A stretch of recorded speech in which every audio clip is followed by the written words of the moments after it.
Kim. It's Scott. I'll make a comment. I really like the track that I'm seeing because it transitions through different sorts of habitats. It looks like it starts off on the top of a mini ridge that's running up the slope, and then it goes onto the back side of that ridge and will climb a relatively steep wall for some period of time. Then it gets to the lip of the cap and a little bit onto the cap, and so that's really interesting from the perspective of seeing how the currents interact with the local topography and what that does to the communities. So very interesting. Great, thank you, Scott. I agree with you. We're hoping to get a great dive in today. And speaking as such, if you tune into live stream 1, you can see that we have officially seen bottom of our transect, and we're about to get started for our dive today. So thank you, everyone, for joining in for our pre-dive call, and we hope we have a great dive today. Sure. Yeah. Let me. Thank you, everyone. Just a little bit, and then you can drop a target because I think I'm like 10 meters off the wall. So I'll go. Just switched over stream 3 momentarily for the sonar. We actually had an interesting image as we were coming into this wall. Great. Good I just put that up full screen. I'll put it back to the quad split now so that you can see the other camera. We saw that. Great, thank you, video. Yes, if you tune into stream 3, you'll be able to continuously see that sonar on the bottom right-hand side of your screen, and it looks really interesting. You can see how these sonars are picking up the environmental area around us. So that large cliff feature that we're looking at currently, or what is that edge ridge of the seamount, it's clearly visible within the sonar images that we're getting. Video, we got bottom if you want it. Thank you, video. Thank you. Yeah, no problem. I'm going to lock in. So good morning, everyone. Welcome to our 2021 North Atlantic Stepping Stones expedition. We're coming to you from the NOAA ship Okeanos Explorer. We're happy to have you join with us today on our Dive 4.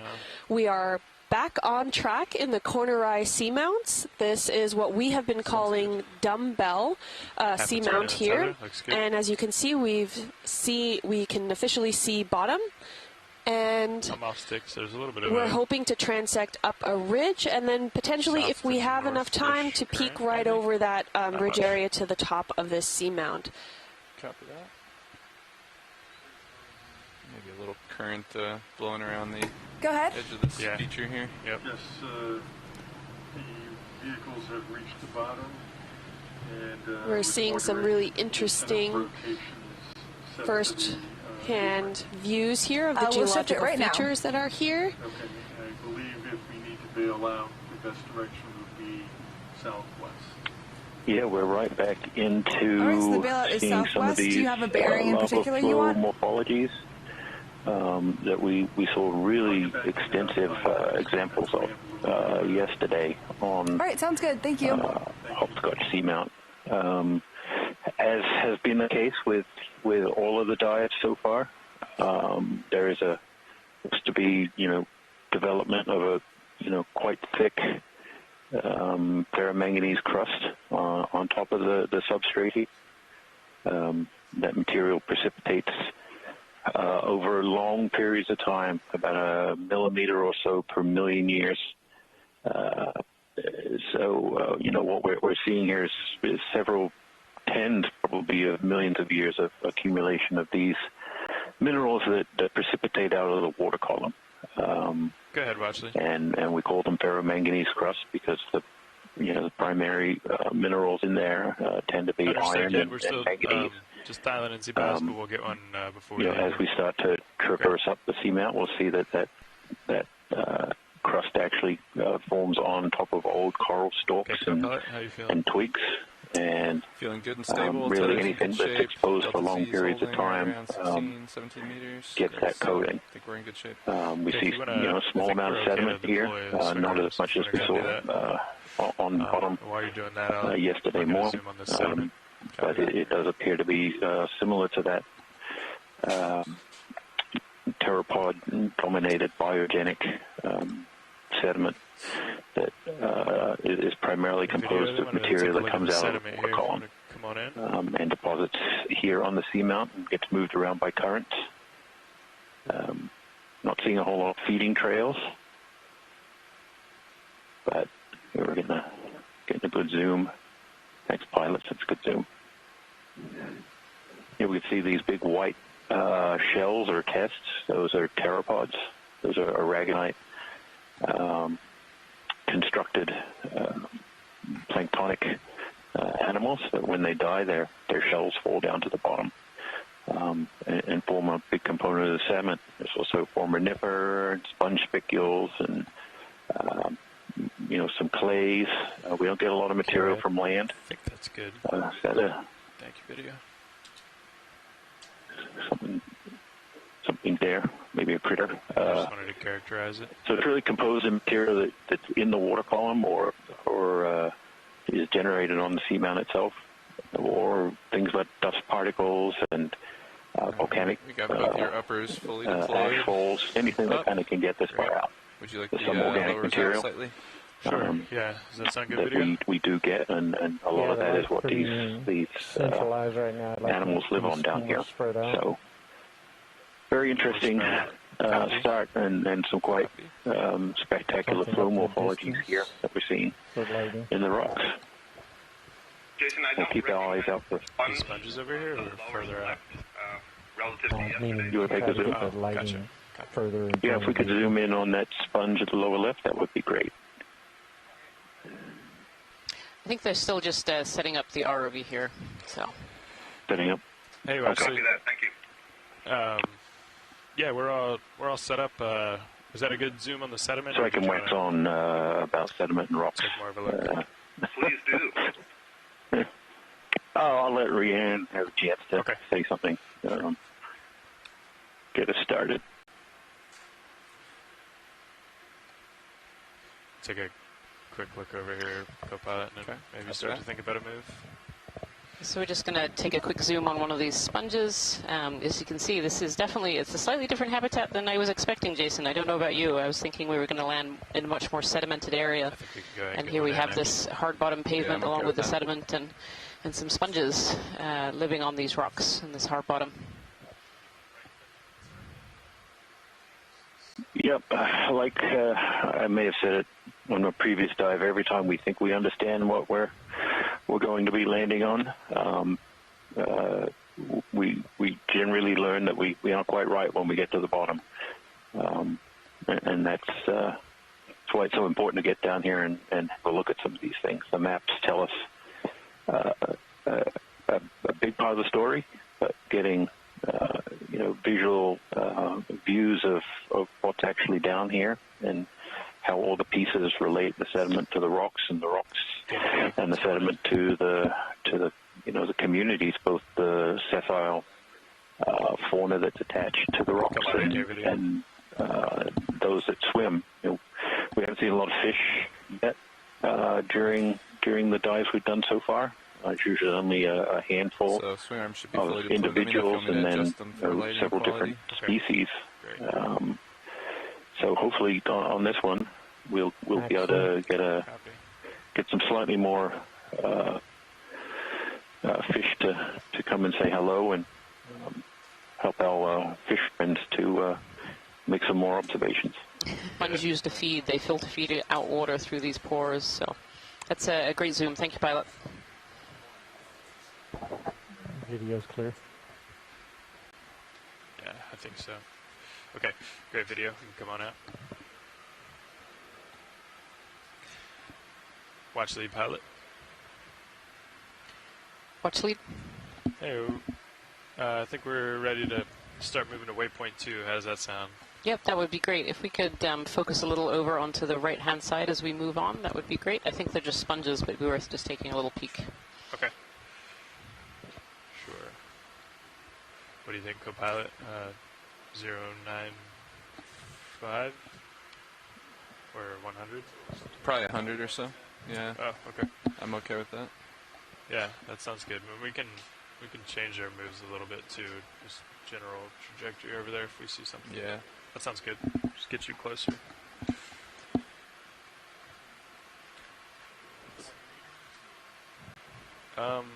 Let's do... Yeah, let's do 15. 15 works. My heading's holding about 100. Great. Yes. Yeah, so over here it looks like we have more of more sponge fauna, maybe one that's similar to the one that we just looked at, and maybe 2 other different species here as well, which is really interesting. And then a couple of dead sponge skeletons that are left behind, which are all right, just to confirm, the range is 15 meters, bearing 110, speed of decimal 2 knots. Yeah, that's great. Thank you. And this actually gives us a really good overview of the area that we've really landed in. We're kind of traveling up this ridge for a little while, and then we'll transition into quite a steeper zone, and then up hopefully onto the top of this this seamount feature. Could we zoom in on that rock right in the center of the screen? Sure. Looks like the crust is broken open. Several layers of crust are broken open. I wonder if we can get a look inside and maybe see some of the primary what is that? Features of the volcanics. Okay. Then we can come in on the rock. Looks like a pretty steep drop off to your starboard there. Yeah. There's actually some more of those older broken coral pieces too that we've been seeing in the previous dives. Right, yeah. I know we're far out. Rolling up, push in as we get the tether. Copy. And from a distance, this looked like it might be a broken open pillow lava. So the pillows form when the outside crust cools when it hits the seawater, and the inside continues to be hot and forms this kind of inflated ball or pillow-looking feature. So what we look for when hopefully we can see it is kind of an internal angular structure that is related to cooling of that internal lava that is able to cool slower than the outside. I'm still seeing a lot of crust here, but we can definitely see multiple, perhaps different layers of this ferromanganese pavement, or some of these may be sheet flows over the salts. Always hard to tell when we have such thick crusts forming. That's a great zoom. Thank you, pilots. Sure. Can you come wide, Roland, just to see? You see between the tilt down a little. This guy. Partial. Yeah, so this sponge is really interesting because it's actually half dead. So where you see the brown on this sponge is where the organism has died, and it's left behind the skeleton.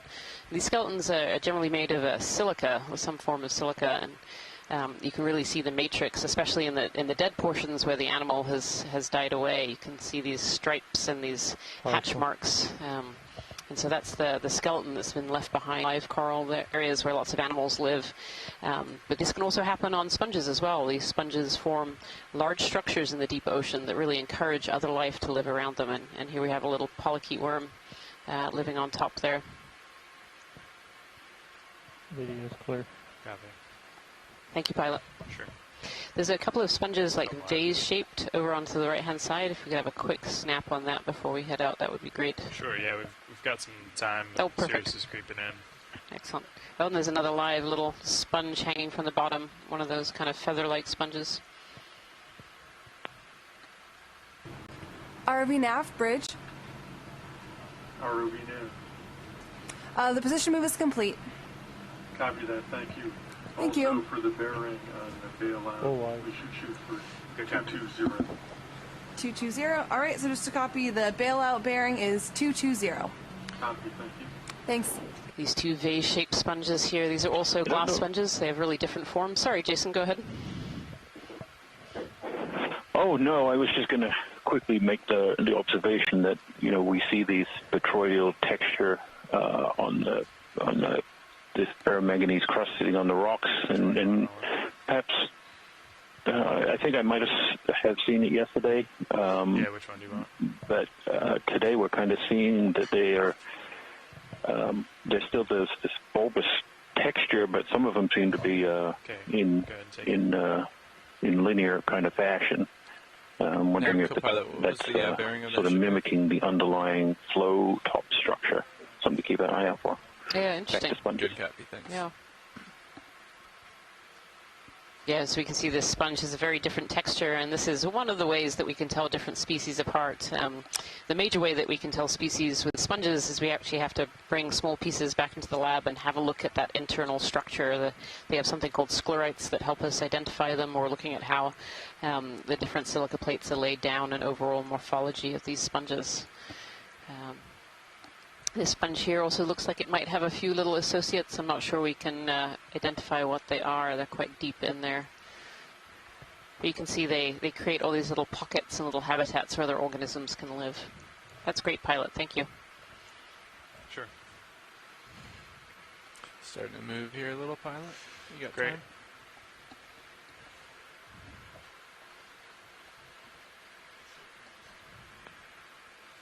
Thanks, Nev. Thanks, Nav. Yeah, maybe I'll just kind of strafe along that wall there. Copy that.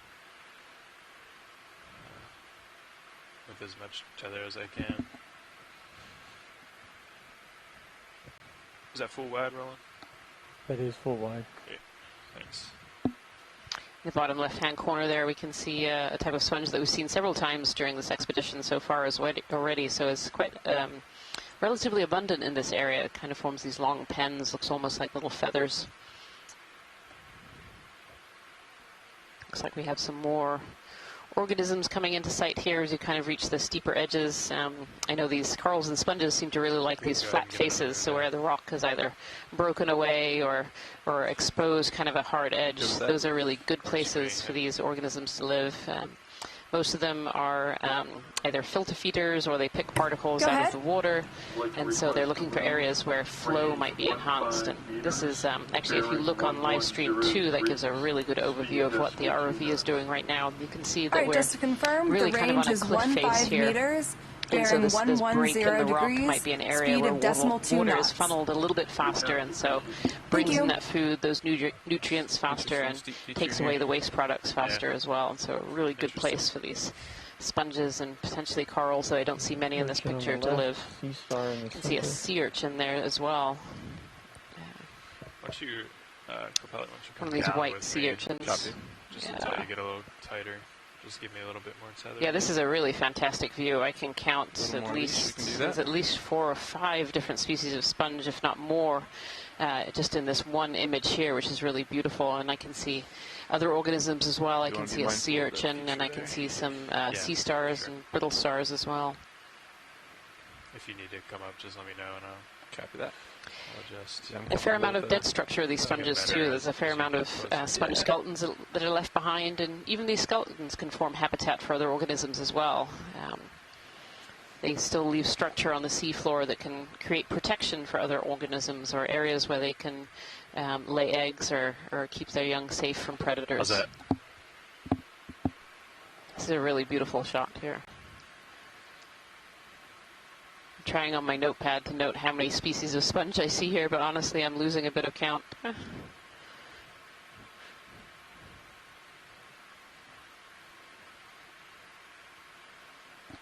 And we can see here that the organisms have taken advantage of this area where perhaps a part of the rock is actually, fractured and failed and broken away from the rest of the seamount and may be deposited further downslope. And we're getting a sort of vertical section through what we were driving over the top of before. So we have a zoom into this wall. Different layers of flow. Sure, yeah, just into the yeah, I think I see some cup corals on the upper quadrant there. Okay, yeah. Yeah, kind of near that top edge. Let's come on in, video. Yep.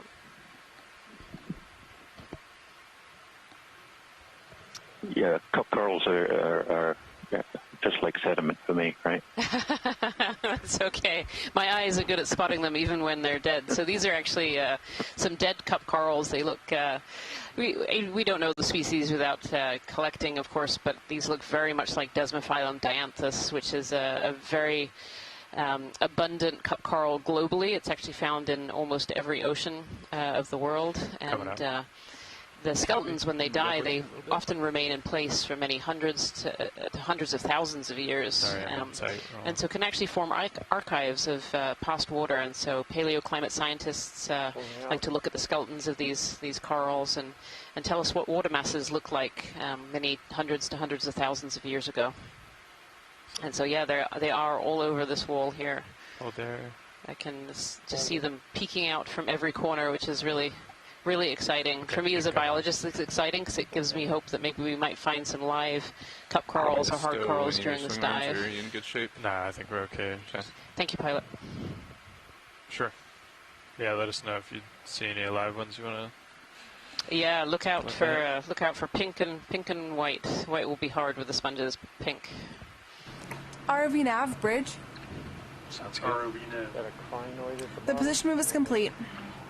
Copy. Thank you. Thank you. These cup corals are really covering this wall. Now, once you've seen one, you can see 100. On the sponge?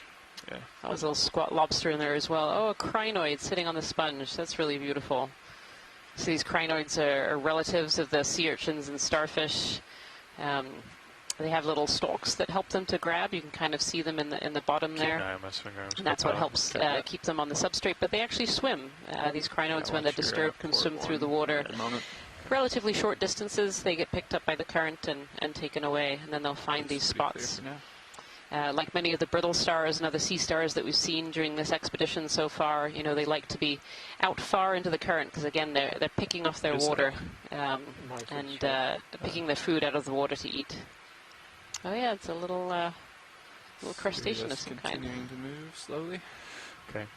Yeah, a little squat lobster in the background. Actually, there's several squat lobsters in amongst those as well. All right, I'm going to back out slowly here and then keep going on this wall, I think. Oh yeah. Yep. Coming up just a tad. Yeah, if you haven't tuned into live stream number 2, it's worth taking a quick look just so you can see the scale of this feature that we're looking at right now.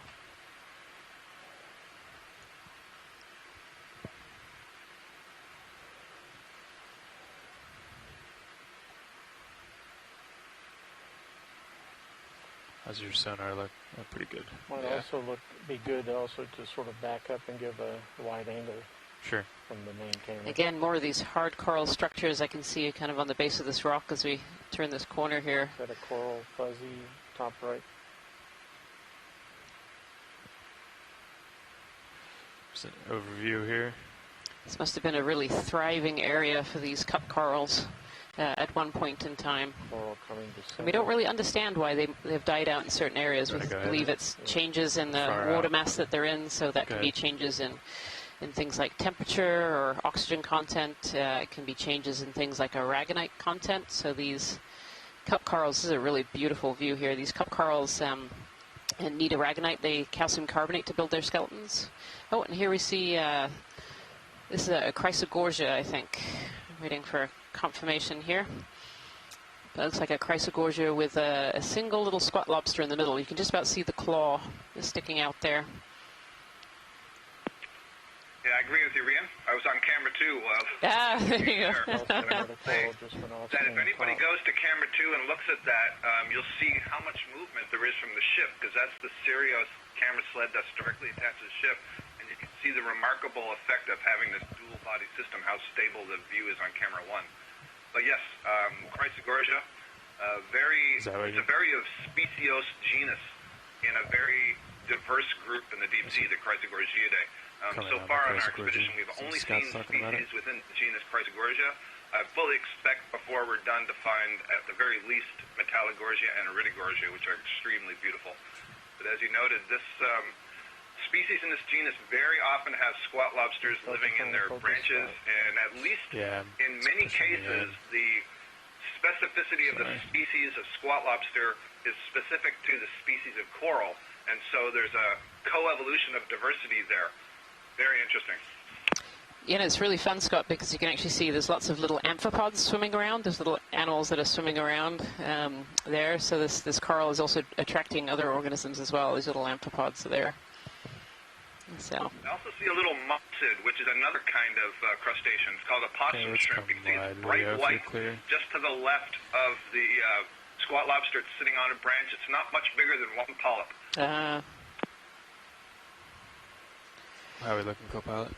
Actually, I'm just amazed at these walls of these Desmophyllum, and for those of us who have been into this area before, we were fortunate to have a cruise out here about 16 years ago. This is very reminiscent of the kind of habitat that I remember from those cruises. These large walls covered in fossilized corals, mostly Desmophyllum dianthus, and lots of sponges, and then some octocorals too. So this definitely looks like the Corner Rise area to me.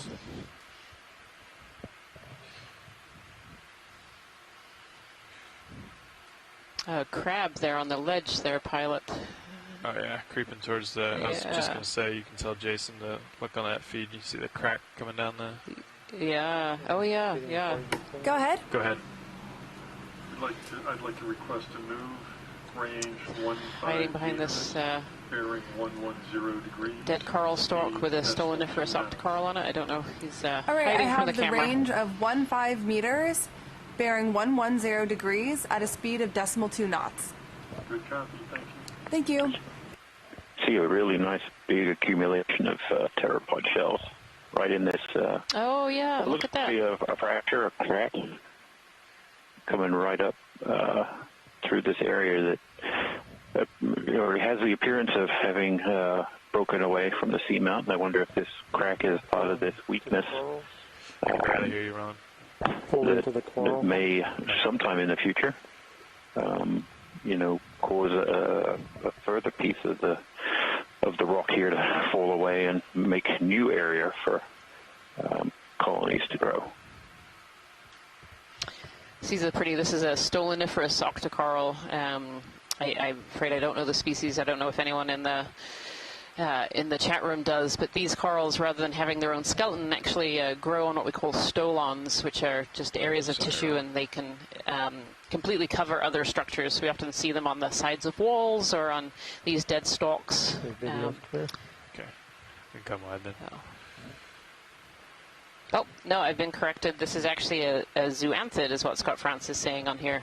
So this is actually a zoanthid that's all contracted up and hiding. Yeah, you were nicely describing the stoloniferous octocoral, which grew I know. There was clearly what looked like sand grains right in the body wall. Okay.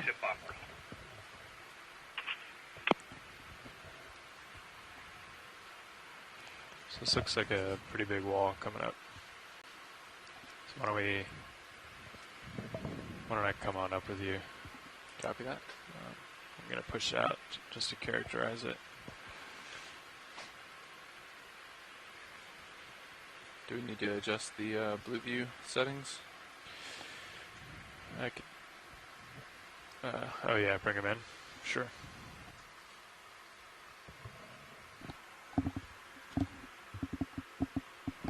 Another coral just lower than center.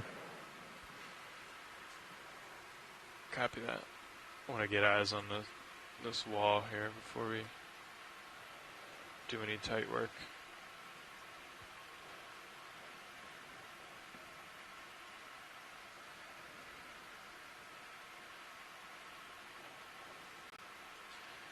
Yeah. Yep, it's pretty straight up.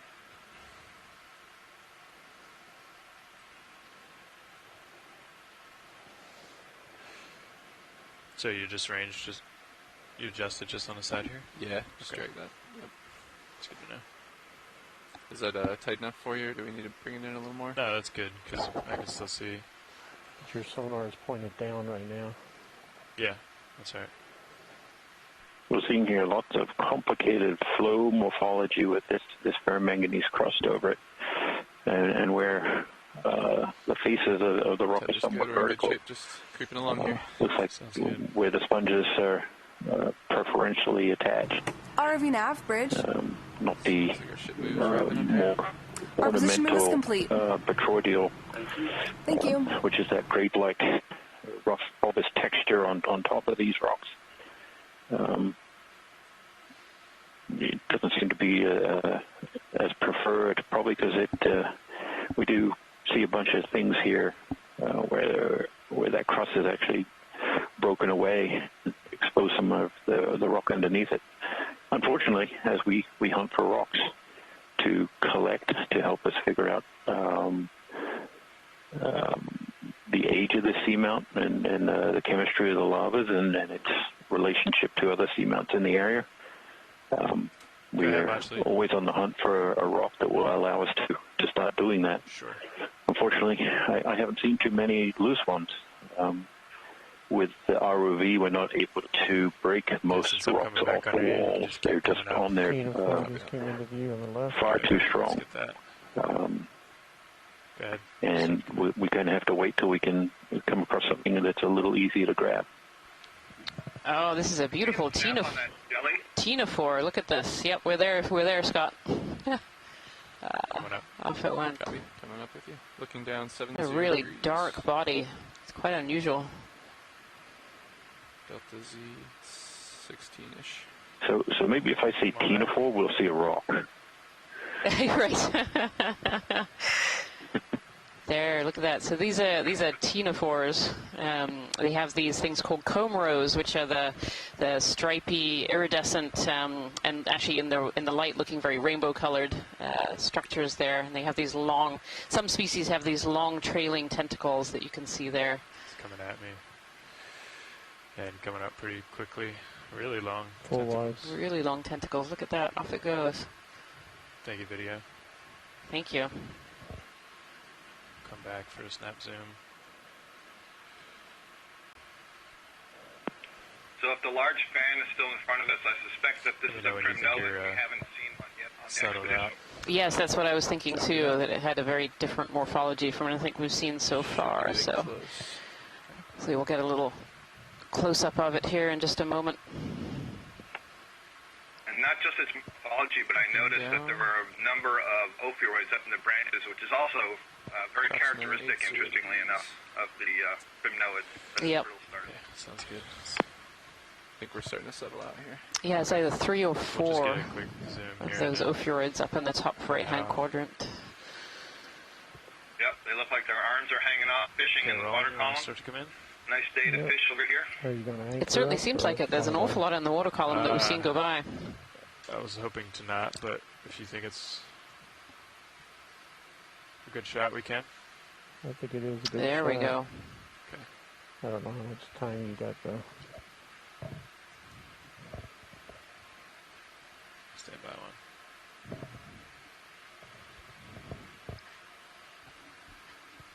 So this looks very primnoid to me. Would you agree, Scott? Yeah, absolutely. Primnoidae for sure. Yep. This is one of the 3 major families of deep-sea Calcaxonian octocoral. Very diverse family, many genera, many species. I'm not entirely certain which one we're looking at here. Glyptophora, Paraglyptophora, perhaps.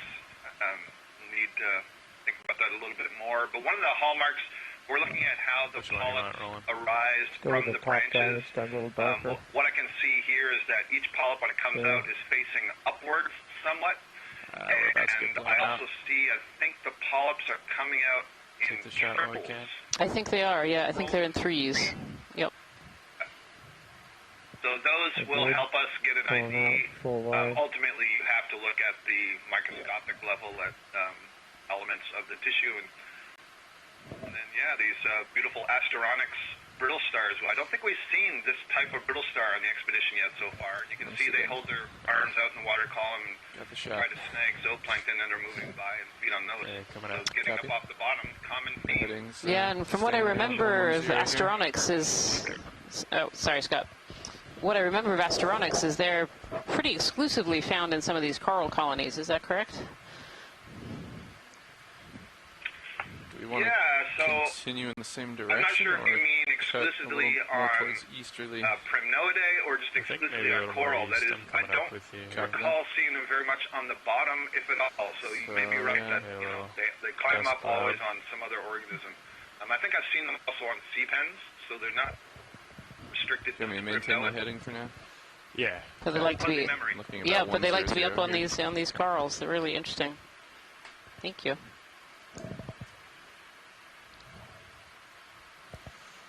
gonna push back to the wall. Copy. Get the dust off me. Bringing camera up. It's looking good. There's a really strong, like across this face current. Interesting. So the pilot is just reporting quite a strong current coming across the face here. That's 100. This particular wall feature. And that could really explain why we're seeing so much life in these areas. These corals and sponges really like that high flow to be able to feed. It brings in food, brings in nutrients, and takes away waste products. And so these are really ideal areas for these organisms to live. It also sweeps away the sediment, so not too much sediment is occurring and covering them as well. Back to more beautiful sponges here. Okay, I think we can get another move in. We can actually see on some of these rock surfaces little white near sort of channels forming in sort of eroding away the top of the ferromanganese crust, and that's it's an abrasion product. Has sediment and water kind of move down slope and form a little, almost like a little river channel, moving down and eroding the material as it goes, and the sediment kind of accumulates in there over time. All right, just to confirm, we have a range of 15 meters, bearing 090, speed of decimal 2 knots. With the underlying, thank you. Most likely the underlying basaltic material in different kind of flow morphologies, largely looks like to be pillow lavas, these more rounded, larger rounded features. But lots of this crust has broken away in places. So these steep walls are certainly areas where a lot of material appears to still be moving and breaking off and being deposited somewhere at the bottom of here. Auto depth and auto heading in. Other than that, it's manual. Copy that. Is that how you were flying a minute ago? No, I just put it in for the pass off. Auto depth off. Z-bias been holding okay? Yeah, for the most part. This current coming through kind of messes with you. Copy that. But I didn't have auto heading in either, but that's up to you if you want to keep it in. Copy that. Pilot watch lead. Go ahead, watch lead.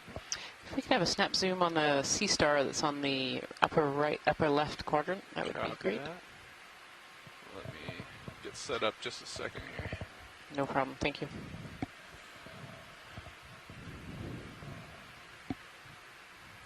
Did we already get that move in, Nav? Okay, great.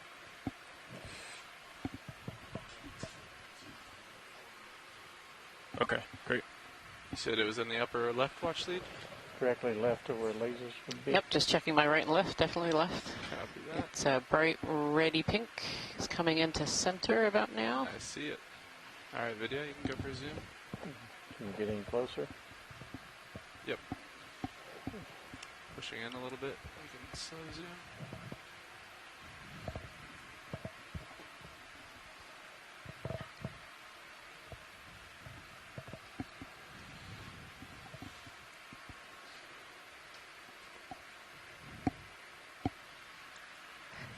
It's funny, you know, I feel like we don't often see these sea stars just hanging out on the sediment. I don't know what species this particular one is, or whether it's one that doesn't eat corals, but I always think of this kind of morphology as one that we'll find sitting on top of a coral, munching away at the tissue. It's sea stars are, certain species of sea stars are one of the top predators of these deep sea corals that we've been seeing in the last few dives. Looking good, pilot. Plenty of time. Copy, thank you.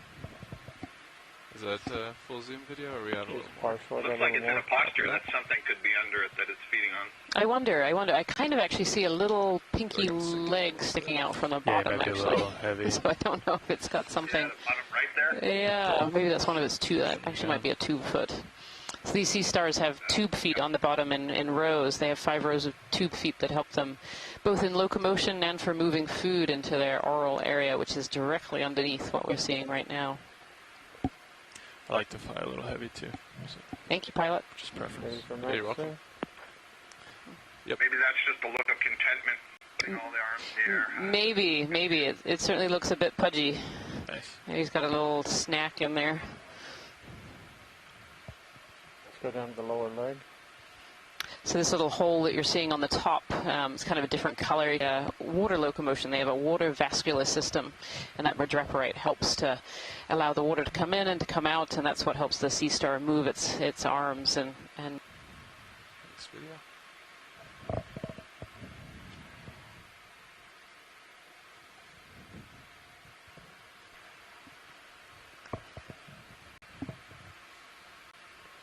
You're full wide. Copy. Thanks, video. Thank you, pilot. That's great.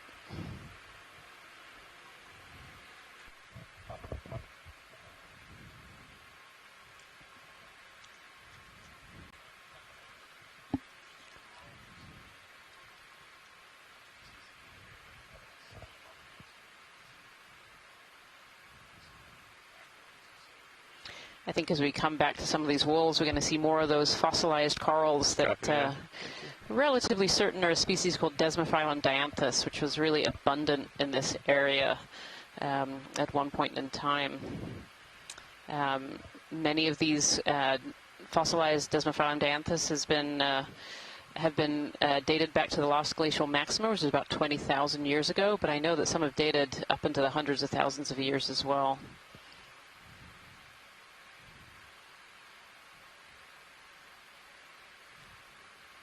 You often see them on these steep faces. Oh, there's a little chrysogorgia in the top left-hand corner.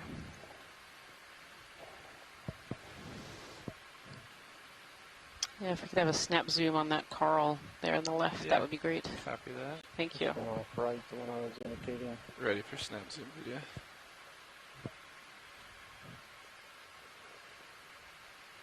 This looks like it might be another primnoid of some kind.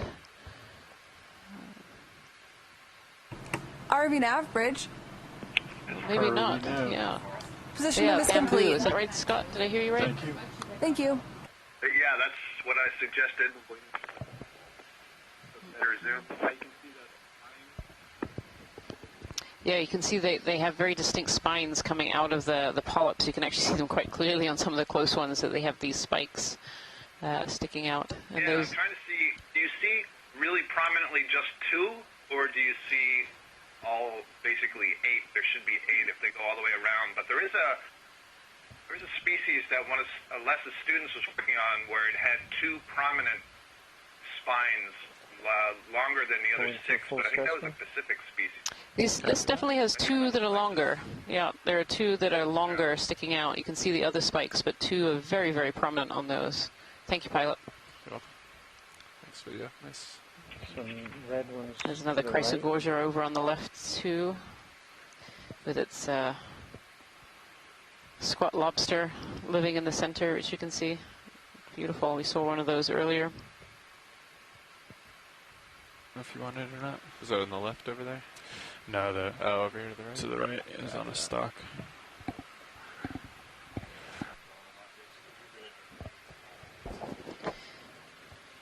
If you are just joining us today, we're on dive 4 of the NOAA Ocean Exploration Expedition, North Atlantic Stepping Stones, and today we're actually diving in the Corner Rise. We are back on track, having been pushed south for a storm, and we are diving on an unnamed seamount that we are calling for the moment, nicknaming Dumbbell. And we started our dive at about 2,400 meters and coming up on a southern ridge. We're going to try and go through different terrain today, so we're starting on top of a ridge, a slightly shallower area, and then coming up to a steep face, and then hopefully cresting just the top of the seamount later on during this dive. This is beautiful. This is an Anthomastus, quite a small one, very small body and very large polyps. And sitting on a piece of dead coral that has been covered over in ferromanganese crust there. As Jason was telling us earlier, these ferromanganese will crust over any structures that are left on the bottom. There we are. It's beautiful. This is an Anthomastus soft coral. Got some I time think down here. below it there are also some other crinoids and other organisms living on this piece of coral here. Rotate left to the other coral or slide left. Copy that. There we are, there's a little crinoid. Continue that path. And anemones hanging out on the bottom. Beautiful. Up.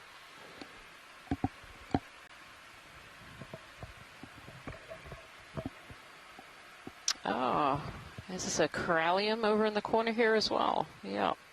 Oh, and there's some hydroid. You can see the white branching is a hydroid. And then the pink branching here is, I think it's a type of corallium. Stand by. Holding. Feeling a little draft here. Oh. Getting a little wash here, sorry. That's okay. That's great, pilot. Thank you. We can back up. Copy that. Come out wide video a little bit. Thank you. Full wide. I've got you at 60 degrees. Copy that. I think I'm pretty stable. I see what you mean about the... yeah, just pulling away from the wall. Yep. Yeah.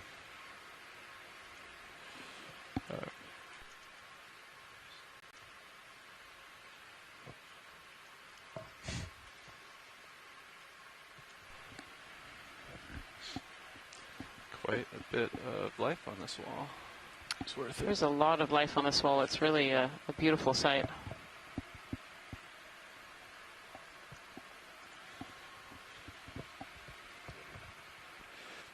Yeah, so I came up a fair amount just as I crept in on you, but as you go out, I'll give you some more tether. But we're definitely seeing more of this, I'm good with this rugged, 090 again.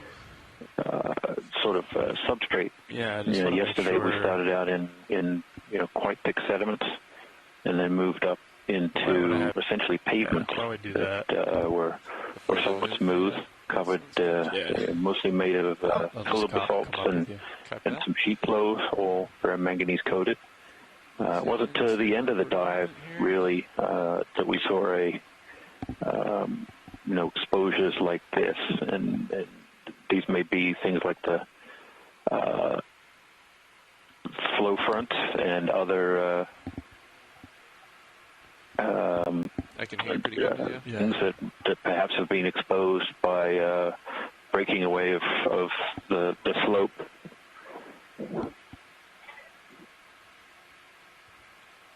It's a cool shot.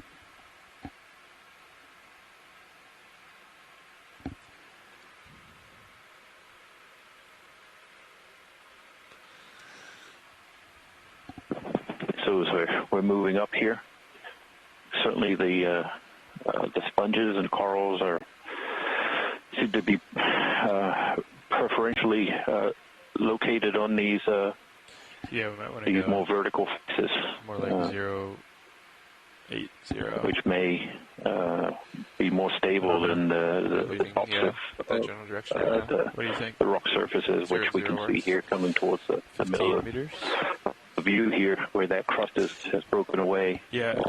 I don't think that the waypoint 2 is like a hard target. I think environment to live on this direction. We're definitely seeing, these blocky features. As just mentioned in Standby. In the chat, we may be looking more at a change in the flow type from what we saw as pillows, the bulbous, rounded lava features, to these very angular outcrops, which are, could be indicative of a change over to sheet flow type morphologies. Bottom edge of the screen. Yep. Go ahead. So changes in how the lavas are erupted. Here's a zoom in on that area where. All right, just to confirm, the range is 15 meters, bearing 080, speed of decimal 2 knots. From the top surface. Thank you. And, I think probably already on this dive more than any other, we've seen a lot of this sort of breakaway of the crust. Video's clear. Copy that. You can do a slow out. So real, you know, dynamic set of environments we've seen so far. This is our fourth dive in this expedition. The first in the Corner Rise Seamount. And as geologists, we're on the hunt for samples that can help us tell something about when the seamount was erupted. We were able to date certain minerals within the rocks that can give us an indication of when things were active organically in this area.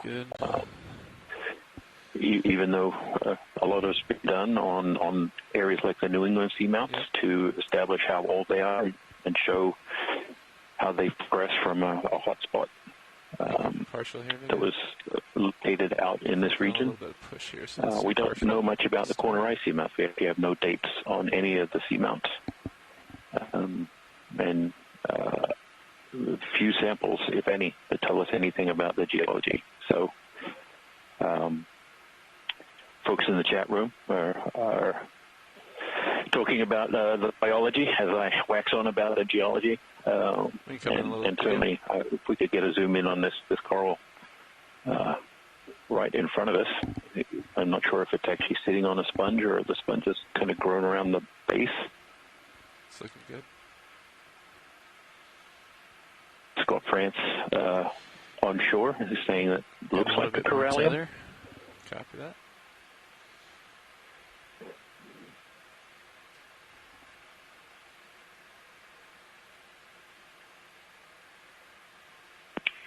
As we get closer, Jason, I see no reason to change that guess. We were seeing pink corallium in the last couple of dives. This may be our first white corallium.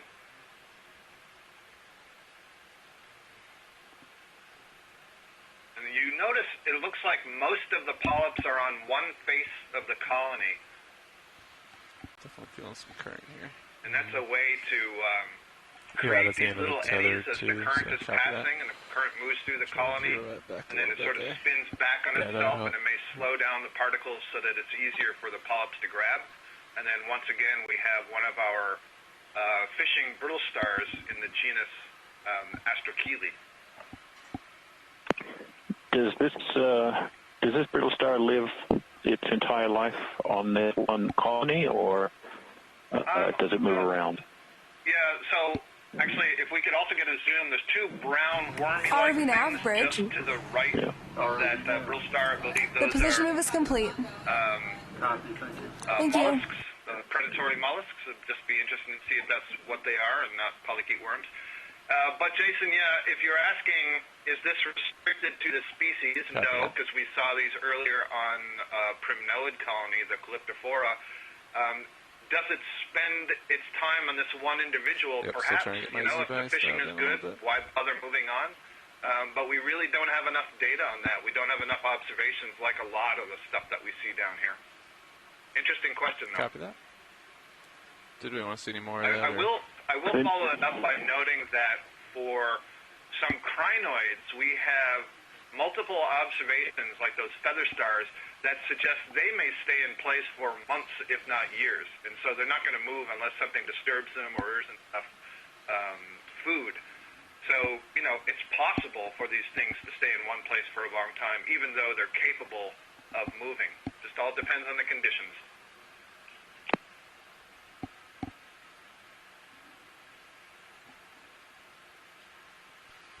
Watch lead, pilot. Go ahead, watch lead.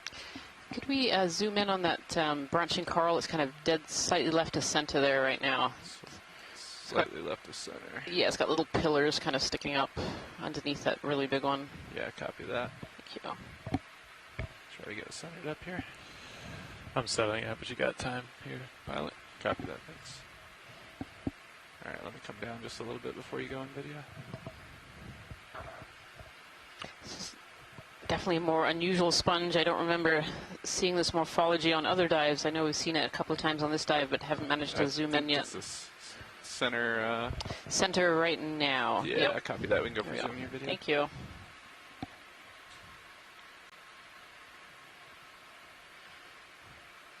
Kind of really unusual morphology. It kind of looks like these little fingers sticking up. You wonder if it's one sponge or many.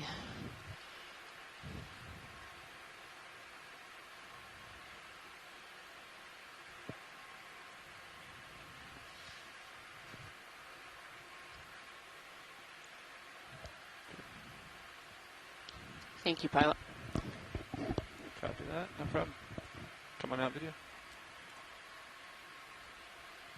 Just to your right was our first fish too, I think. There's just so much life on this wall. I feel like we're going to be zooming in a fair bit here. I think we went around the corner, so might be out of range now. Okay. Oh. Do you see that colony that's right in the center now at the very bottom? Do you still have time to zoom on that, snap zoom on that? Copy, thanks. Now it's on the right side. Yeah, pilot watch lead. Go ahead, watch lead. There's a coral that's slightly below the screen now. Are we able to take a peek at that, or are we too high?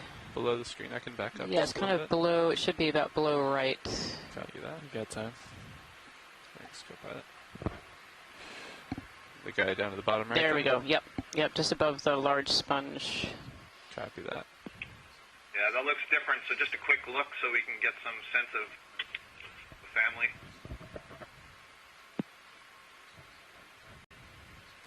All right, we can go for partial here, video.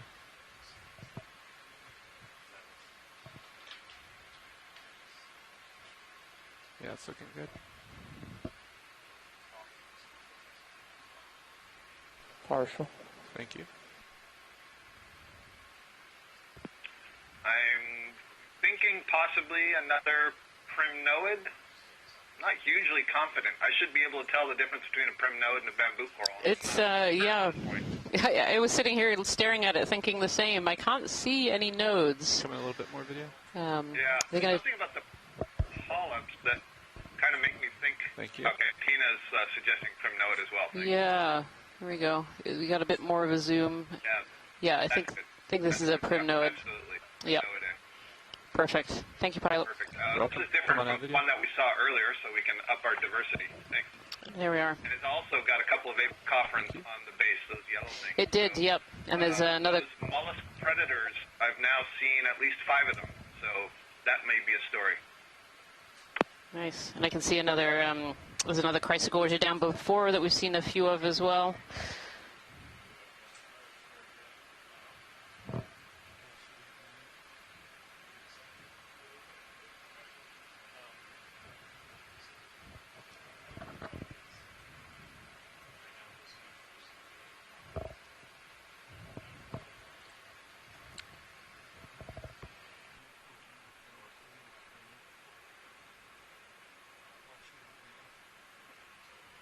Coming up just a little bit, co-pilot.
Yeah, I copy that.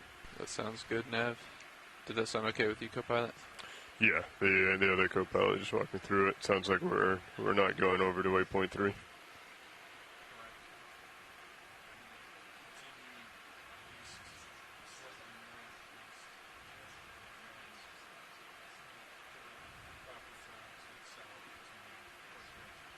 Copy that.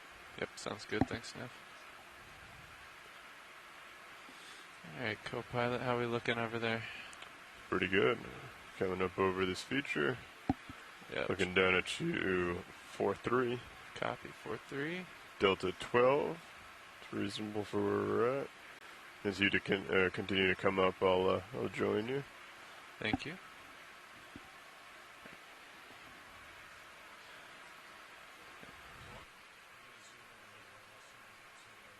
Nope, that's fine.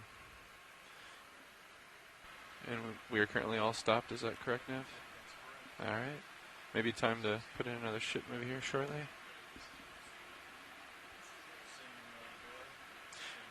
We are moving 090, 15 meters, right? Oh, 080, okay. What do you think, co-pilot? We're going 080. We were following this feature. It looks like the feature's kind of steadied out a little bit more. So disappeared there for a little while, taking care of a. You might be able to cut back more easterly now. Oh, I see. You turned around. Gotcha. Yeah. You know, again, we've somewhat changed some of the morphology that we're looking at.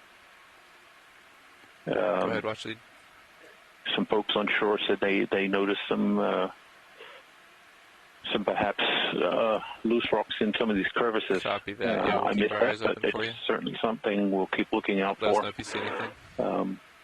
As we go along, the crevices may provide an excellent trapping location for some of these rocks. 90, what do you think? As they fall down the slope after picking off the edge of the seamount. Yeah, 90, maybe 15 meters. We've been transitioning. I'll come up a little bit. Transitioning, across. Go ahead. I'd like to request a number of different terrains. 15 meters, bearing 090 degrees, to the bottom, and all right, just to confirm, the range is 15 meters, bearing 090 degrees, we at a speed of over to 2 knots. This completely exposed. Thank you. Surfaces,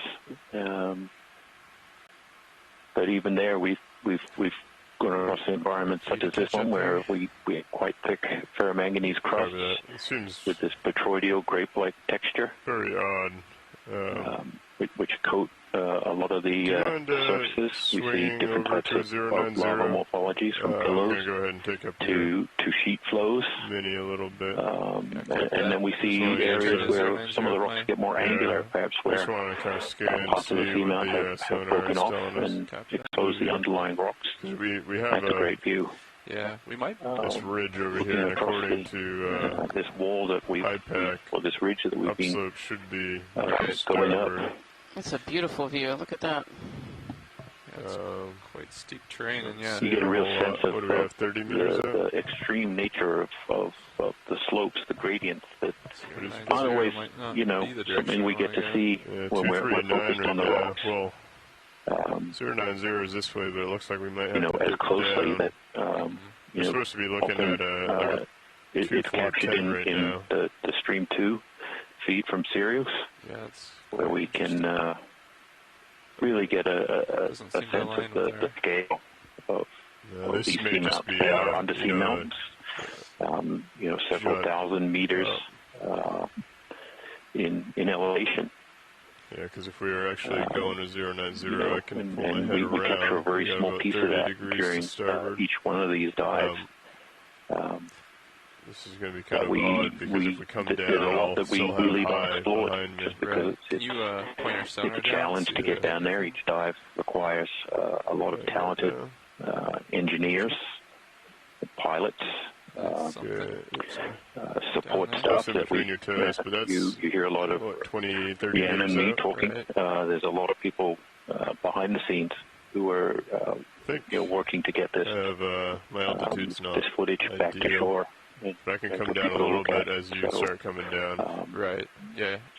Feel free to wait till you start moving a whole crew on the ship who get the ROV to the places where it needs to go. So and we're just going to try to keep moving in this direction, I guess. Yeah, I think you can try and set yourself up on the screen. To collect data to ideally, the map that we come dive down on. a little bit more to like a 4-5. So, and just see if we can each dive is special in just that respect. It's a lot of work to get to where we are. And we get a small peek, and hopefully we get to come back at a later time. But you're starting to light up the seafloor a little bit closer to me now. Copy that.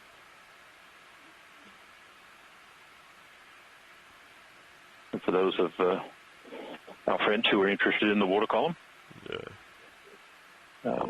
there are a number of scientists who study the organisms in the water column. Direction to waypoint 2 should be like a 110, right? ROV nav, bridge. Well, I'm not seeing too many. I think it was 110 previously. Position move is complete. Thank you. Sometimes we see some bigger things. Oh, yeah, co-pilot was just asking what the bearing was to waypoint 2. 120. Okay.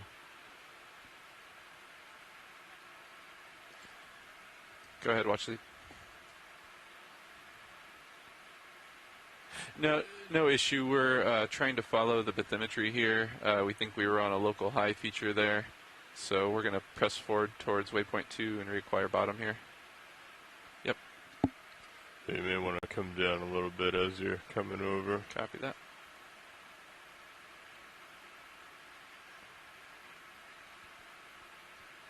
Okay. Yeah, we're starting to get a better return in blue view. Copy that. I'm going to continue bringing my head over a little bit. I'm at a 6.4. Sounds good. I'll keep lateraling right. Copy. So we get lined up here. Okay, looks like my altitude's starting to lock in a little bit better. Yeah, I have visual of bottom down there. Right, excellent. Yeah, I'd say keep swinging around, and then it looks like the local high is around that 120, heading towards waypoint 2. So maybe we can swing around that far. 120, you said? I believe so. That's what Nat mentioned from the sled, right? Keep coming around. Keep a close eye on altitude as we come. Also, judging by that one feature, it may be some pretty steep juts. It looks like you got some the local highs coming up on your starboard here. Copy that. Start seeing interiors now. Okay, here we go. Delta Z looking good. Coming down a little bit more. We can make our way towards this feature over here. Nav, you may want to drop a point on high pack as well, calling out that was a local high right behind us where we were. So as we were moving along our line there, you think we were moving up, we saw those steep, really steep slopes covered in these corals and sponges. And we think at this point that was a local high or a small pinnacle that we were following up. And so as we came over the top of that pinnacle, we ended up in blue water a little bit. And now we're moving along our line and starting to reacquire the bottom. You can see in the video stream there that better high for us to there's follow. Another hard bottom in front of us. It's kind of interesting. The terrain sponges. wasn't quite matching bathymetry there. Coming down. Yeah, we were taking and more of a segment flow than we actually saw earlier too when we touched down, starting on this track. If you've just joined us today, we are on dive 4, and we're actually in the Corner Rise Seamounts. When we acquired this bottom, is our first dive in the Corner Rise Seamounts. We were pushed south by a storm, and so we're happy to be back in the area originally planned. We're currently diving on an unnamed seamount. We have nicknamed it Dumbbell. So it looks a little bit like a dumbbell. And we started our track today at about 2,420 meters. We're working our way up a southern ridge feature, kind of on the southeastern side. Serious? Yes. Upper ridge, and we should be going over a number of different transition zones, and we're kind of looking at one of those in front of us here. You can see a lot of rock on the right-hand side, and then quite a sedimented slope there on the left. We're just zooming into something in the water column. Ah, it's a fish. There we go. Just be advised, I'm going to tilt down just to get a sense of what's below me, and then I'll come right back up. Copy. You may go out of view. It's pretty safe. Coming back up. Copy that. Zooming out. Thanks, video. He's curious, but not that curious. Staying away from D2, that fish. Coming down. Just a little bit here as we get closer. And so this is a really interesting image, I think, in front of us here. On the right-hand side, we have this cliff dropping off these large rocks, boulders, probably seafloor, and covered in those sponges on the corner. And then over to the left, we see this kind of sediment plain beginning, this real transition zone between different types of habitat, different types of bottom morphology. And where we see these transitions, we often see very different organisms living in these different areas, and so they're really fascinating to look at and explore because we get to see all the different kinds of life that live around these areas. What's ahead of us now that we've found bottom? Sounds good. We were just told by Peter Oster that that fish was a cusk eel. Okay. Hold it. Yeah, it looks like right above this feature it kind of flattens out a bit, which will be good. Copy that. Interesting on the right in the kind of middle of the view here, you can see that there's a crack formed, sort of going up towards the top right hand of the view through this rock that's outcropping here. We saw some of these cracks further downslope at the start of the dive, suggesting that there have been periods of instability here, and that the structures in the rock still retain some of that those features that may at some point later in time. Later in time could be 1 year or a million years from now. Another part of this part here of the exposed cliff will break away, contributing to the continuous evolution in the shape of the seamount.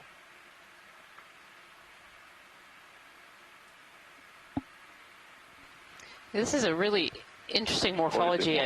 I feel like we haven't seen this kind of bottom morphology yet during this cruise.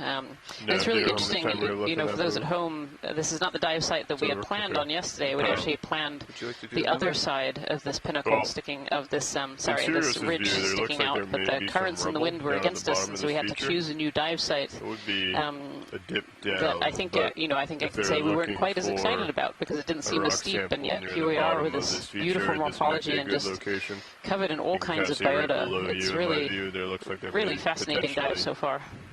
Be some loose. Copy that. That's fallen off of this face. It might be worth asking watch lead if they'd like to do that. I'm going to zoom past the skids. Copy that video. Watch lead? Watch lead pilot?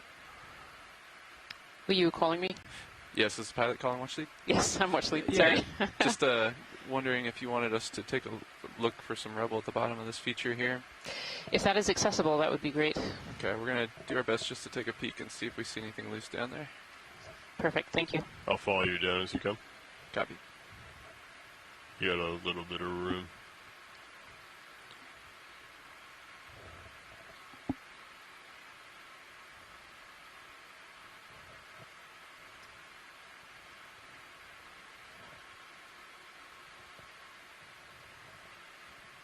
It's a really great view of the change in morphology of even just this small outcrop. These smoother surfaces where sediment is able to accumulate, to your port, there may be, up into a more pavement-like, almost sheet flow type lava morphology. Pretty angular. And then these steeper faces where the sponges and corals appear to be preferentially located. Perhaps just a more stable environment than the other areas. You see a nice little pile of rocks down here. Yeah, we got quite a bit of angle on the main HT here. Not sure if any of these are loose or not. In a lot of cases, when we're looking for samples from these areas, the outcrops are really either well cemented or the ferromanganese crusts prevent us from being able to remove some of these primary volcanic I sit down rocks. twice yesterday, and everything I just can't touched get to them. thoroughly so we have to look my judgment for is, take it with a grain areas of where salt. the rock is broken off, and yeah, those ones up kind of by grab that. So they're next not to the in base. situ, but in an area, and this is a good example, in this area where these rocks are kind of at the base of this steep escarpment here. They couldn't have come from too many locations other than the escarpment itself. So still got to tilt your camera up higher. It's usually the best that we can do in these cases. And these actually look like really that's almost level for camera. Ones, so very angular. Not sure where the lasers are. That it's the shape when you'll hear us say, "Oh, we're looking for an angular rock." It's not because we like angular more than round. It's just that they're more likely to contain the original volcanic material, which in almost all cases out in this region. The one on the port there looks pretty. Is basalt. Open. So. Let me sit down a because little we are able to only get a few samples per dive. We try to maximize the success. Kind of runs away from you, so you could probably push each sample when we get it back to the if you'd like. Copy that. If you don't mind, I think our to the lab. are in good shape. Just help me keep an eye. Yeah, I'll keep an eye on them. But even if we're only able to, like yesterday, it looks like we were able to collect some pretty impressive pieces of crust. We're not sure what is inside them, and that won't be known until we're able to cut them back on shore. Pretty cemented to me, but they're scientists. My co-geology lead, who you'll be hearing from starting this coming weekend, is a scientist who is very interested in the mineral composition of the crusts and what that can tell us about a whole number of different things. So,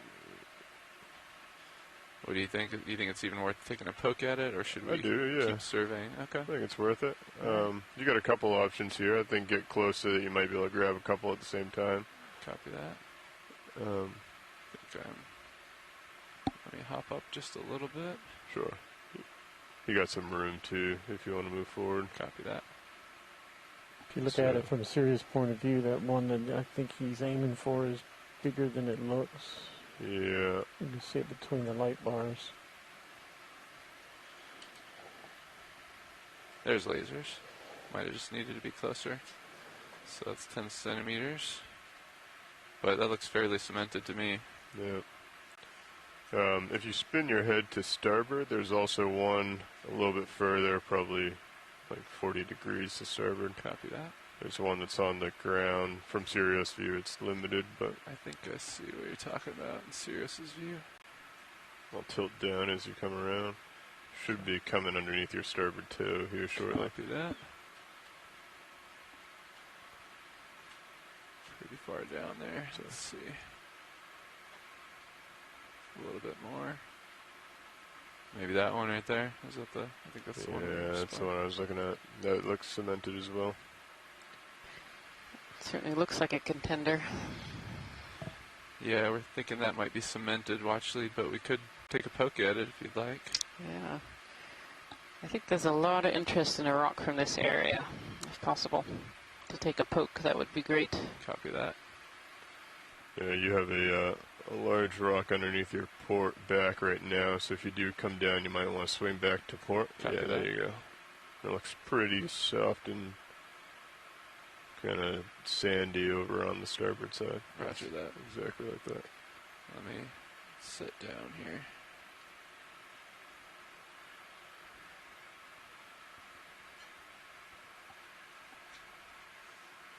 I'm also going to come down. Copy. I think we're good and steady here.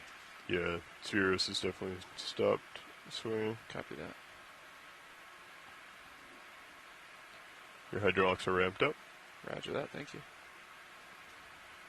You want to try touching it with your skid? Skid or arm, either one. I think we just want to see if it's cemented or not. Yeah, I think it'd be good to use your arm. Copy that. Coming down. depending on how fine the sediment is, sometimes you can kick up a dust cloud and then we have to wait for it to settle.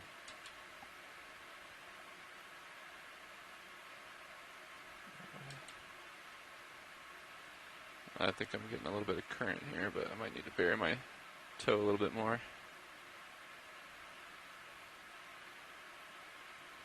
Stand by.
Feel like there's a fair amount of bobble here.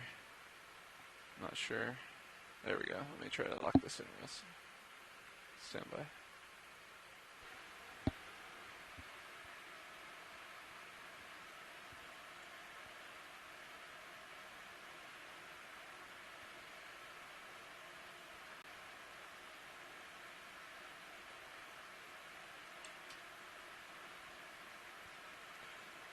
Feels relatively stable there. That looks reasonable. Copy that. Another thing to think about is if you're doing a poke test, sometimes you want to be a little more stable because as soon as you go to poke it, it could toss you backwards. So if that happens, just be aware, and you might have to react. Be ready to pick up relatively quick, Yep. Good copy. And it's completely fine to index out of the arm, leave it out, as long as it's safe. So kind of pull it back up, index out, and then switch back to your joist sticks. Copy that. I think we feel pretty stable here. We can try to give it a poke test. Yep. I think our camera views are... We look a little dark up here in the manips video. Is there anything we can do about that? No, I have no gain controls on the manipulators. I'm going to go ahead and switch your mini over to my screen if you'd like. Yeah, copy that. Okay, and then I'll bring it down. Thank you. That is a large rock. Well, let's try to give it a poke, I guess. Should be able to fit into the starboard.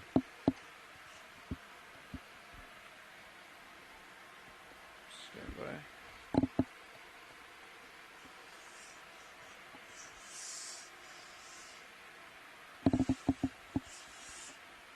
Wait.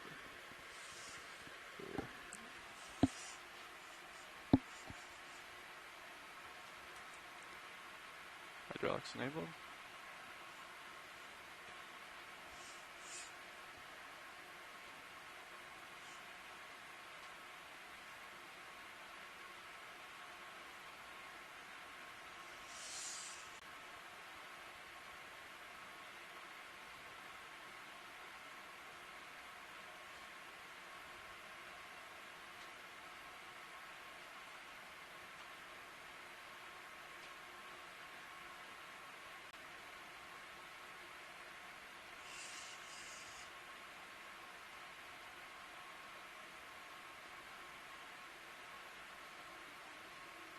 Yeah, it feels fairly cemented. It's solid in there, yeah. Let me try from another angle just to be sure. While we have the arm out. Yeah. I'm afraid that's pretty cemented. Watch lead. Okay. There was a suggestion there might be some more kind of at the very base on more of the right-hand side. The base? Copy that. Yeah, at the base of that cliff, it was spotted there might be a few loose ones up there. Okay, I'll follow you up with the mini as you go to stow. Copy that. Appears that rock does not want to let go of its surroundings. holding there. Copy that, thank you. Shoulder up. And then you guys try to rotate the claw a little bit, yeah? Yeah, we rotate the wrist just until you see it. Like that? A little bit more. So you see how there's that shine and then it goes dark? Is that pretty good? Yeah, and then now your wrist, you need to go wrist right. There you go. So you see how the claw's now in the shadow? Yep. Copy that. Right there. Yep. Alright, perfect. stowing. And that will just help reduce the amount of glare that comes back into your camera. Copy that. Hydraulic stowed. Nice. Let's see if we can find another rock over here. Alright, I'm bringing Mini back to toes, and then I'll switch back to Sirius. Copy that. Thank you, co-pilot.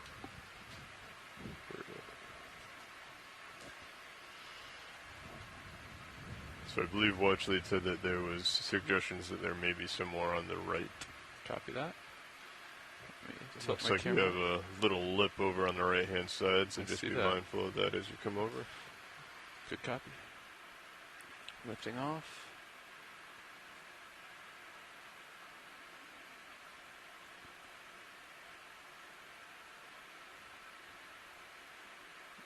Unfortunately, so far everything looks fairly cemented.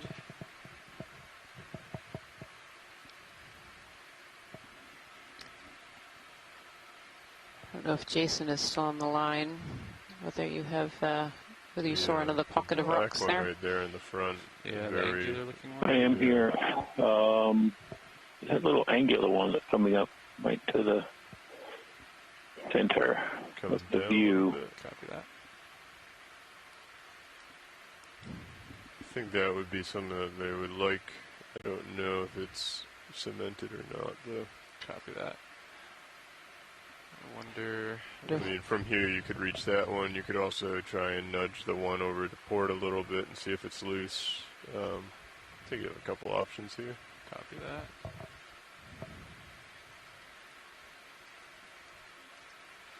Not quite sure where the best setup will be here. Maybe on this rock. Yeah, that looks reasonable. Lock a toe in. And again, remember you're going to be trying to poke this and you may drift back. Right.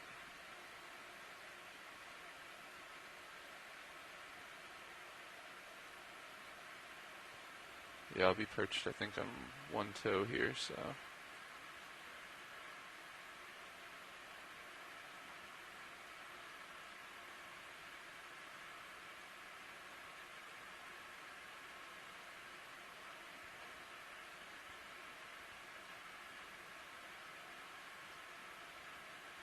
Yeah, 20%'s not holding it in there. Let me scoot over just a skosh.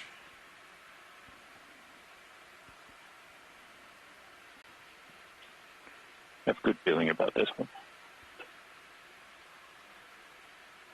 Yeah, I can't seem to. It definitely seems to almost be at the bottom of that little chute off to the on your right there. starboard side, you also have some softer sediment, a little bit of sand.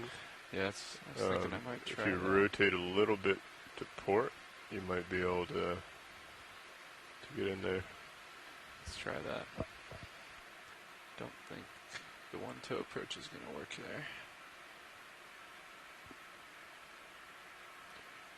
there.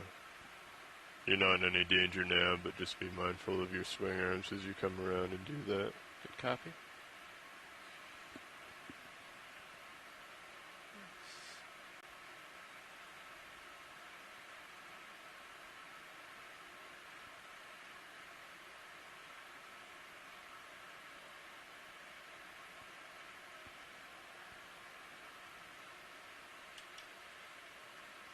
It appears to be pretty stable.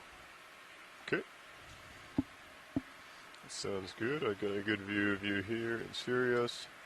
I'll go ahead and pull up your mini and my monitor. Copy that. For those of you at home, if you look on your I'll bring it over the arm. You're ramped up, ready to go. Video feed number 2, you'll get a good overview of just how difficult a situation this is for the pilots to be able to collect this rock. We're in quite the...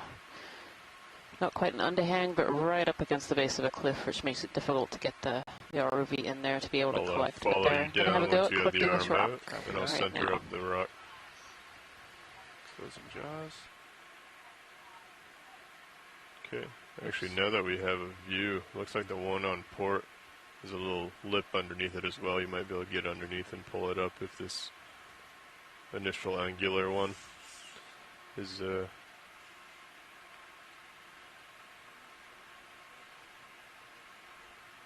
copy that. Let's try poking this guy real quick. Well, definitely feeling a little movement. That might be the vehicle. Yep. So you see how you're sliding right now? I do see that. That's what I'm concerned about, but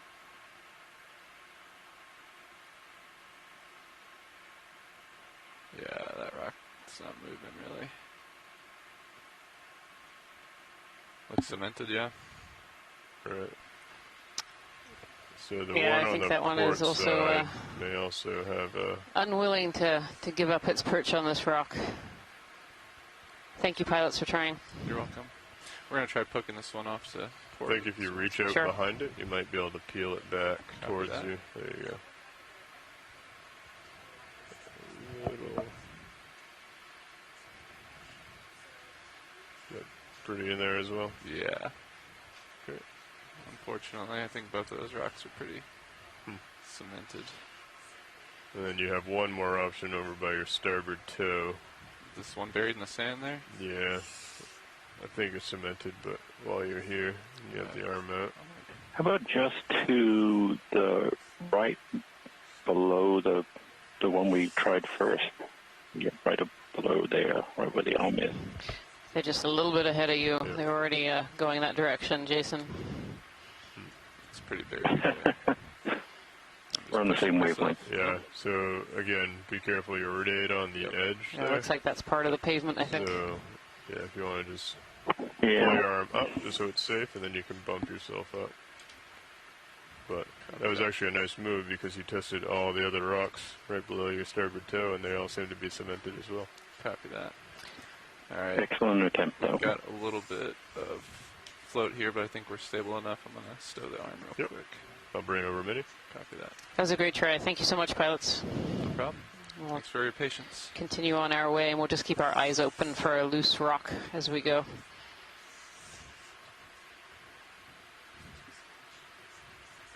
Oh, wait. Oh, yep.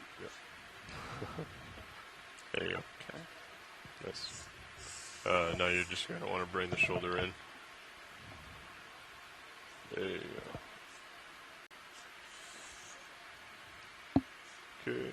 The vehicle is moving, but you look to have a safe path, so take your time stowing it. Yep. Is that, do we need to make any more adjustments? Looks reasonable. Copy that. Stowed.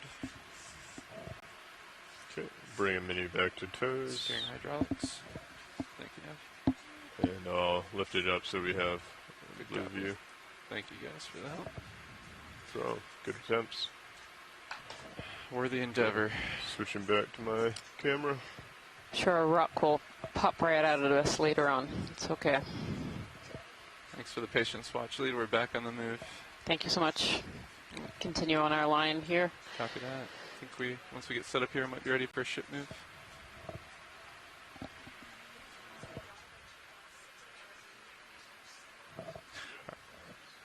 Our last ship move was 120, correct?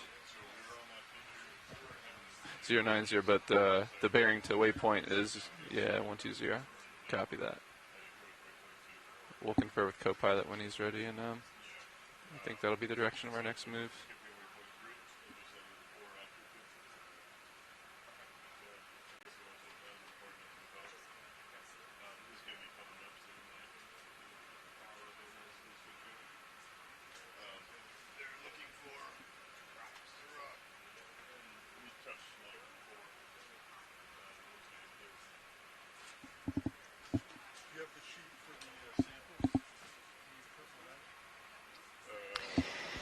As we're starting to move on our way here, we can see a lot of the similar morphology that we've been seeing so far this dive. It's just these beautiful walls, this lava flow that had come down and that's created these really optimum habitats for things like sponges. You can see on the wall in front of us there are just Many different species of sponges. I've counted at least 5 or 6, if not more, so far through this dive. This area is obviously a good habitat for these sponges. There must be a little bit of water flow, not too much sediment, and enough food that's coming in this area to keep these sponges healthy and growing. Tether looks good. I'll come up a little bit here. Copy that.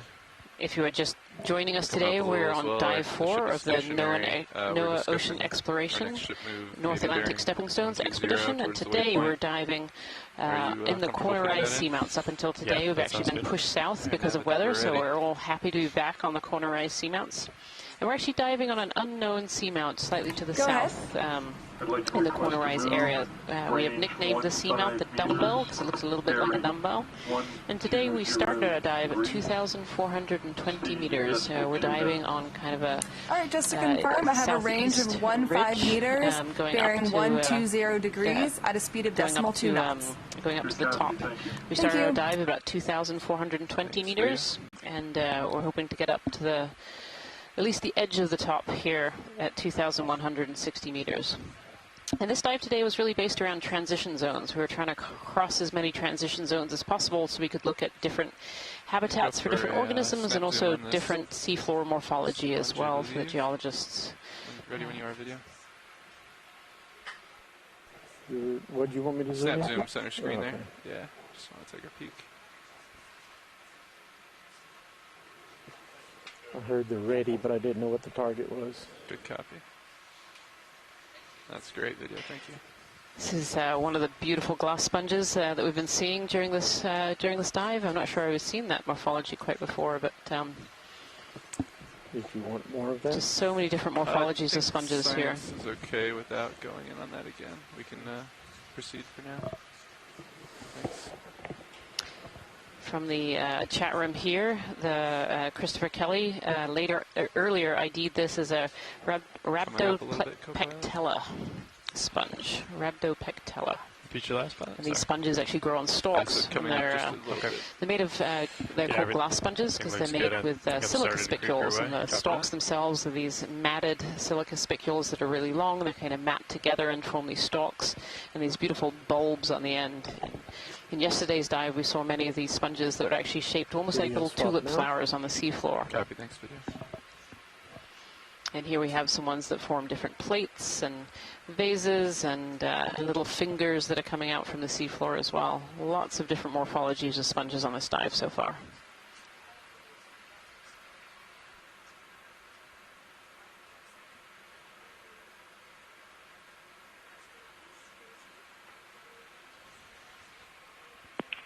Is that a small Iridogorgia down there on the lower right?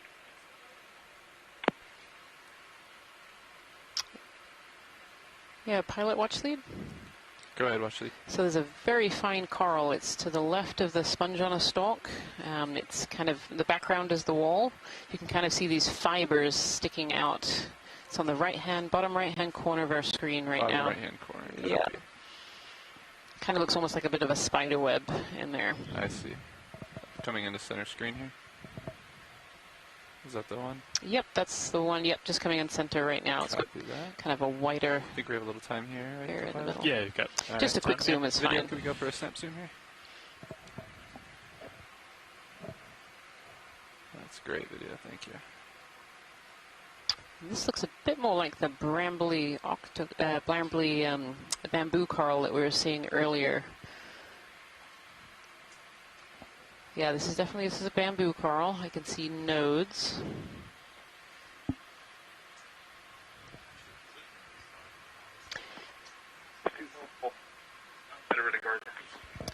Sorry, Scott, you are a little quiet there.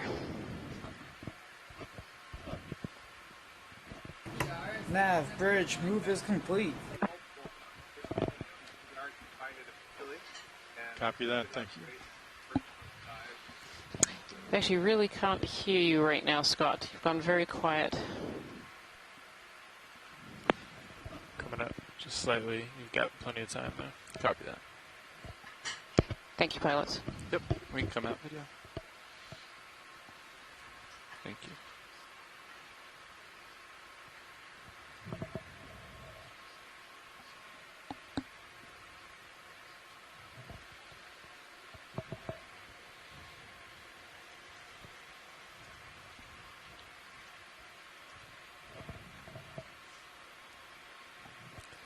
looks like you're starting to catch up a little there. Yeah, and that, I'm sure you heard, move is done. Oh, just on the edge of this cliff feature here, you can see there's lots of different sponges again. A few species we haven't seen. If it's not too late for a snap zoom pilot on the red sponge, the little one that's sitting on top there. Copy that. Is that the center screen there? Slightly center right. Center right, copy that. We'll go for snap zoom video. Copy that. That's good. A little more. You can come in a little more. To the right. To the right. There we go. Right there. Yep. Copy that. Thank you. That looks good.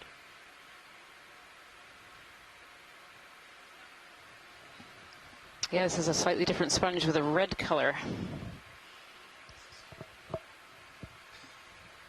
that we've seen before. And what I've heard from research is that these red-colored sponges, very red and dark-colored, can actually contain various pharmaceutical products. They're actually really useful for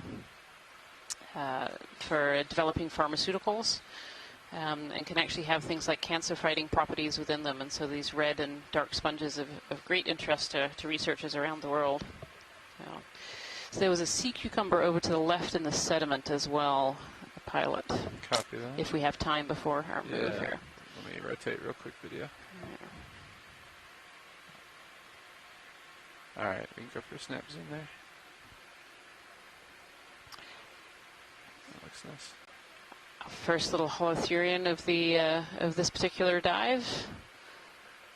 Looking good.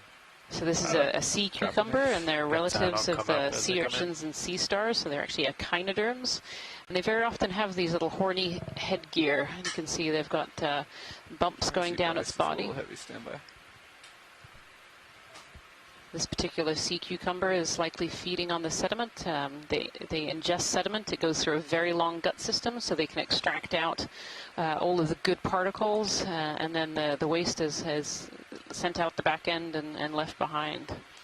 And so these sea cucumbers mostly live on the sediment. Most just crawl along. They have little tube feet underneath that help them move around. Some very specialized sea cucumbers can actually swim. They have swimming headgear. But many species of sea cucumber actually just live on the sediment and feed on the sediment as they go. That's a great shot, pilot. Thank you. You're welcome. We can come on that video.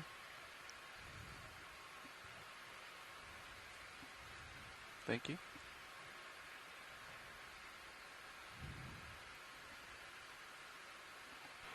Okay, I'm coming up and coming at you. Here we are, really cresting the top of this feature here, and going into more what I would call pillow lava. I don't know if a geologist would agree with me, and Jason is off on a live interaction right now, but I do have Kim sitting next to me. Maybe she can chime in.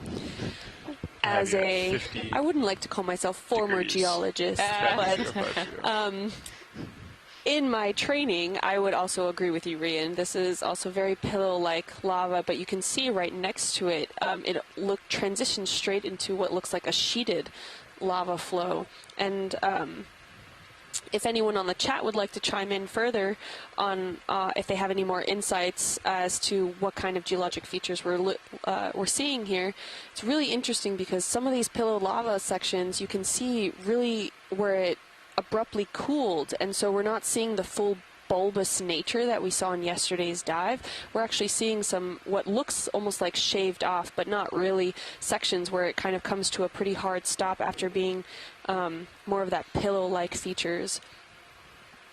And then all this bumpy texture, and that's from the ferromanganese coating that's precipitated out of the water, and that's actually the same coating that we see on these dead branches of these corals, and how they've turned brown if they have a very light coating, and then eventually black as they gather more.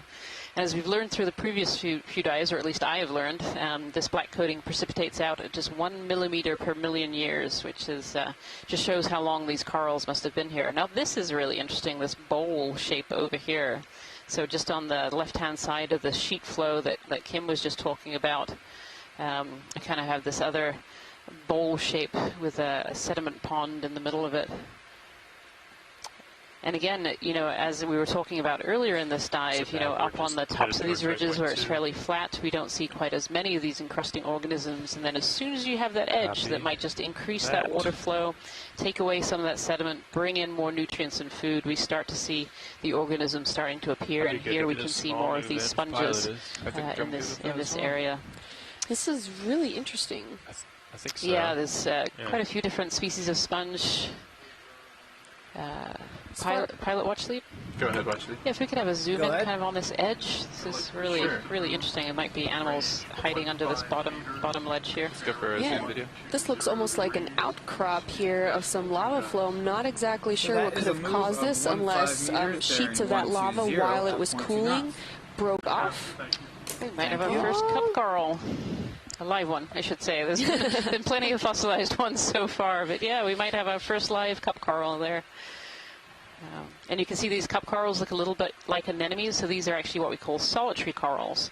So all of those big fan corals that we've been seeing before are colonies, and that means that all of the different polyps that we're seeing were genetically identical to one another. But here we have a solitary coral, so this is just a single polyp that is likely to be genetically different from any other solitary corals that we see in the area. This one has a very, very round shape, which suggests it's probably of the family Caryophyllae. Which is, and they're found relatively commonly in actually all of the world's oceans. There are different species of Caryophyllae that are present. So that's really neat to see, because we've seen a lot of these dead fossilized cup corals as we were coming up that wall just now. And so it's really nice to see a live species here. Would you like to see any more of this feature? I think if we can just pull back a little and just kind of sweep across it, that would be great. Come out just a little bit of video. Perfect. Pilot, could we also get the lasers on? Thank you. You're welcome. There we go. So this gives us an estimate of roughly how tall and the size of this feature that is here that we're seeing. Yes, it's quite a big feature, but you can see that cup coral is very, very small. They're usually only a few centimeters in size, and even the largest of the cup corals really only come out to be about 10 to 15 centimeters or so, and those are actually found down in the Antarctic. We don't tend to see any really that large up here. Goes to show you, without the laser, sometimes these cameras are so good, they're deceptive. They can really zoom in with these cameras, that's for sure. And we're zoomed in quite a way right now. We're quite far away from this feature, really. And you can kind of see that if you look at the Sirius camera, which is on live stream number 2, you actually can't even see this feature really on there. It's far enough away. Yeah, really interesting. You can also, on stream 3, the sonar that's picking up this little outcrop there. It looks really great. It's clearly defined with the high intensity lighting, as you can see. So the lighter the color, the more intense that sonar feedback is. So it gives a really great perception and visualization of what we're actually looking at, with an average of distance of how far this feature is away from the ROV. Yeah. Oh, beautiful sponge. I heard the name Africalistes yesterday, but I don't think that's what this is. But if there's a sponge expert on the line or in the chat room, any information would be great.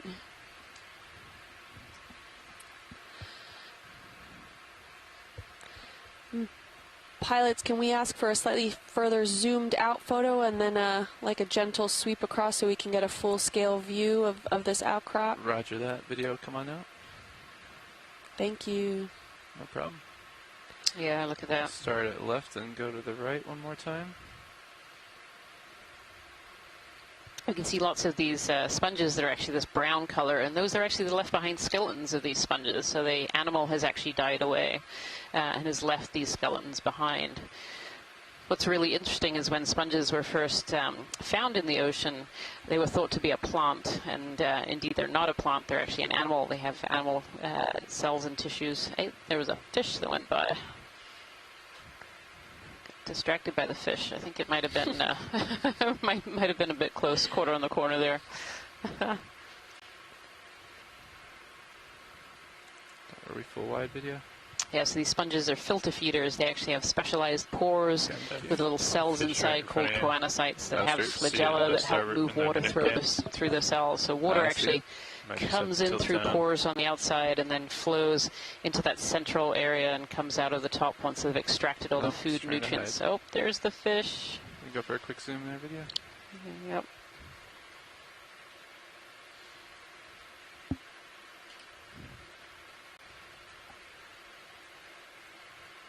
Try to pirouette it just a little bit and get an angle on it. Yeah, I can come up. You got room. Copy that. We've seen a couple of fish so far on this dive, some cusk eel, but this one looks a bit more like the snapper that we saw before. But if one of our fish biologists would like to correct me, that would be great. There we are. Not a bad side-on view there. Nice. Thanks, video. That's nice. Looking down at you, 60 degrees. Copy that. Oh, think you look fine though. Copy that. Thanks.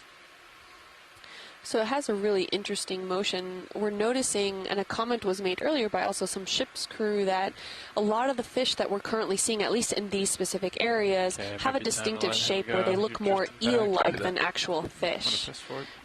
Why do you think that is? Yeah, so I just had confirmation this is a snapperbranchid, which is a type of eel in the deep ocean. And so they move like this to try and expend as little energy as possible. So in the deep sea, it's always relatively food poor. And so all the animals that live here are really trying to utilize energy as efficiently as possible. This kind of eel-like shape and this very slow movements of the tails that we see in fish down here. Have we collected any specimens yet? We have not, no. We tried very unsuccessfully to collect a few rocks, but they were...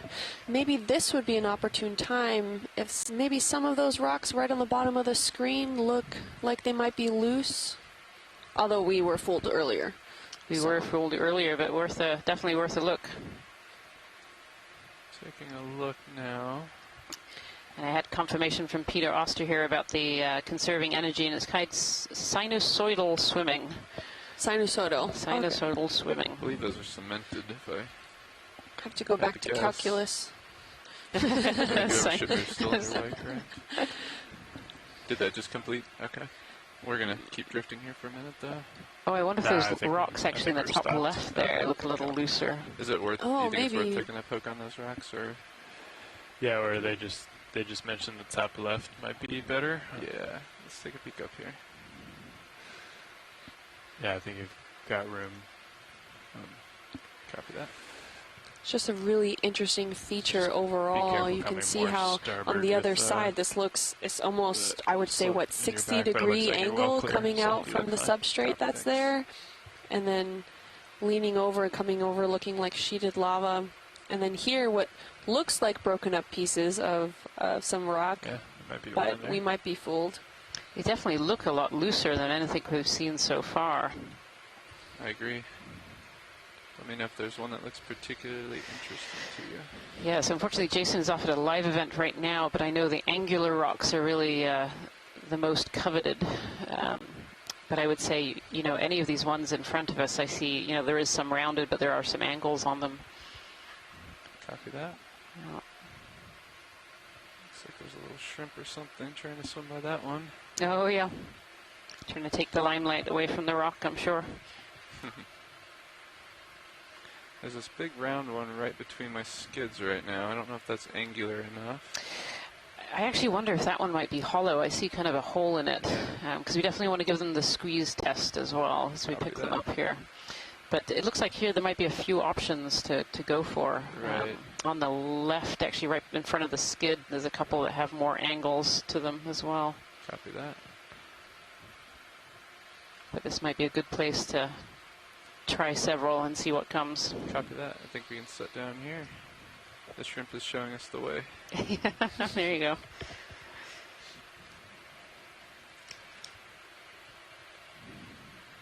I've got your mini Zeus looking at your toes. Copy that, thanks. Look stable, serious to stable. Copy that. Get set up here, make sure we're not drifting.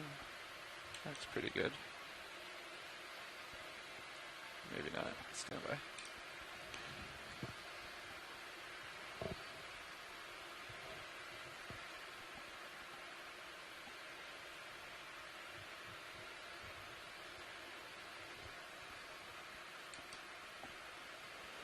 All right, that's a little better. We're going to let the pilots focus on collecting samples right now. All right, ready to take a couple pokes here? I get you spun up. Which one are you going for here? I'm not sure just yet.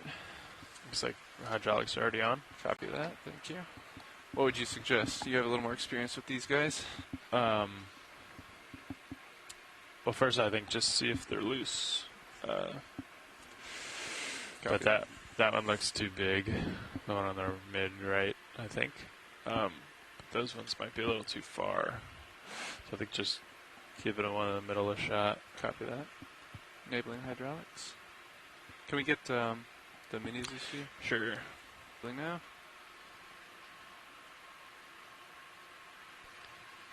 Polykeet trying to steal the limelight now as well. Yeah, you can try for that one. It's hard to tell really until you put your jaws there where the lasers. Copy that.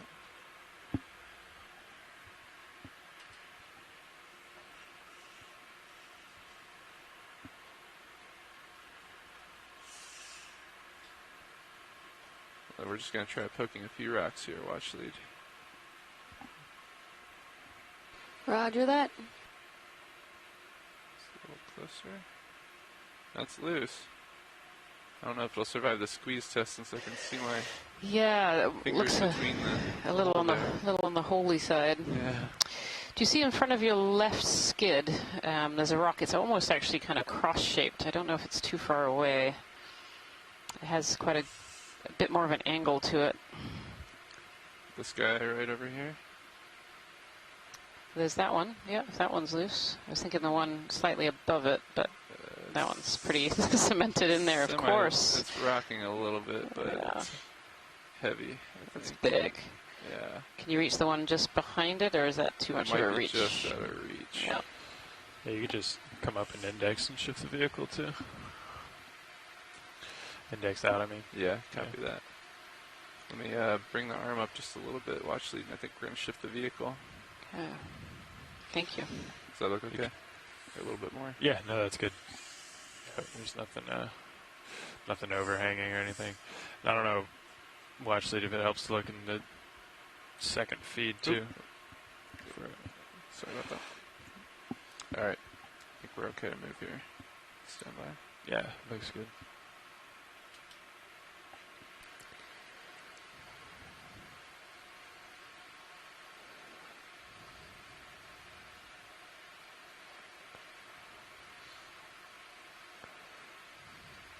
You were thinking the one just beyond that big one that we poked, watch lead? Yes. So, kind of coming into center now.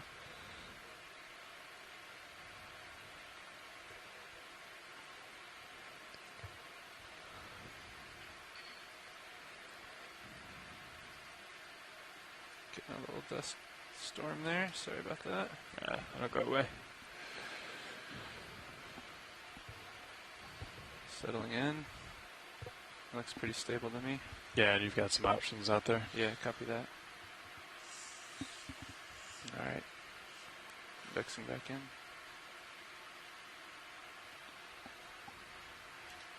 Let's try going for the one that we first identified there. Sorry about that. 1 second.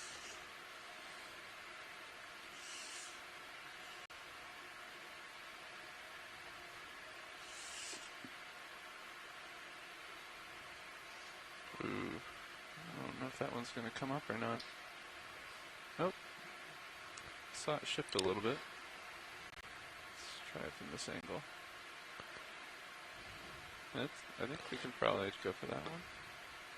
Oh, it might not survive the squeeze test. It may not, but it is free. Are there any others that you'd like us to try poking? Yes. So on your right-hand screen from the face down, do you see right about 20 centimeters off? You're about to float over it, so slightly down about that one right there that you're looking at. You might be eyeing that one. Stand by. Thank you. No problem.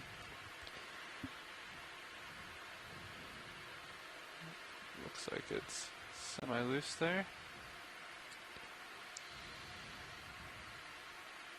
It does look loose. We can try to give it the squeeze test if you want.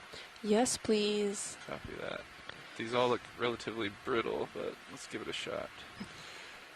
So, do you want to open the box before that, or just go? We could just go starboard too. It's whatever you want.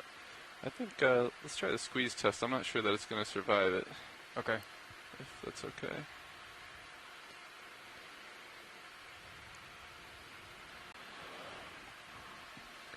Yeah. Oh, yep. Don't think so. I'm going to try to grab this chunk again and we'll see. But it looks like it was starting to fall apart already. Ah. Yeah. Oh, yeah. Close.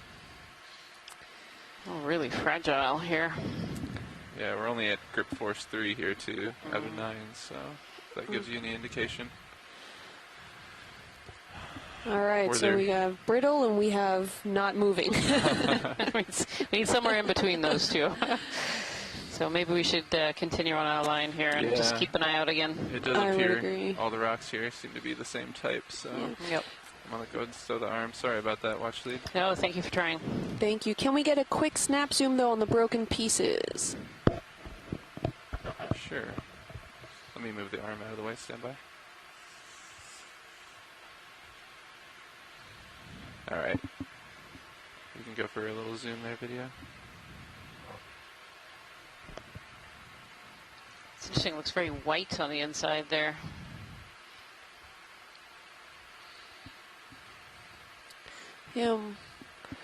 Can't tell for sure, but it looks like it might be calcified ooze. Interesting. So we refer to ooze as a lot of these kinds of more finer grain materials in geology that can cement together. Now, I'm not an expert in areas that specifically are around lava or volcanic rocks of origin, but this broken apart piece looks potentially like something that might have been just semi-cemented together by some finer grain materials that just could not survive the squeeze test, but that's good. Thank you very much. No problem. We can come out, video. Yes, that would certainly explain why it wouldn't survive that squeeze test. And our other geology co-lead, Kira Mizell, says she agrees. It looks like carbonate sediments loosely cemented by manganese oxides. Yeah. So. Thank you, Kira. Glad to have you joining us.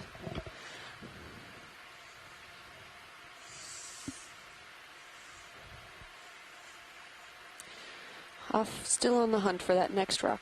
Yep, we will keep rock hunting as we make our way further up this track and get moving here. Have a little fragile coral right in that there. view. Yeah, it looks like a skeleton. Yeah, yep. Yeah, some skeleton's been washed down. Stowing hydraulics. Looks clear. I'll bring it back center line on Mini Zeus. Thank you, co-pilot. Appreciate it. And then bring my Zeus back up. The hunt continues. Yeah, 0 for 2. Not a criticism. So you can see how we're really at kind of the base of this feature. We came up and over. Move in here? I think so. So up and over that bowl shape and into this kind of sediment plane here. Bearing. 120. Oh, okay.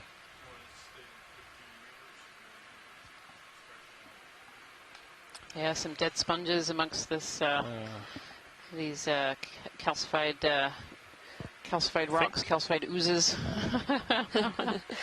Yeah, very interesting. I think it's 250. Interesting area, even if it was not the kind of rocks that we wanted to get. It was still very informative to be able to stop and give them a squeeze and then realize that that's what they were as well, because that's another data point for the types of rocks that have been found. Yeah.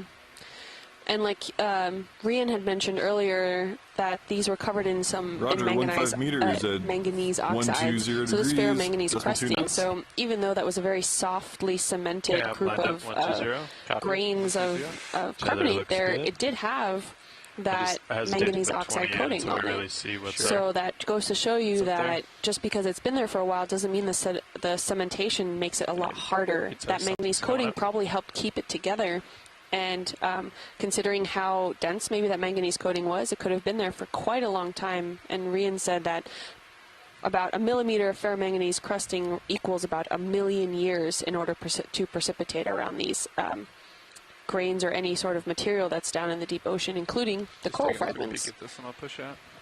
Yeah, and Liz Watling is actually just commenting here, Liz, that several of the peaks in this group on the Corner Rise have actually been found to have carbonate rocks in them as well, and so being in this Corner Rise area, maybe we're going to see this more often as we continue our exploration here. If we could have a snap zoom on that sponge skeleton as we go by, that would be great, Pilot. Copy that. Is that the one center screen there? Yes, please. I think it's just a skeleton. But copy that. We can go for a quick zoom here, video. Yeah. Yes, there's a dead skeleton off to the right-hand side, and then there's this beautiful vase here that's potentially a member of the Afrocalistes group. And you can see the difference when these sponges are alive. They're very often this white color. At least most of the ones that we've seen so far have been white. But when they die and all their tissue dies away, they leave behind them these silica skeletons that quickly turn brown with grains of sediment left behind in them. We were fortunate enough earlier on this dive to actually see a red sponge, and those are definitely rarer to see. So that was a good find. Thank you, Pilot. No problem. Come on out, video.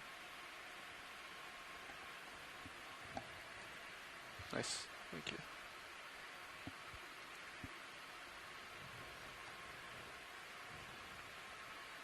Looks like we've reacquired the slope over here. Yeah, let's characterize that a little before we get fully into it. How's our sonar view of it? Can we tilt up and take a look, or is it working? Can, yeah, I meant with cameras. Yeah, it tilts it up, mini Zeus. Yeah, it looks yeah, it looks like there's some sediment into some walls, which makes sense.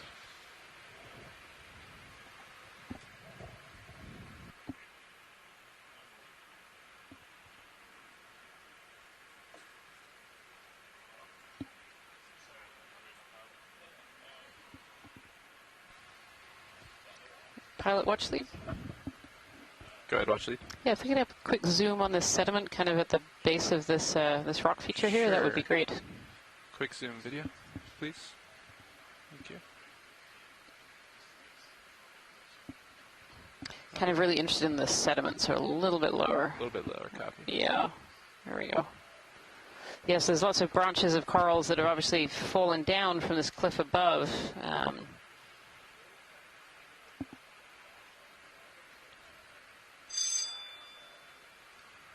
In amongst these sediment here. I don't see as many of those pteropod shells like we saw in the initial zoom in on some sediment. Thank you, Pilot. You're welcome. Come on that video. Yep. ROV nav bridge, move complete.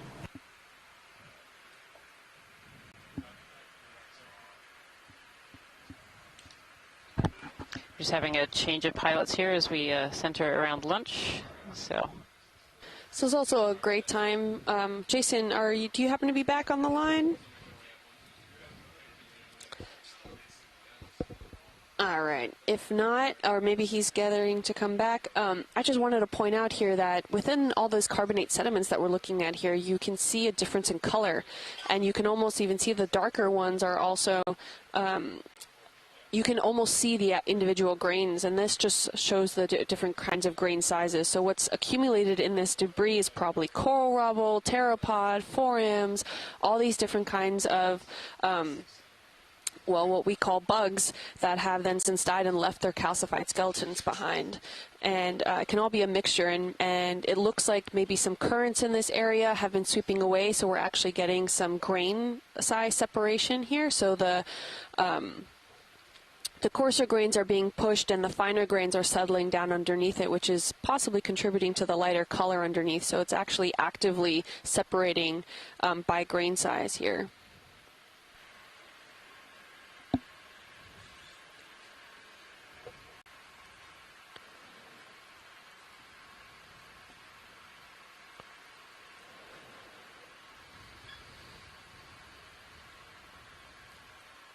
We'll give another moment for the pilots to get all settled in.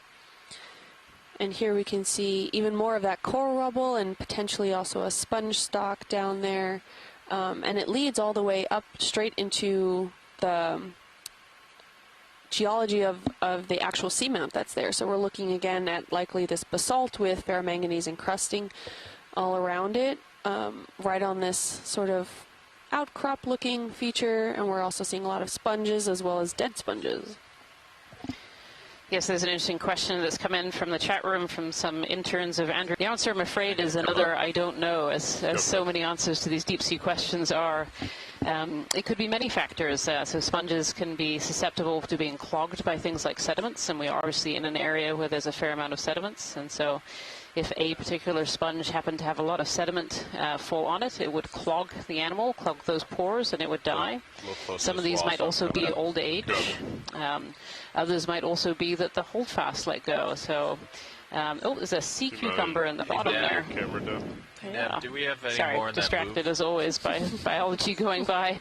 Back us up, some of these other sponges, if you look at them, they have very small holdfasts or stalks that are on the wall, and so if they get bumped or knocked, or even a heavy current or something, or if they even outgrow and get larger than that stalk can hold, will fall off the wall as well. So many reasons why there might be dead sponges around. But one of the important things to remember about the dead sponge skeletons is those also form habitat. Just because they're dead doesn't mean other organisms don't use them for their part of their life history.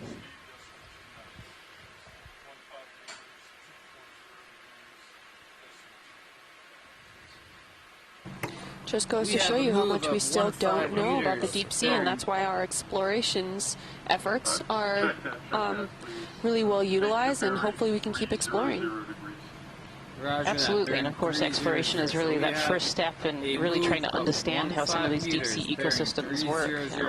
To even be able to work in most areas of the deep sea, you have to know what's there first before you can really study it. And so these exploration cruises are so important for understanding our ocean and how it's all connected both to the upper ocean and the deeper areas. Yeah, keep coming up.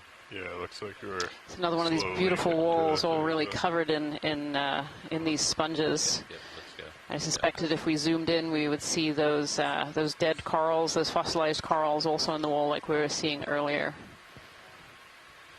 This is quite the wall feature. Wow! It is pretty amazing.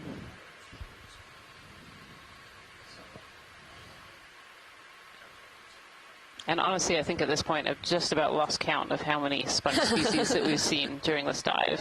So many different morphologies, and most of those morphologies are different species of sponges. We're seeing very different species. We saw a few that we had from yesterday. I saw one go by of one of those larger ones that had that drooping curl effect to it. That's right. I saw one right off screen. Yep. Oh, there it goes. Oh, is that the same? That doesn't look the same to me. It looks a little bit different. Yeah. Actually, these two in contrast is nice. We have It's supposed to be on high pack. A very smooth on the left, and then kind of this one with lots of tubules and bumps in it, and so looks like giant pores. Giant pores going through it. Yeah, it looks like it. A lot of these rocks are very angular, and oh look, it almost looks like there's like a hole. Yeah, a hole in the rock. My goodness. Wow. We are scaling quite the cliff here. We are, and of course, as we're starting to ascend on this pinnacle, we have to be careful with the ROV system. We don't want to get caught under any underhangs or anything like that. And so we have to be very careful of where we are at all times. And this wall, I have to say, was pretty unexpected. Yeah. we had to move our dive site this morning a little bit. We were originally on kind of a southern side of a ridge feature, and because of the currents and the waves, the ROV wasn't able to operate in that area, so we moved onto the opposite side to a much shallower sloping ridge feature. And I have to say the dive today has been anything but a slowly shallowing ridge feature. It's been full of these wonderful cliffs, and we've seen many different species of sponge. In terms of corals, we've actually seen some live cup corals as well as fossilized cup corals. We've seen some chrysogorgia, some bamboos, and so several of our first sighting of primnoids as well during this cruise, potentially 2 or 3 different species as well. So we've seen a fair number of different species, if not a high density of deep sea corals. This has definitely been a very sponge-dominated dive so far. How long was that move? I think it was 15 meters, if I heard correctly. I was a little asked for 5, but that's fine.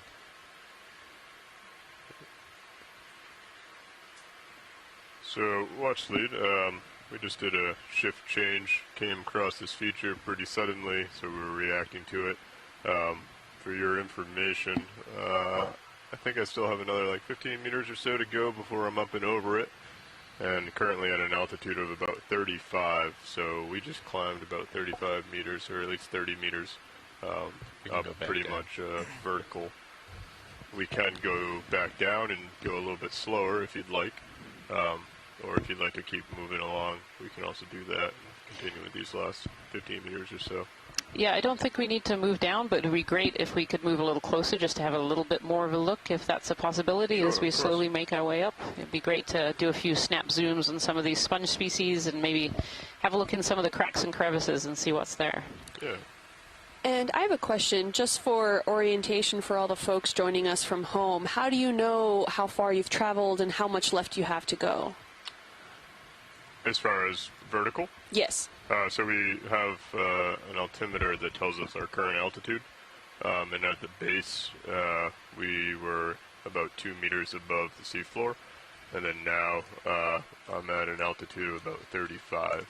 So from where I started at the base to where I am now, we've traveled about 32 meters, and then using Sirius as a reference point, Copilot is just at the kind of the edge of the top of the cliff right now, and you can just start seeing over with his sonar, and he is about 15 meters above me. So with addition by subtraction, you can find out that it's about 45 to 50 meter tall wall. Great, thank you so much, Pilot. Can we actually get a snap zoom on that coral that's off to the right-hand side bottom of the screen, please? Video, if you want to start coming in, I'll come over and bring it into center.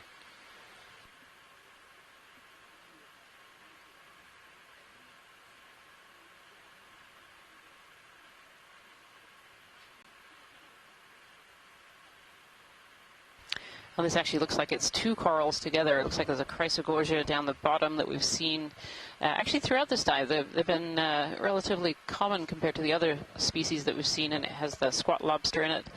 And this looks, again, a little to me like another primnoid.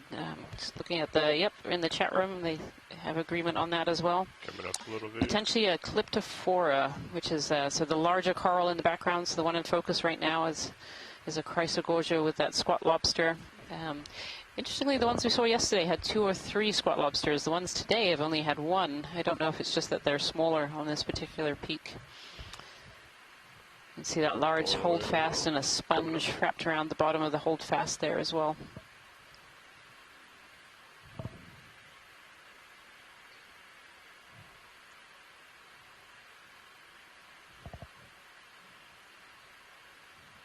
Potentially some of that brambly bamboo in the background as well. Les Watling has made the comment in the chat box here that this is the second time we've seen these 2 particular species of corals together. Potentially the third.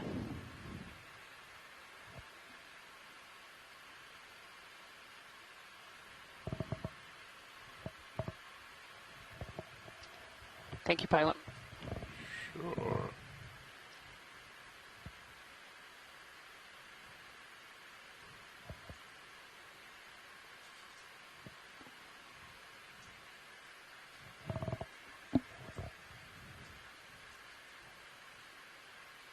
Sure. It kind of looks like it has big antlers coming out of it. Yeah, go ahead and come in video.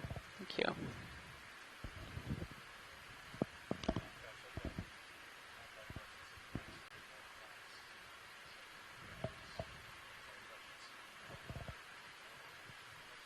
Yeah, so on the right-hand side here is another species of sponge. I don't think we saw one slightly further down this particular cliff, but we haven't seen earlier in this dive. Again, another one of these morphologies with these large holes kind of going through it. This one forming more of an antlers. Christopher Kelly here thinks it's a ferret type of sponge. Then on the left is this bamboo coral. You'll often hear us calling it the bramble, because it looks a bit like brambles. These very, very fine branches with these really delicate and small polyps. You can just about see them waving in the current there. And here's another species of sponge as we kind of go down. This wall is definitely very sponge dominated. Full wide video. Thank you.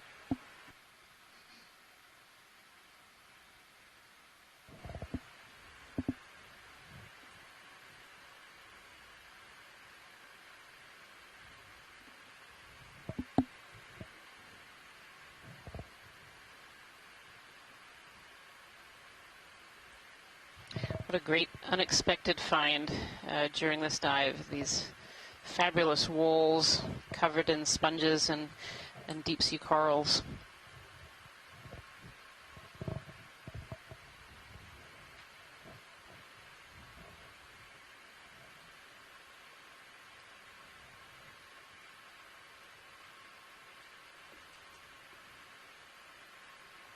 So Liz Watling in the chat room is giving some information on those bramble bamboos.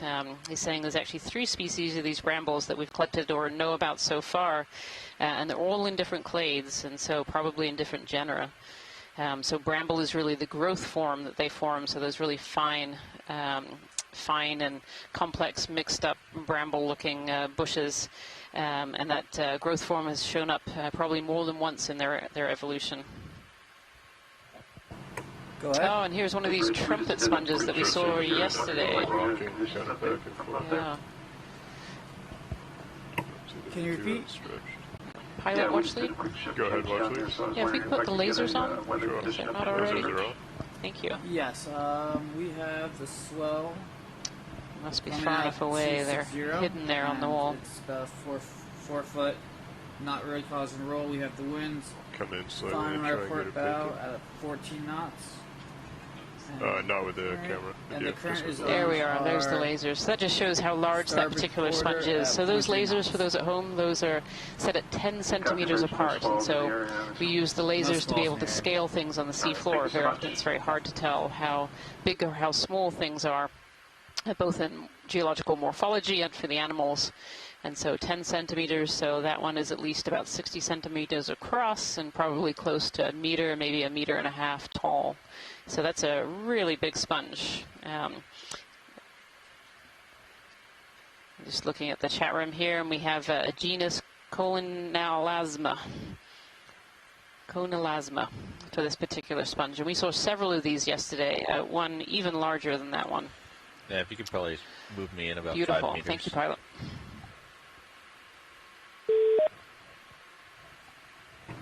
Go ahead. Average, we'd like to put in a ship move request, please. Range 5 meters.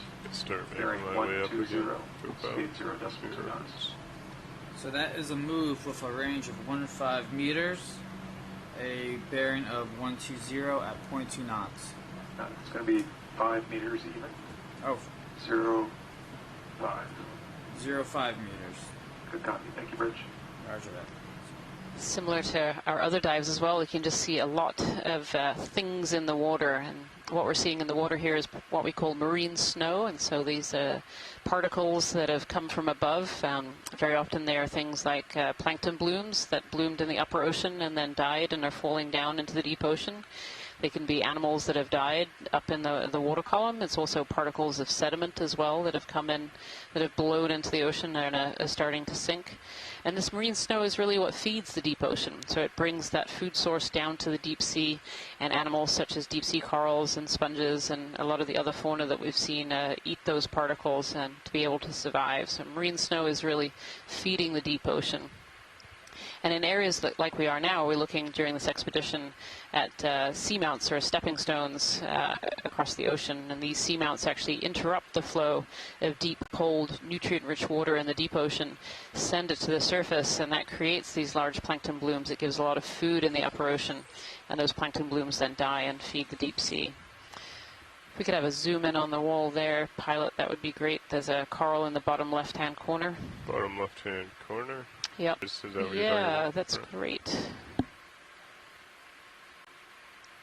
There's quite a current in this location, so it's quite hard to be able to stay still and be able to image. The pilots are doing a great job up in front of me today. Yeah, and you can just about see that little... There was also a request for a yellow sponge. I didn't know. Oh, a yellow sponge. I'm sorry, I missed that one. Yeah, so here we are, and there's more of that bramble bamboo that we were talking about earlier. So if we could zoom out, pilot, let's have a look and see if we can find a yellow sponge here. Copy that. Is it in this general area, or was it from where we had just come from? Backtrack a little bit. Zoom in on the lower yellow sponge. On the lower yellow sponge. Let's see. I actually didn't catch it personally. Oh, so yeah. You were reading a comment. It's the large one. Keep an eye out for it. Copy that. Thank you.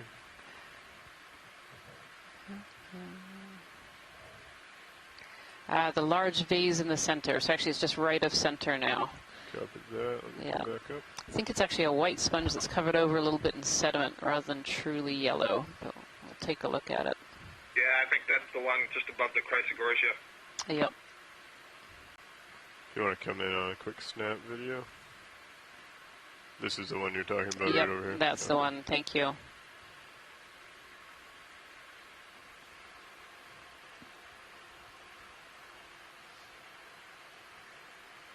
Yeah, it almost looks like two sponges together, one large and one small. If we could have the lasers on those if they're not on. Yep. Lasers are on. Thank you. Okay. That's great, pilot. Thank you.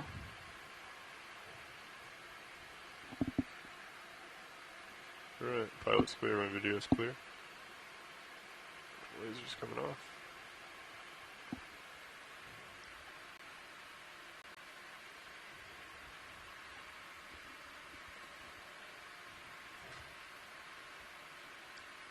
Christopher Kelly is mentioning that some of these sponges, like these vase ones here, can actually form colonies with multiple vases, and that's probably what's going on here, where we had the two vases together. Oh, D2 is looking up the wall there. Still quite a steep cliff to go. More of this bramble form of a bamboo coral, one of potentially 3 different species.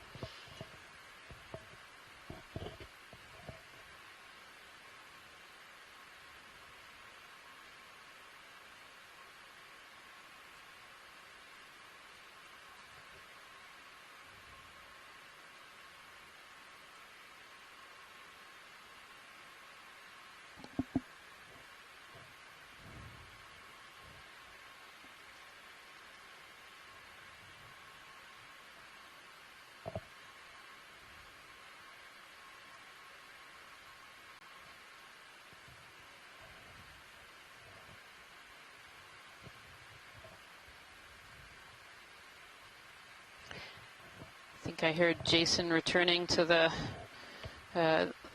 audio line there. Are you there, Jason?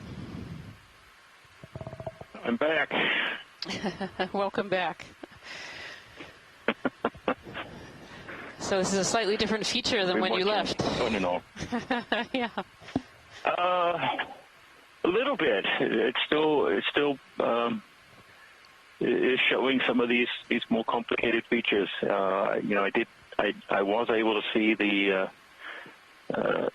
rock squeezing activities that were going on, and certainly the composition of those rocks did not appear to be volcanic in origin. So I know I quickly reviewed back through the chat room, and folks were saying that they did appear to be carbonates or chalks, and that that was one of the things that we were looking out for during this dive. There had been reports, mostly from the New England seamounts, that these seamounts actually have a carbonate or a limestone cap to them from when they were closer to the sea surface. After the crust starts to cool, the seamounts will actually subside to deeper depths.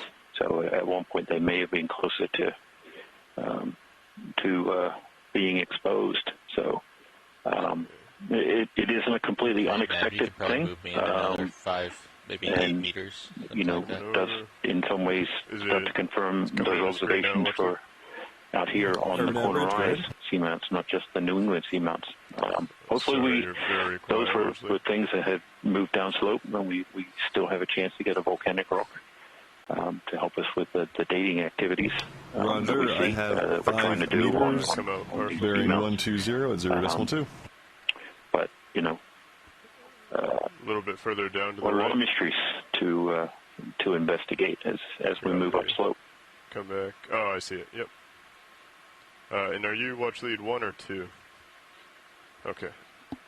Copy that. I'm just going to increase your volume. All right. Go ahead and come in, video. Zooming in on an anemone on the base of this. This is a bamboo coral here.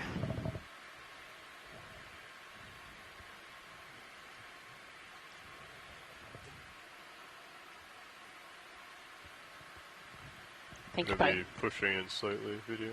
Thank you, Pilot. It's good. Okay. Copy that. Sorry, that was pretty jerky. Full wide video.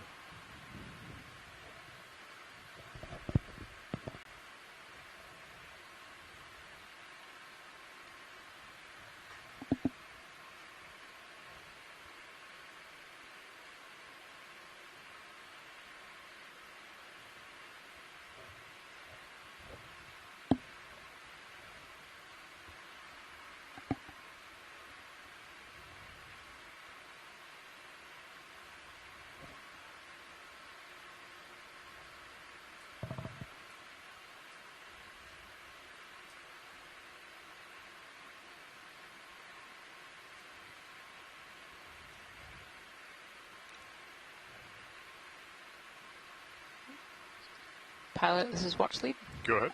Yeah, so there's a straight up sponge right in the middle, and I think that's one we haven't seen before on this dive. Go ahead and come in. Thank you.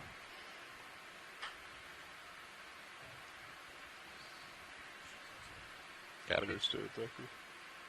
There's so many species of sponge that we've seen so far this dive, it's hard to believe there could be one more, but I don't believe that we've seen this straight up vase yet. Go ahead and take more if you got it. Yeah. Where's that full? Okay. So I had some of those forams, those single-celled organisms on the outside of the sponge there. Right. Quite far away and fighting some current, so. More of that bramble bamboo again down in that bottom corner.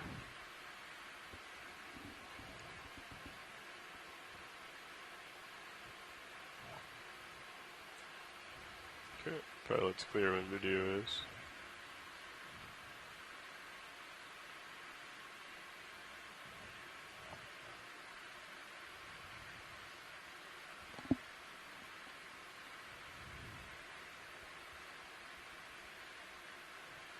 So at this point, I have definitely lost count on how many species of sponge we have seen so far during this dive. I should have kept a little tally in my notebook, and I didn't. I was writing down names, but I'm a bit lost. This dive has definitely been a sponge haven.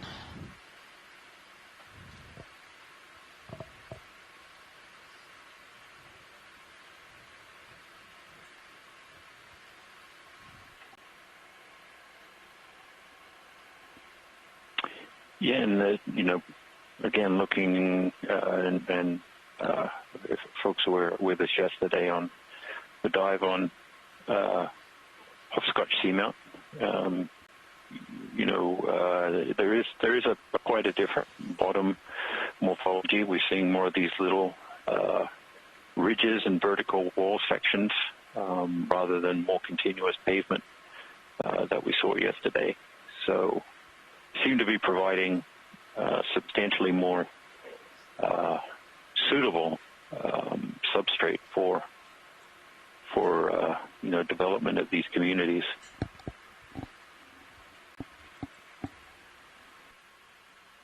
Still a lot of this ferromanganese crust that that is just pervasive over every exposed hard surface. Actually, in this one right here, we see really extensive coral skeleton debris accumulating at the base of this little piece of wall. Earlier, just after that sampling attempt, it seemed like the sediment cover was really dominated by this kind of thick, mat-like coral skeleton debris. Finished a while ago. And we haven't seen that on other dives. We want to go ahead and this get is the another first one where we've really seen it. Get near the top of this feature. You can put in 10 meters. So really, we're seeing many of the same species and individual types that we had been seeing over the last few dives, but certainly the abundance, it seems to be much higher. Maybe folks who are with us can confirm that I'm not seeing things, but really interesting dive from the biologic perspective. You want to do a quick snap on this sponge here video?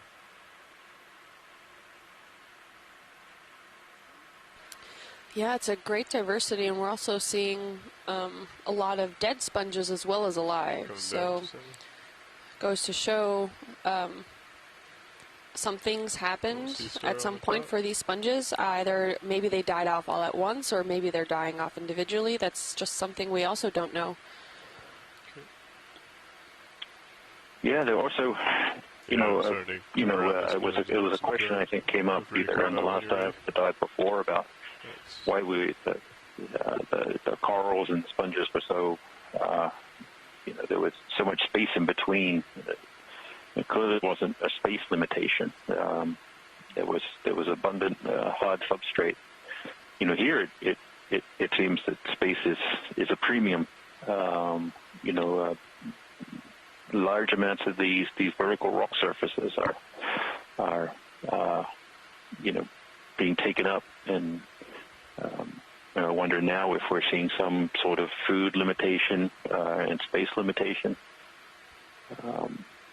competition for those resources that are required to be successful and long-lived. Speaking of those resources, I'm curious about our overall context, and as we get a little bit higher, I'm wondering if we're in a shadow, because again, we're seeing a lot more density of sponges, and the sponges seem to be bigger than the corals, which usually suggests that the currents are a little bit weaker than the corals prefer it. So it'll be interesting to see how this progresses as we go up.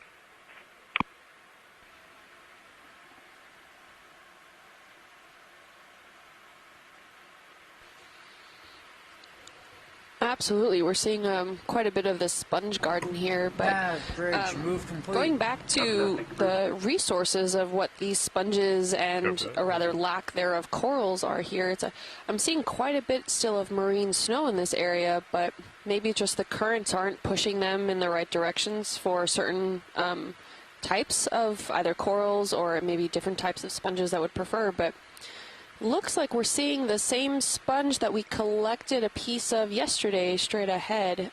Does that look familiar to anyone back on shore?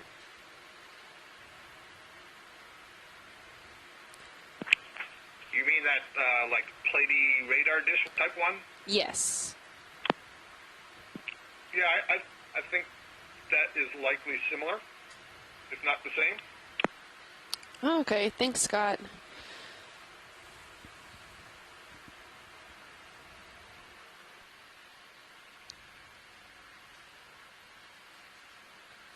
You want to do a snap zoom here video? Yeah, this other sponge looks a little different. Yeah, it looks very different from what we've normally seen. It's has that porous texture, but usually those we've seen are slightly more like circular. It almost looks like there's a skeleton inside of it. Wow. Yeah, I can't tell. Or it may just be something on the back side of it. Just the way we're looking. I'm wondering if we have anyone from shore. Scott says maybe Faraday? Fariaday would be the family, that's what I'm guessing. Chris Kelly is on the line from University of Hawaii, and he would be our sponge expert today, and so he's thinking this over. He's got a lot of experience looking at these sponges in the Pacific.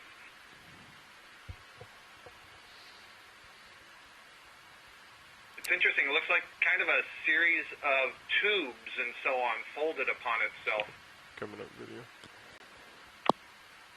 Yeah, it looks quite interesting. You have those very large pores that you can see, and then when we were zoomed up really close, you have those like that. You can see more of that lattice structure of probably the skeletal base of this sponge, which then showed then really smaller pores, for which likely is the main source for the filter feeding aspect of the sponge. So Chris Kelly is saying that it could be a euplectellid or a euplectellid, perhaps Herdwigia. Do you mind brightening up? That's an interesting name to say out loud. Herdwigia. Herdwigia? Tilted up pretty far, so... Not sure. I'm sorry if there's a better pronunciation for that. 23. Yeah, but you're super close to the wall. Yeah, I'm clearly not helping you out. Lower block, yeah. I was quite enjoying our ferromanganese crust. But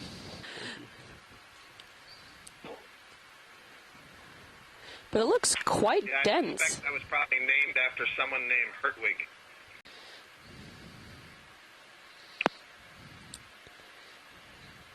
Well, that was thoughtful for that person. It's always nice to have certain species named after you, especially if it's within your field. It's just really interesting. These look, like Scott mentioned before, very kind of tubular-like structures. It looks almost folded in on itself. It's very interesting. Can we actually have the lasers, please, so we can get a size estimate? Thank you. Well, you're looking at, Kim, I'm looking at this bamboo coral on the right, and notice all the polyps seem to be being blown to the left. I think that's showing us the current, and even all the branches are sort of bent over to the left, and several of these colonies suggest the dominant current direction. Would these corals be facing, would the polyps be facing then into the current, or being blown off to that side? In this case, I'm suggesting they're being blown off to that side, not facing into. Yeah, I can't confirm. We have current pushing us from starboard to port. Oh, thanks, pilot. Yeah, you should have had more. Oh, yeah, we can see also by the polyps here. Oh, can we zoom in on that one polyp there that almost looks like it has something wrapped around its base? Just out of focus now. This one here coming into center? Yes. Okay, go ahead and come in tight video if you can. Yeah, that's a terrific view. We can get to see some of the sclerites that are embedded in the tissue. And, you can see there's a nice view. The 8 of them, we call them intertentacular sclerites. They protrude between each of the tentacles along the mesenteries. And that's one of several characteristics that we use to help us identify it. If you want to come forward, I can try and get a little closer if it's of interest. That's okay, thank you. Most polyps are more or less on one side, but not entirely. So, yeah, is this a possibility? Are we stable enough for a collection possibility, or are we on the move? Pilot, did you happen to catch that? Very vaguely, I think someone asked for a collection. Yes, of that larger sponge, actually, that's hanging off the side. Would it be possible? Sure. The ship's stationary at the moment. When did it stop? Copy that. Co-pilot, you think you're done swinging? I think we were seeing like 4 to 5 minutes. All right. Yeah, let me come around and see what we get. How, we'd like just a small piece of this. Are we expecting it to be brittle? Let me see if I can find some information from onshore people. I expect it to be somewhat brittle.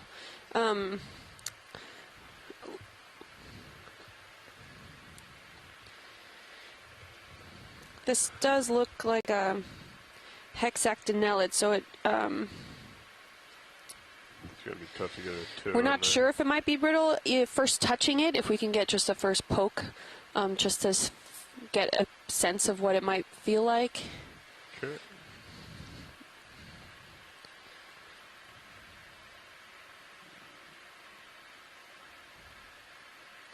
What do you think, co-pilot? How do you think the best way to approach this would be?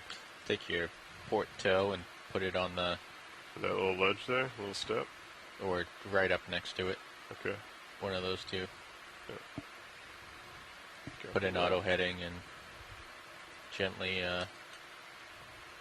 put gently sit down. All right.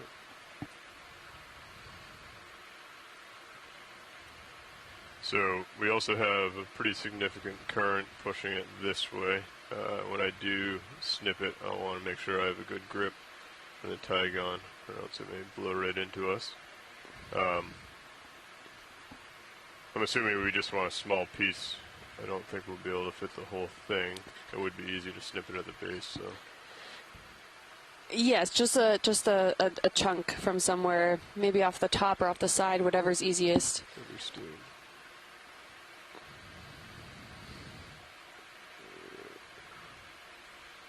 Where is my tail? Yeah, just use your manip cam. That's what I would do.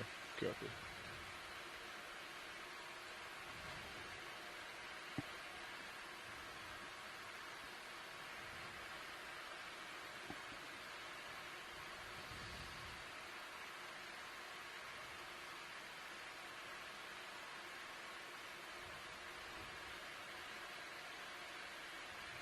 Someone's breathing with an open mic, if you wouldn't mind shutting that. Thank you.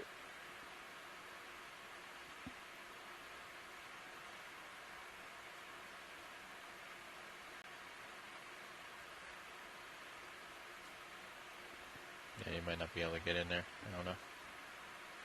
Yeah, I think. Yeah, I could always get in and then reach up.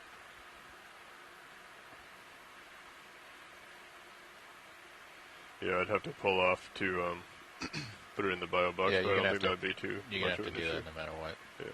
Alright. I'll get a toe down there, I think. There's a little edge. Okay.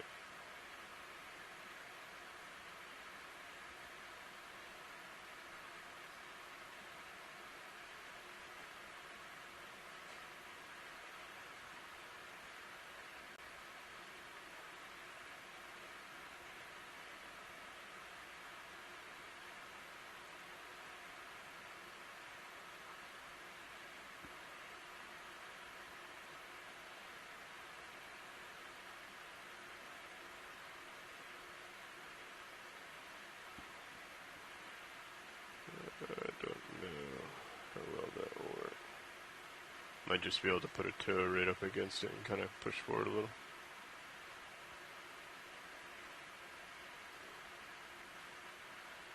Too unstable. The auto heading has been extremely good. Yeah.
Okay. It's definitely in there. Just give it a second to make sure it's stable. If you wouldn't mind wrapping up hydraulics.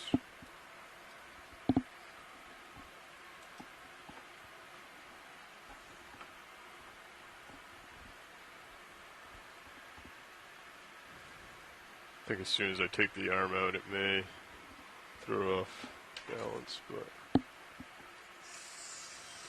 we don't have any samples right now. Okay. Great. I'll most likely be, I'll reach out, touch it, get a sense.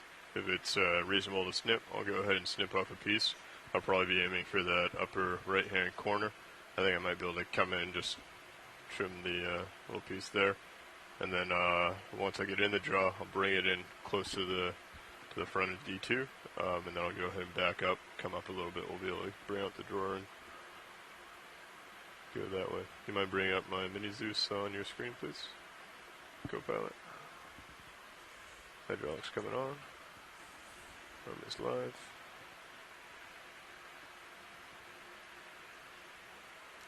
Okay, bring out the draw.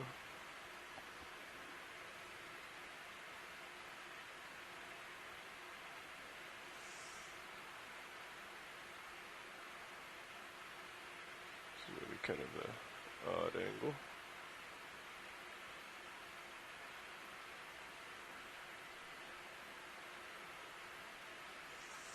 Okay.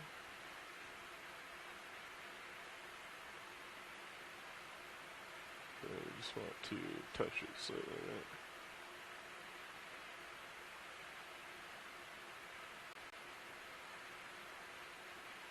Okay. Seems pretty soft. I think I can come in here and just cut off a piece. Will that work for you, Watchley? That would be perfect, thank you. Okay. Lock there.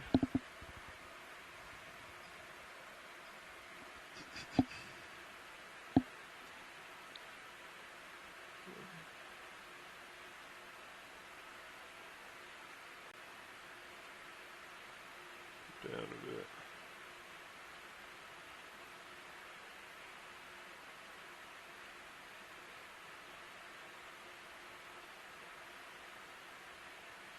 Shut the drawers.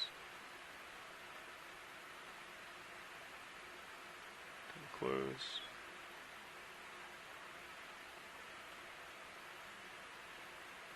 Okay.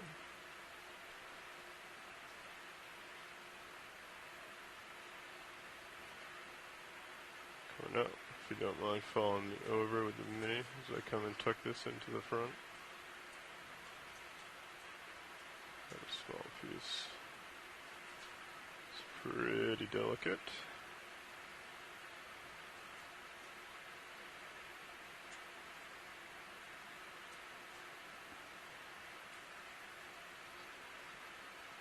Okay, I'll hold it there. Gonna go ahead and lift up, come into autos. Auto XY is not going to work without bottom lock. Oh, that's right. Okay. Alright. Just gonna come out, pull back, avoid the coral.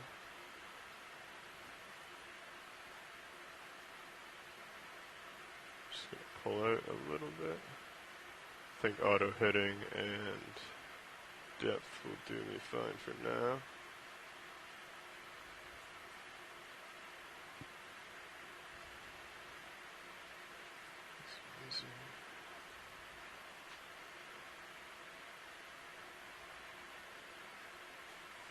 Okay, auto depth, auto headings in. Looks like we are drifting a little bit. I'll go ahead and put let's go drift starboard. Lock it in. Looks pretty stable for the moment. We have good view in Sirius. If you could go ahead and bring the door open with the port side. I think your jaw is in the way. Copy. You're right. Thank you for calling that out. Okay, jaw should be clear. Alright. Going down.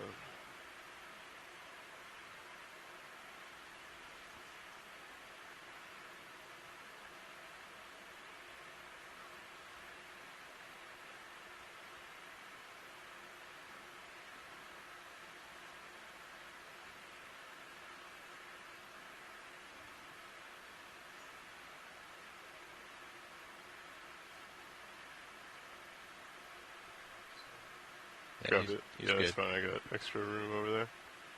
Okay. Jaw's coming open.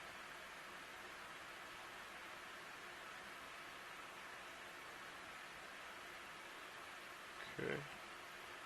Maybe stuck. Stuck to your jaws. Yeah. Okay, I think I'm out. Alrighty. That is in. Thank you, co-pilot. Thank you, pilot. And there was actually a second request for a sample on that bamboo coral that we were just looking at. Copy that, yeah. We can get set back up. Let me go ahead and get the draw set back. Relatively stowed. Hydraulics coming off. Alright. Thank you so much. One down, two coming up. Alright, coming back, heading out. As you said, nav, I think I drifted off to starboard. Yeah, it's back to port. Oh, sorry, back to port. I drifted to starboard. Heading back to port. Did come up a little bit, but I think I have the feature here. There we are, yeah. Okay, so it was this coral here, correct? A little to the port, right next to the sponge that we just collected? Correct. Alright. I think this should be a little bit easier to get a solid toe in rather than just a bumper car style.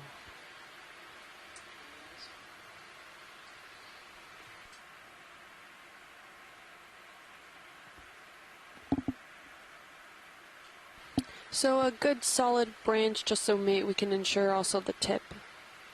Understood. We'll get set up and then you can direct me to whichever one. And can we make sure we get a good look toward the base of the colony before we either collect it or before we leave? Thank you. Were you able to hear that, pilot? Yes, I did. We'll get set up and we'll get good imagery on it. We'll get lasers on it for size, and then we can go ahead and choose which branch we would like and go ahead and collect it. Thank you. It actually looks like two corals if you're looking at the base. Yeah, it seems to have like a secondary branch down at the Yeah, bottom it was there. even... So that may be exactly, Cindy Van Dover asked this question, how does a bramble become something like this? And that is that, the brambles tend to be really small, fine branches, and they would probably break off and become more organized and large and moving away from the substrate. If this is the same thing, this is why we want to collect it to test that and do the genetics on it. So if that was the case and it did grow like that, we should see evidence for smaller branching at the base that looks like it's either overgrowing something or there was some other colony. So perhaps that's what you were just alluding to. Sure.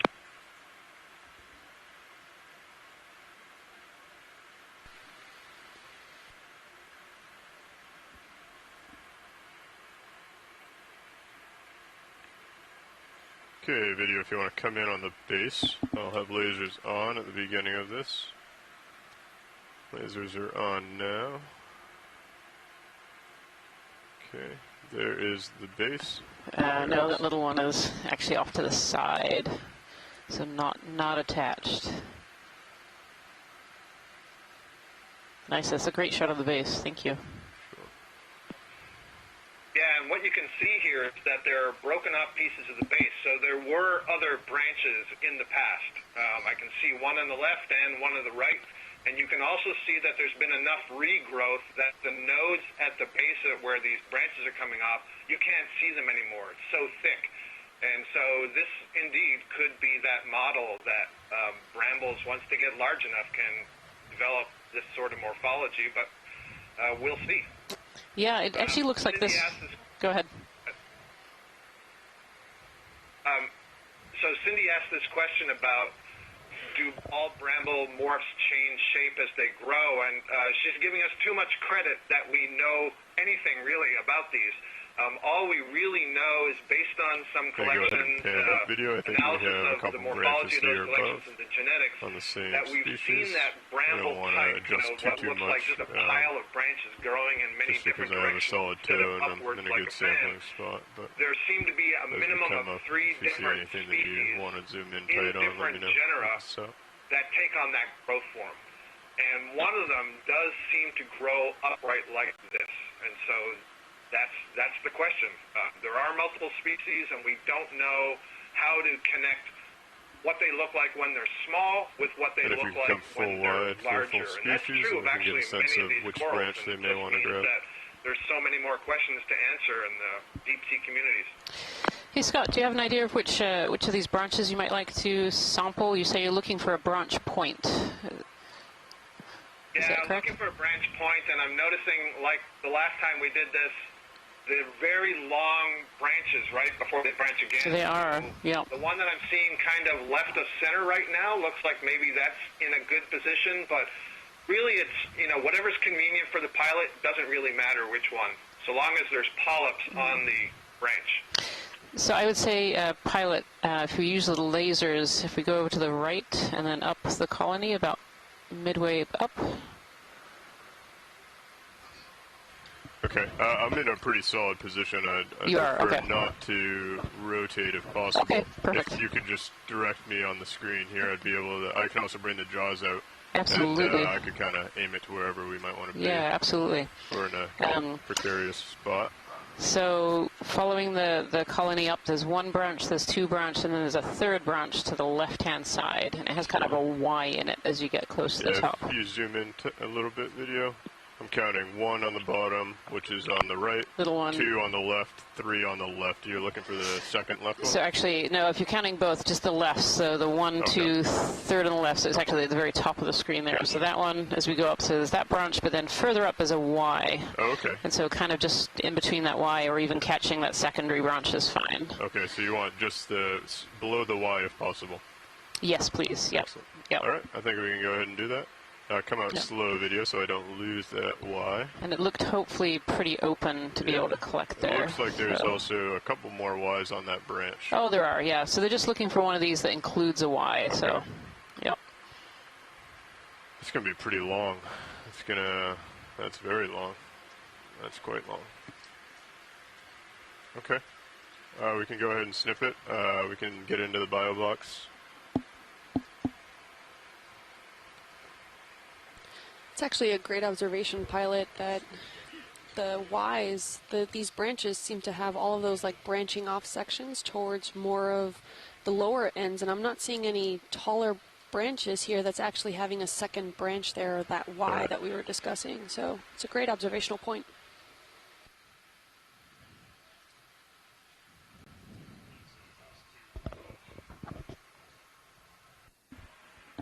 All right, watch lead. Looks like that might be a little too long to get it at the lower branching, but we just want to make sure that we get at least one branch, correct? At least one is good, yeah. So set up wherever is good. Actually, on the very right, there's a little tiny Y on the right of our screen right now. Okay. Even something like that small would be fine. They just want that Y point. Understood. All right, arm is coming on. Hydraulics are still spun up.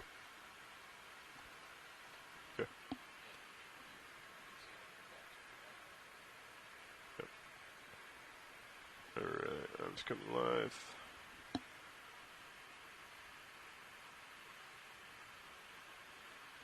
How do I want to do this without them coming in first? Got my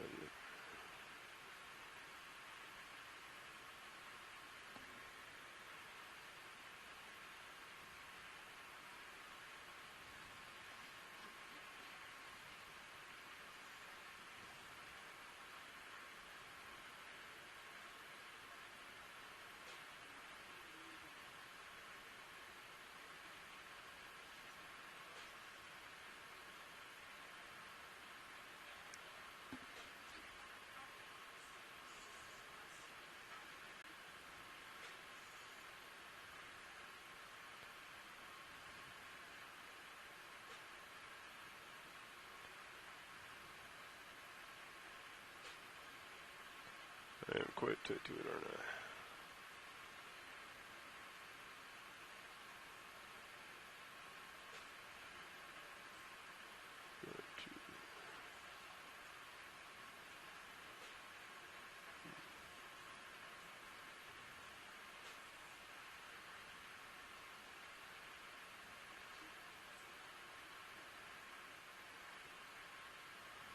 Don't know if I'll be able to reach into that particular one.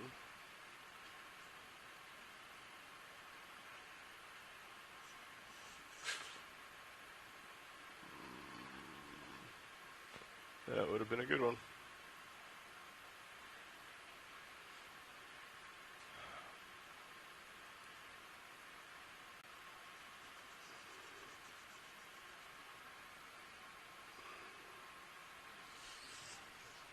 No.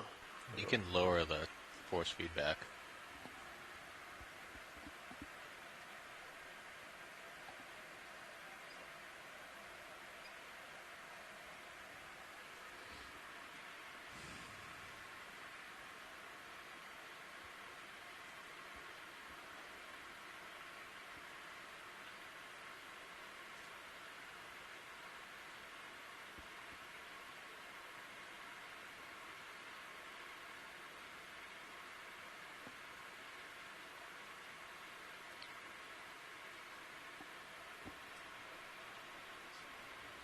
Yeah.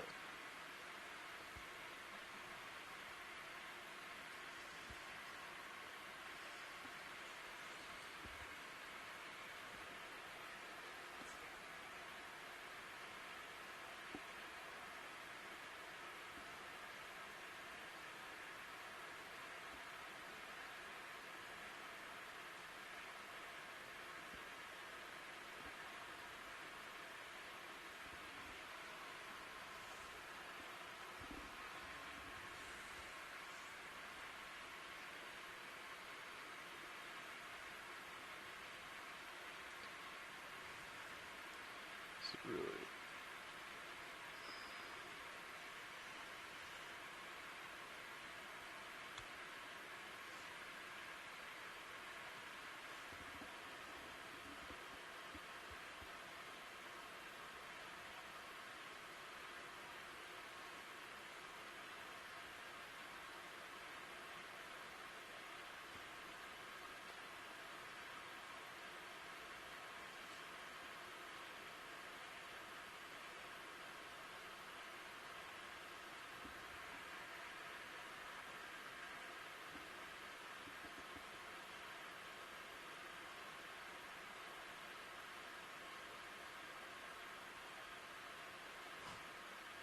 This is where depth perception starts to play with you. Yeah.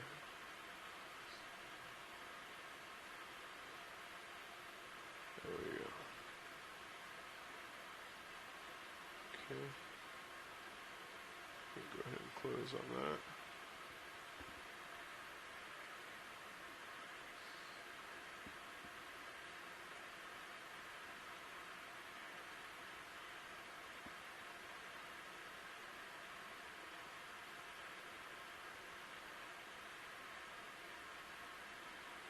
Nope, it's not cut. There it goes.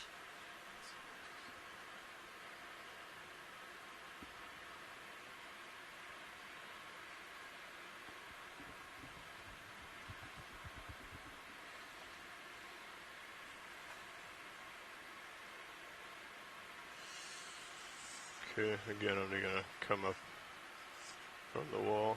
Oop.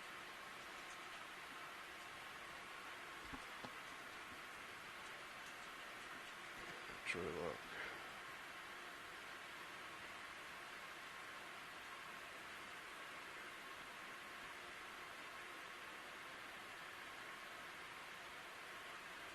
What side do you want to go in? I think port. I'll do port inner. Might be easier to. I think what I'll try and do is get the subject upside down in the jaws and kind of place it in. Okay. That.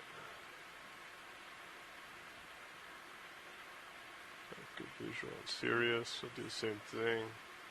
Come into out of depth and then put a little bit of starboard way on. Out of heading. Out of depth. A little bit starboard.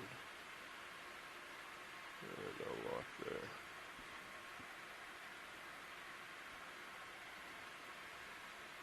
Okay, if you want to go ahead and come out with the drawer.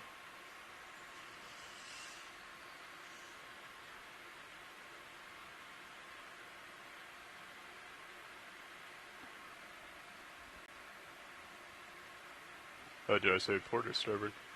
Sorry. Oh, section sample didn't. There we go.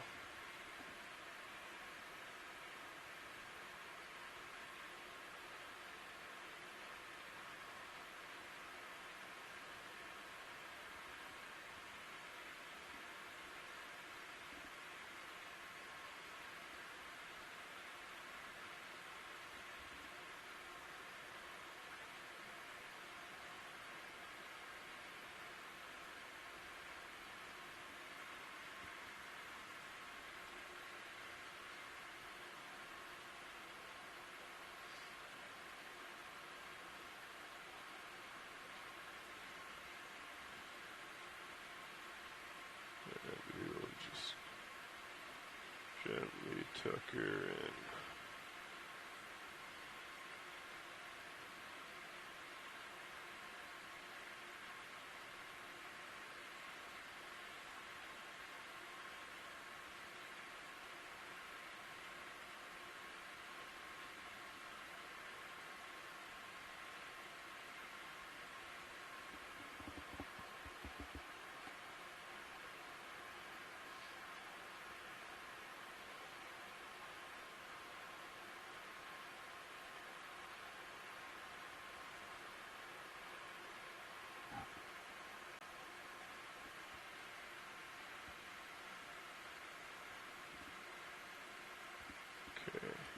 Coming open with the draws.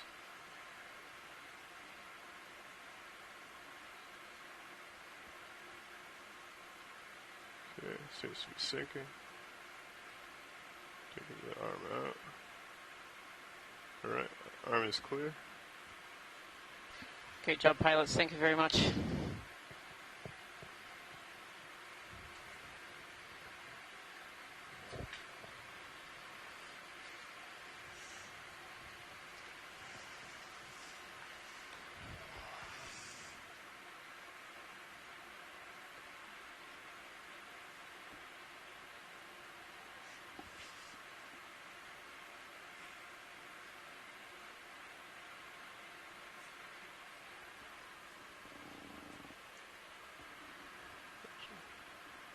I think I had it stuck it continuous the other way. That feels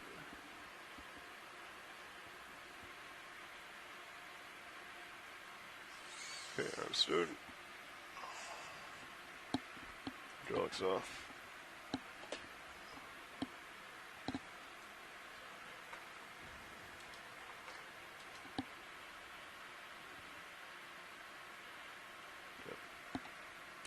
Depth out of heading, joy lock, lasers. Okay, reacquire. That's where we were. We'll continue on up now. Anything else in this area, Watchley, that is of interest? No, well, I mean, there's lots of interesting things for sure, but I think if we continue on our line, that would be great. Copy that. Thank you so much. It was a really great job. 3-1.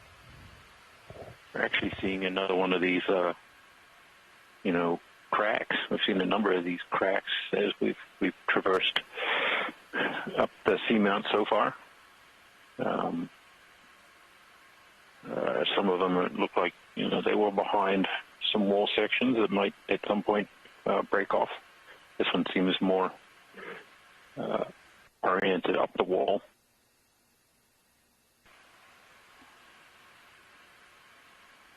Still seeing more and more of this coral debris accumulating on the slope with sediment. Very patchy. It really accumulates where there's a spot for it. Go ahead. Is there that orange It's going out the center of the screen. Is that an enemy or? Thanks. Yeah, I'll come back. If you want to start coming in video. I'll center it. Is this the target you're looking at? Yeah, look at that. Yep, I think that's another cup coral. Oh, no, maybe not. No, that's an anemone. An anemone, I think. Yeah, I see the base. An anemone. A little crinoid above it as well. Very pretty. All right, and I think... I don't fail biology today. Yeah, that's all right. I think to the slight left as well, there was another one of those red sponges that we saw earlier as well. I think, should be right about there, bottom left of screen. Yeah. Small or large? Small. It's actually attached to the big kind of grapefruit size sponge right on the bottom. Go ahead and start coming in video. Coming down. And again, we have more of this bramble form of a bamboo coral. Here we are. So this is, one of these red sponges, and we've seen a few pieces of this through our dive today. Is that wide section there maybe something that took a chunk out of it, or is that naturally how it can open that wide? Hard to know. Without knowing what this species usually does in terms of formation, it's very hard to know. We do know from the red colors, very often red or purples or darks are often produce pharmaceutical products, so they have been useful for discovery of things like cancer-fighting chemicals, and so there's a lot of interest in these darker colored sponges in the deep ocean. Thank you so much, Pilot. It's great. Sure.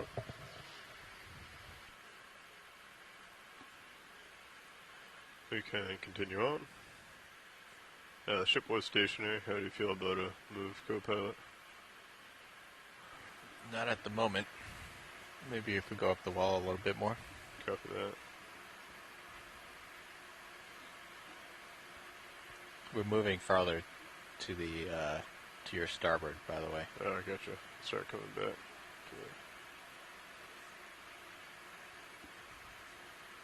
I've just been following this local high.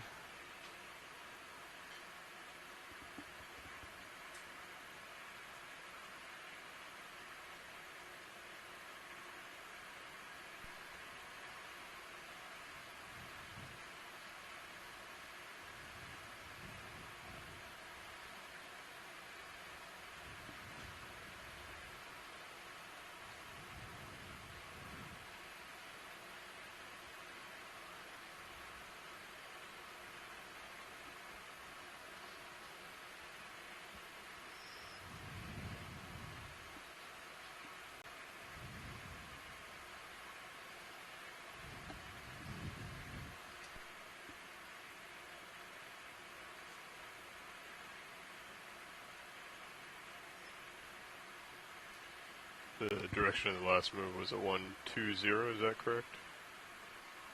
Copy. Continue coming around.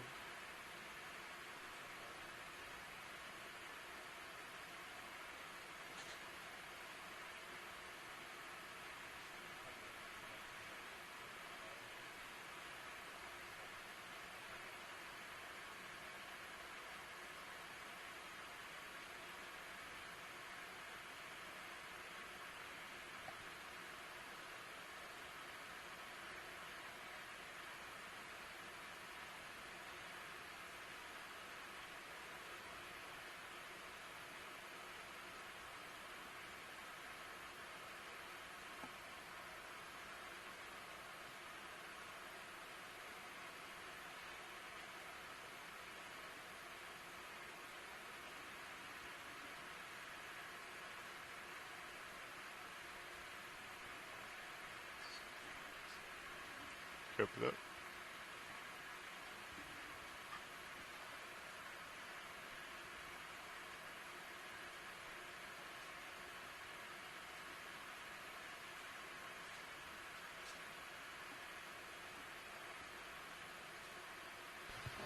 If you've just joined us here today, we're on dive number 4 of the NOAA Ocean Exploration Expedition, Deep North Atlantic Stepping Stones. And And we are at present going up a seamount that we have nicknamed Dumbbell Seamount. We started this dive about 2,420 meters, and we were going up a ridge, and we've actually managed to find a very unforeseen set of walls that we've been climbing up today that have been incredibly interesting, full of a great diversity of sponge communities, a fair amount of deep-sea corals as well, and as we're starting to make our way up this ridge feature, we're hoping to get a little bit higher during this dive. Hey Levi, can you call in another move here? I don't know if we want to... Yeah, the morphology of the substrate that we're seeing, if you would join us for yesterday's dive, I'm looking at a local high here. There was just a lot more pavement and pillow basalt and pillow lava, sheet flow morphologies. Not as many of these, you know, cut this as it comes vertical walls that, more than 10. You know, just appear to be providing the right conditions for, you know, hosting these diverse communities. Bridge, this is ROV. We tried unsuccessfully so far to 10 meters, grab a couple that's of a 10 meters, samples. bearing 95 degrees, speed You know, and as we keep moving up, we'll keep trying to determine what the underlying substrate is. Degrees at 0.2. The last sampling attempt, it looked like some of the material was perhaps carbonate. So carbonate is kind of a generic term that we use for a rock that is something like a limestone, composed with a primary component that's calcium carbonate, which some observations of seamounts in the New England seamount chain certainly have observed that these seamounts have a carbonate-rich limestone type cap to them, suggesting they were close to sea level at some point in the past. And now, in most cases, they're at 2,000 meters or deeper underwater, so have subsided quite substantially. So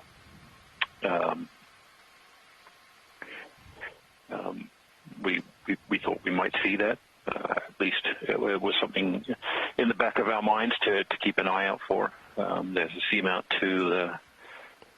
not too far to the west of us where we hope to do a deeper dive and may be more successful at getting some volcanic rocks later in the expedition. So still seeing these very complex petroidal, fractured ferromanganese crusts that are just pervasive over all these seamounts. These seamounts have been a long time since they were erupted onto the seafloor, and construction of them finished, and they sit here and accumulate these ferromanganese crusts, at a rate of around 1 millimeter per million years. So even a 1 centimeter thick crust is about 10 million years of precipitation of these minerals onto the rock surface. And not just the rocks, we see these patinas of ferromanganese on old coral skeletons on the twigs that end up in the sediment, or on the bases that stay attached to the rock. So, as we're going up here, we're actually seeing some sediment being accumulated on quite steep slopes. We have completed the position move. Suggesting that and the maps show that we may be getting to a reduction in the gradient of the slope, so we may be seeing more sediment again in the very near future. Okay.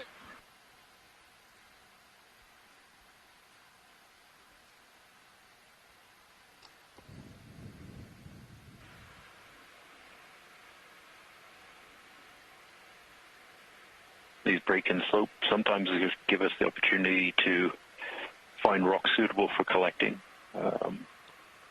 as they form at the base of the steeper rock sections, and material that breaks off falls down and it's held there, hopefully long enough that we can get up and find a sample. So we continue to keep our eyes open for that. Yeah, this doesn't look like a good place to collect rocks at all. You know, it looks like there's kind of coral debris in the sediment there of some kind. Right. Yeah.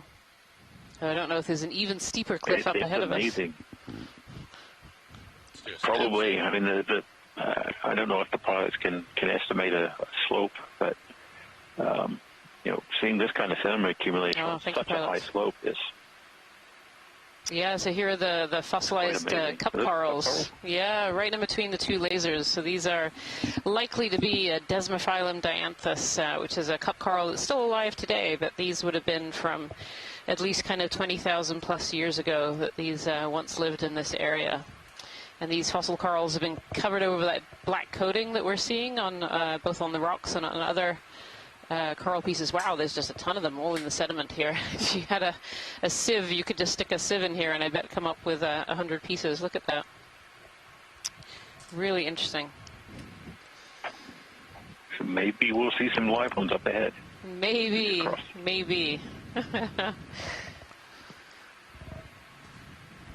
And besides for those few cup corals that we did see, I think the one that was alive, as well as these fossilized ones, I haven't seen anything else of the scleractinian origin or anything besides more or less of these bamboo or chrysogorgid corals, more of the octocoralia section. Yeah, we haven't seen any of these scleractinians really, other than those very sparse cup corals that we saw earlier. And for those of you at home, the scleractinians are hard corals as opposed to these soft sea fans.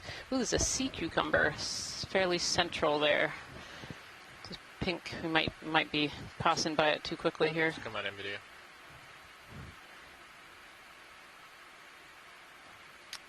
Looks very similar to the one we saw earlier too. This little guy.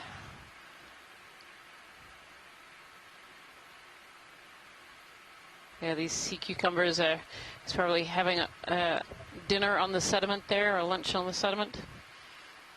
They ingest sediment and extract all of the good nutrients and food out of it. They have an extremely long gut system, which allows them to absorb a lot of nutrients as the sediment travels through their gut and out the other end. A lot of these sea cucumbers have these little horny structures that you can see on its back. It's got these long, they're not tentacles, they're just protrusions on their skin. Thank you, pilot. Let's go wide. You can probably put in another.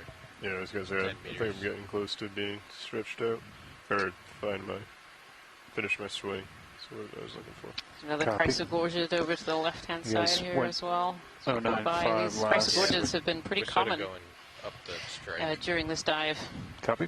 Yeah, I think a 095 would work well again. Bridge, are we now? You're slowly starting to come over. Go ahead. Hey, Bridge, we'd like to put a ship move in, please. Range 10 meters, bearing 095 degrees, speed 0.2 knots.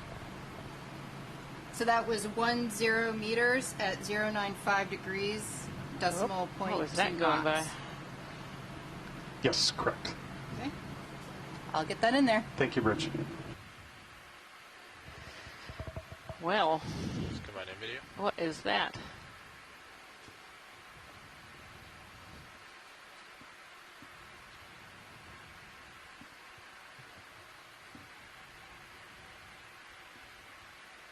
Ctenophore. There we are. I was waiting to see. You can see all these translucent teens. They're called the comb rose, and you can see them. They're kind of rainbow colored and silver going down, and these are one of the features of the ctenophores. I don't think I've ever seen a yellow ctenophore before. This is beautiful. I was just about to say, this color is so unusual. Yeah, it's a lobate ctenophore.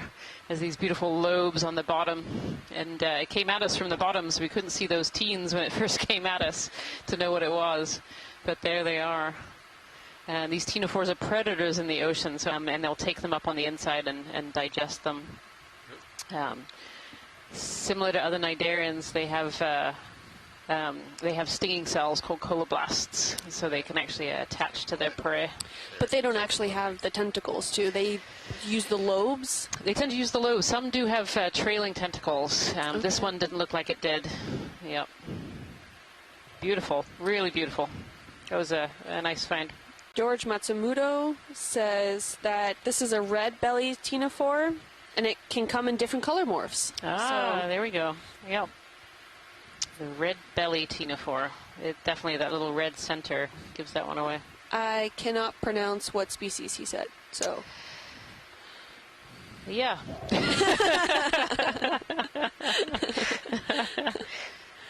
Lampoictus cruentiventer. Yeah. I think that's as close as we're gonna get. I like red belly. What was that, Scott? Yeah, I was saying, I think that's pronounced Lampoictus cruentiventer. There you go. And I'd like George to confirm, but I believe the red belly, the hypothesis there is that the gut is pigmented so that if it ingests bioluminescent prey, that won't show up so that it becomes a target itself of other predators.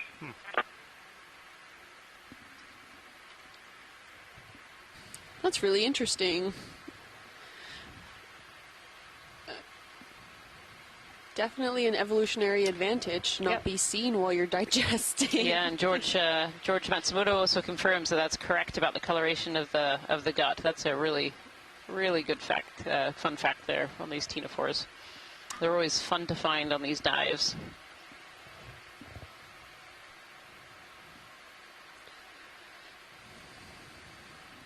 It's also very kind of him to put in the phonetic spelling of that. So, Lampoictus cruentiventer.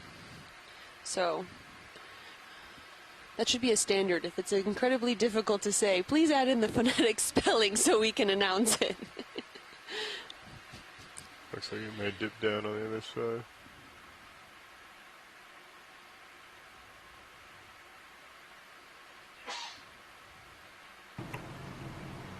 ROV nav bridge.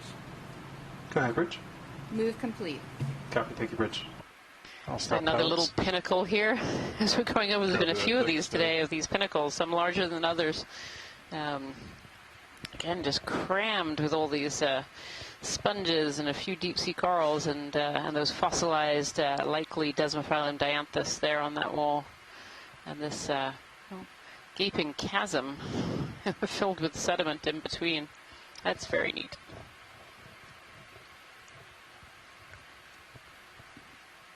Definitely seem to have that kind of pillow morphology, and it almost looks like the crust has broken and fallen down in there. Do a quick zoom see here, cracks in these pillows. Oh, there we go, a little sea star.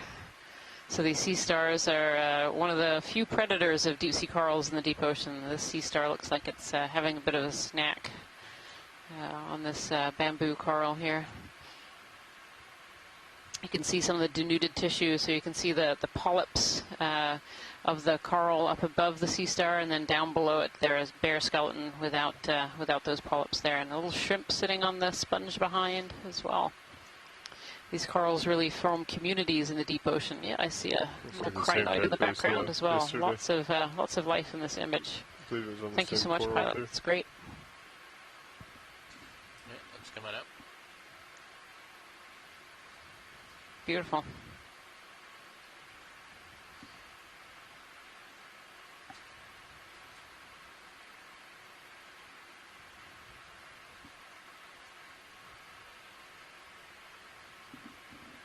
You could probably put in another move. Copy. That move's done. It is. He probably hasn't stopped feeling it yet down here, but a few minutes. Do you want to do It's funny, these pillows almost look like they've been cracked off. You see these circles where like a crust is cracked and fallen off there. 15 at 0965. Bridge kind of fun now. to see. Yeah, that actually allows the water to in. Yeah. Oh, go ahead, Jason. Request another ship move, please. Range 15 meters. You go ahead. 095 degrees. Speed No, 0.2 you knots. go for it. Okay, that's 15 meters, yeah, 095 is one of the things we kind of try and look for. Is this almost like onion skin way that the crusts and then the outside of the pillows actually form, and we hope that we can find that and actually look right inside and see those cooling features, more angular, radiating cracks that kind of say, hey, this is the volcanic rock that we've been looking for since the beginning of the dive to get a sample of and use to get back into the lab. Many of our scientists back on shore, are interested in working on getting dates for when the lavas that comprise the seamount erupted.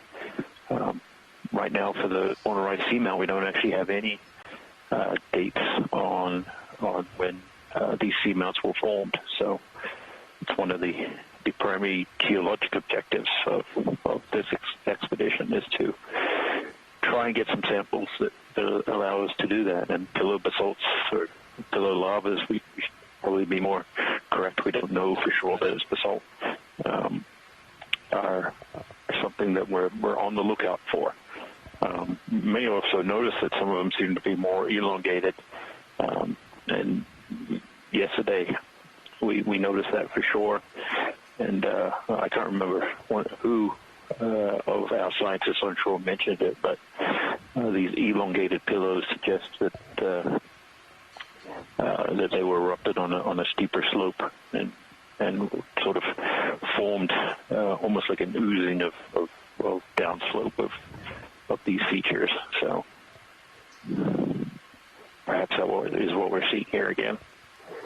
Yeah, we're starting to see some lepidisis, some bamboo whip corals too. I just saw 2 or 3 in the wider screen here. I think that's the first that we've seen them on this dive so far.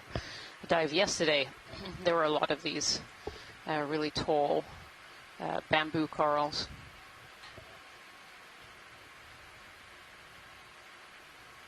And some more sponges downslope as well. Wow, look at that slope. We're on quite the feature here.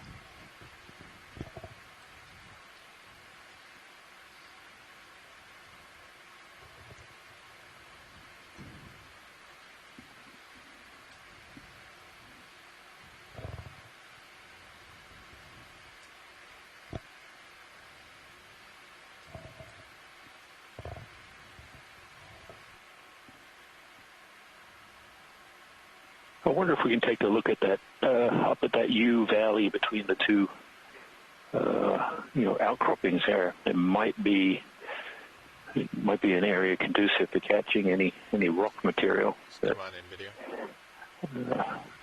Might be able to grab. ROV nav bridge. I can see certainly the coral rubble and the sponges, so I wonder if there's a rock in there.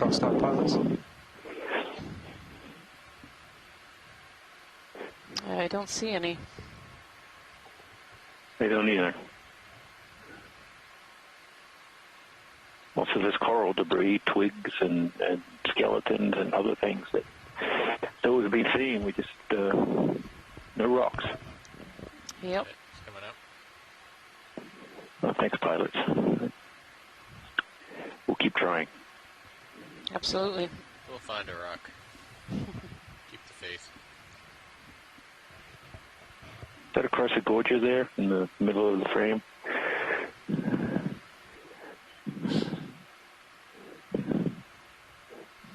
Here's another one of these tall vase sponges. We've seen a couple of these during this cruise so far.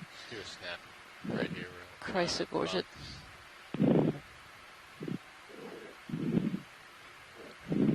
Oh, another couple of those vases at the bottom of this Chrysogorgia here as well. This one, oh, is this a Chrysogorgia or is this an Acanella? I believe that's a Chrysogorgia. It's still a Chrysogorgia, okay. little shrimp in this one instead. There we go. And potentially a little egg case in there too. It's kind of on the other side of it there. But yeah, these 2-3 vase sponges at the bottom as well. Beautiful. So you noted the potential egg case. We have found the quote-unquote Dumbbell octopus egg cases on these Chrysogorgia in the past, so that's a possibility. Yeah. Oh, look at those little cup corals on there. I think they might be. Very small, of course. Yeah, those are either solitary little anemones, but the base makes me think that those are little cup corals on this stalk sticking up here. 1, 2, 3. Yeah, those definitely look like, so these are the sclerotinian hard corals. So we've seen all of these fossilized cup corals today. And I think these are three little solitary cup corals that have landed on this stalk and have started to grow. Beautiful. Thank you, pilot. Yep. Yep, and some bryozoans above that. Some hydroids up there as well, serpulid worm tube. This old dead stalk of a coral has certainly attracted a lot of life to it.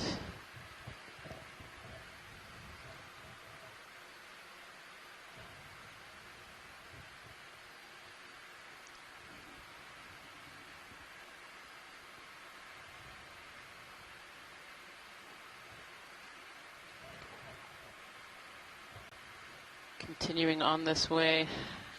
And now search for a rock. Yep, it's a nice tall vase sponge. We've seen a few of those today.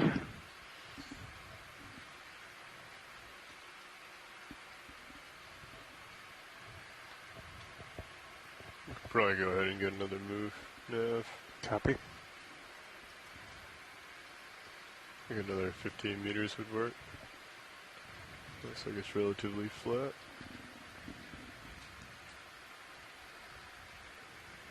Bridge, are we now?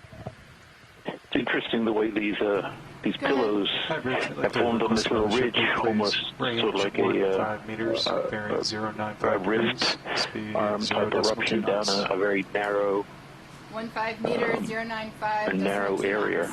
Good copy. Thank you, Bridge. I wonder if that's what we're seeing.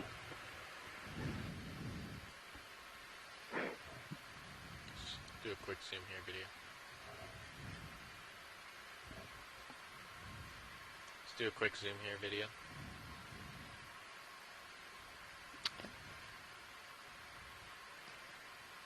Here we have a hormethid anemone. They have this kind of dark watery skin. You can kind of see that on the outside, and are pink, sometimes white, sometimes red on the tentacles. And that's sitting on a corallium that's grown off of an old dead stalk here with a demasponge, some more of these bryozoans and hydroids.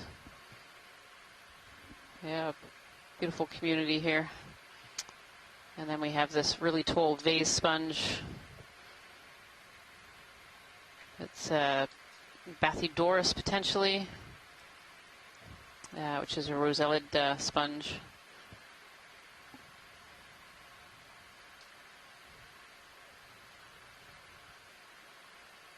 Beautiful. Thank you, pilots. Rather than a corallium, we think that pink coral is a hemicorallium bathyrubrum from Les Watling. I was just about to say that too before Les typed it in. Hemicorallium, it moved.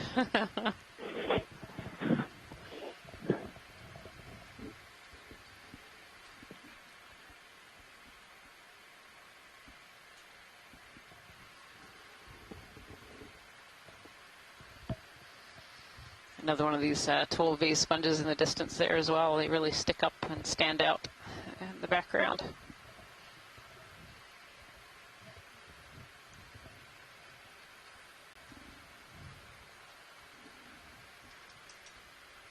Yeah, we could probably put another one in when that one's done.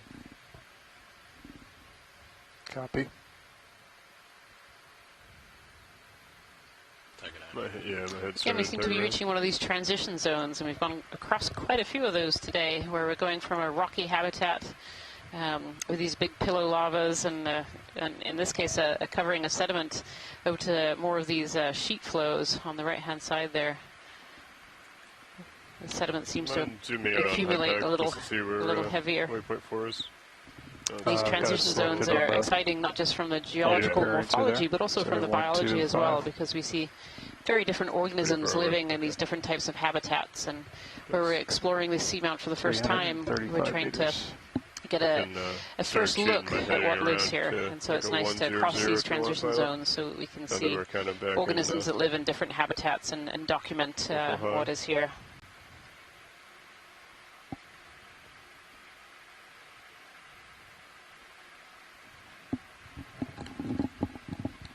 Yeah, so far we've only gone up about 170 meters, I think. We landed on bottom at 2,400 meters. We're now at 2,330. Making our way up towards the summit platform, which is somewhat flat. And what's that? We always hope to make it to the end, but you know, we tend to find a lot of interesting things along the way that we stop and take a look at. And that certainly happened during this dive. Pilot's only at like a 75. I don't think we want to jump too much. It's probably get another move at 9.5. Very. Bridge, are we now? It's a challenge to. Go ahead. To try and capture everything we can, all the observations, seeing things degrees, speed 0.2 knots. In 170, vertical meters, we've seen a lot already. Looks like a fish over on the right-hand quadrant. Actually, I might be swimming polychaete from that movement it's making. I don't know if it's too far away to image.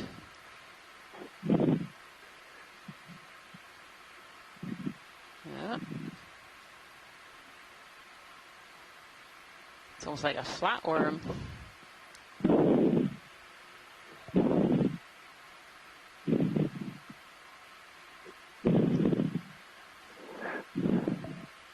Yeah, and Nemertean.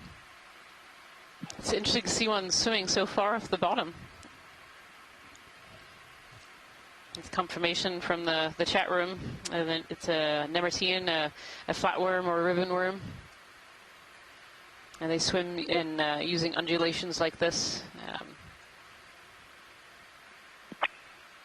Yeah, I learned from Steve Haddock that there's at least one genus of Nemertean ribbonworm that is pelagic. I don't know that this is it, but I agree. Typically we would see this kind of worm on the substrate on the bottom. So this is kind of neat to see. Yeah, yeah. You can actually see a bit of its gut structure going all the way down. It's a straight line down the middle. And the top is its head end, and the bottom is its back end.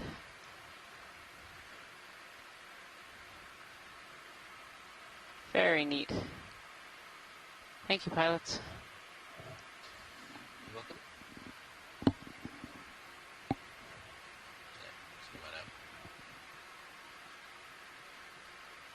Yeah, look how far that's swimming off the bottom.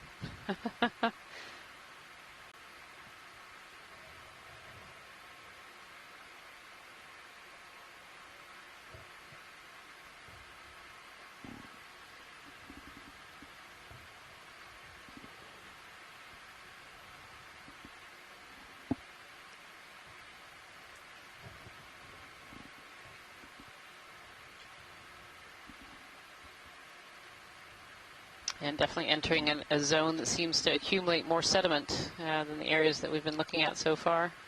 As we move up this wall feature and try and continue along our track a little bit further. As Jason was just saying before the Nemertean appeared, that we haven't gone very far on our track today. There's just been so many good things to look at. The more exciting a dive is, very often the shorter it goes. So we're hoping to get a little bit further along our track today before we have to come back to the surface. Another 15, or you want more? 20. Yeah, I think We have just over an hour of this dive left, a little bit more than an hour. Bridge, are we now? Go ahead. Hi, Bridge, can we add 20 meters to the movement we're doing right now? General context of where we are. Okay, you want to do 20 meters, 095 at point 2, correct? The scope of the planned dive track, like the original track. Scott, is that what you're? Yeah, when I go to camera 3, I can't. I guess I don't time it right in the high pack, so I can't tell where exactly we are. It's too detailed. So we were going to be going up a ridge, right, and then turning up a steep wall, or am I thinking tomorrow's dive? Yeah, no, that was today's. I'll pass you over to Kim. She can explain the high pack a little bit. Thank you, Rian. So if you're looking at the high pack, which is on live stream 3 on the top quadrant there, the top right quadrant of the screen, you'll be looking here. No, that's okay. Thank you. You can see the blue is the dive track. That is currently the transect that we have picked, and the points in between it are our waypoints, which are our goal points to try to reach for the ROVs to get better awareness of where we are. And these two small little boxes here are actually our ROV systems. So D2 is in white and Sirius is in blue, and these are live transects to roughly on where they would be located along this transect. And the grayish lines behind them are actually the actual live transects that we have been going. Again, it's a little bit of a rough draft because of the smoothing that has gone. The dive track hasn't been fully processed, so that's a little bit of a raw data there. That's why it looks a little bit jumbled up in that area. But if I can scroll out a bit to get more situational awareness. I'm sorry. It was a bad idea to eat that Rice Krispie right before talking. Here you can see the overall mound feature that we are looking at. So this is quote-unquote dumbbell. And originally the dive track was on the more right-hand side of this ridge. So where you can see, I don't know, can you see my mouse on this screen? It's pretty much the opposite side. Oh, okay, thank you, Scott. So it was pretty much on the right opposite side of where the current dive track is. So while we had steep structures, we decided in the morning with the ROV team that it was more operationally feasible to dive on the other side of this ridge. So that's why we ended up doing, making those small changes that's there. And just to give a little bit more situational awareness, here we have the mound of what is currently mapped on this mound, and then we are off to this section here now. Let me try to find my north.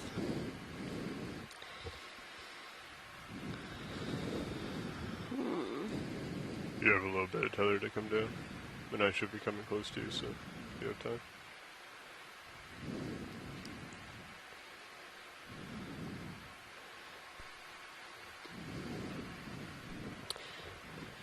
All right, I seem to be a little bit lost on my north currently at this moment, but overall this is what you can see of this mound. We have this ridge that comes out to this section here, and we are aiming to try to aim along this transect and then follow up maybe if we can, if we have time, to come up onto the smaller plateau that's in this region. Does that help you, Scott? I thought I wasn't going to be able to break a piece off the other day. Yeah, thank you, Kim. That was excellent. It's really good to get that sort of larger view so we can see where we are in context.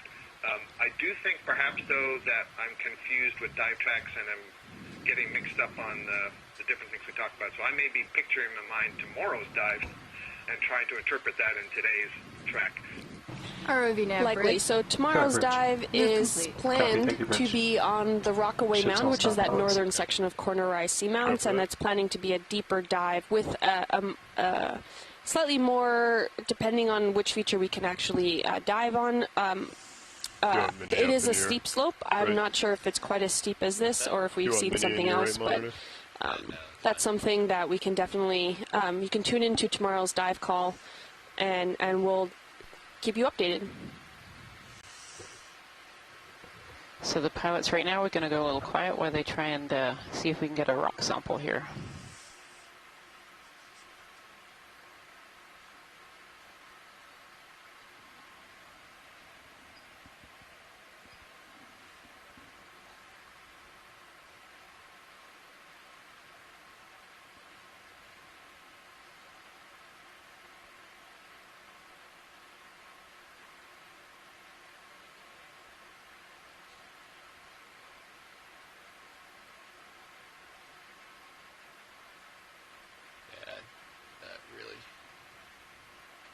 Breaking off. Yeah, that, yep.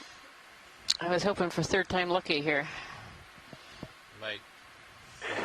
Maybe a little to the in there. Yeah, maybe. A little to the left. I can't reach the left there. Yeah. I'm just gonna move my move the ROV.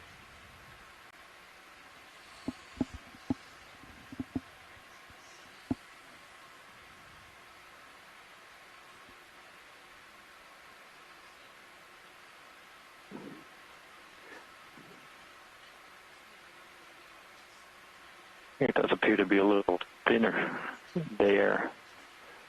Although these, if this is volcanic material, it's going to be strong, and if it's coated by this ferromanganese crust, it's also going to be strong. So, but we'll give it a try.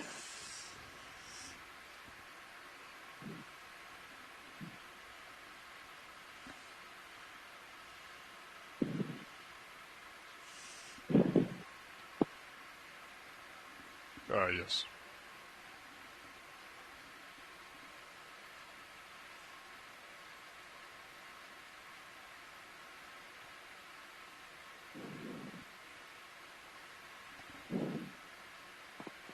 There you go. Yes. Third time's the charm. Oh, there we go. Nicely done. With a bonus dead sponge. Yeah,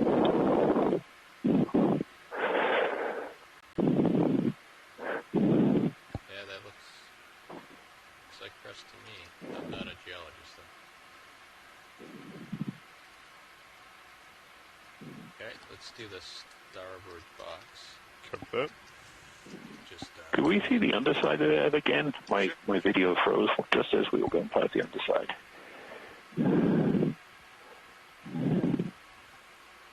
Swinging my head on Sirius over a little bit. Just keep you in view. Oh! It's right below you. Alright. Oh no! Let's see if we can pick up some pieces. Well, there's still a solid chunk there.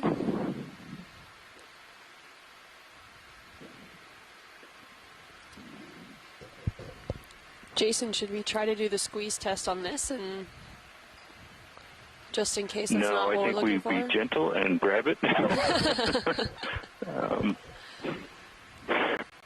Copy that.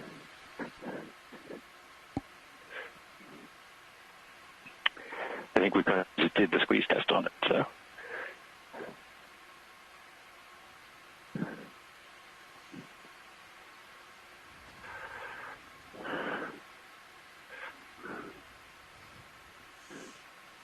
Okay, when you're ready, I can come in starboard in. Yep. Come in.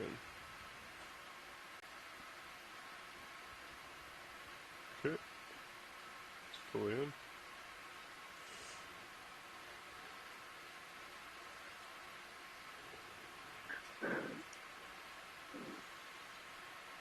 Okay, coming outboard.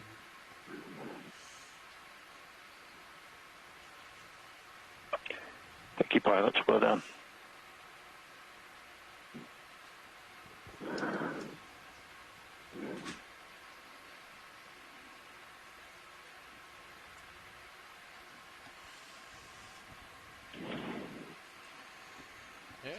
Yeah, just for your reference, pilot, I came over about 20 degrees to port. To Look at that. It was perhaps mostly crust. But, all of the crust has to form on something in most cases.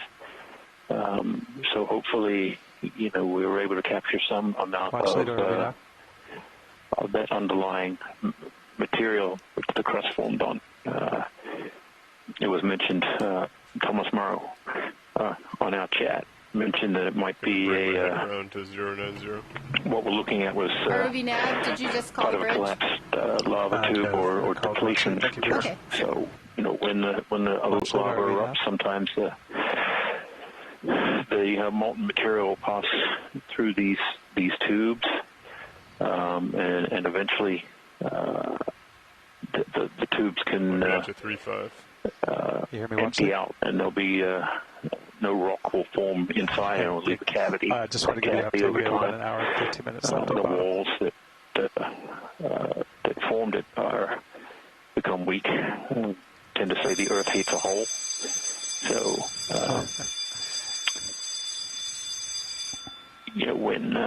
when that happens, over time it weakens and the interior collapses, or the outside of it collapses, and then we end up getting features that look like that. And in this case, it's filled with sediment. So we're about 280 meters, 300 meters from waypoint 4 right now. So perhaps we were able to capture some of that original material that formed the walls of the tube, so to speak.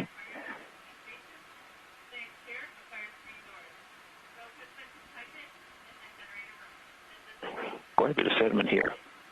Even though the slopes are, I think, 20 to 30, perhaps more degrees,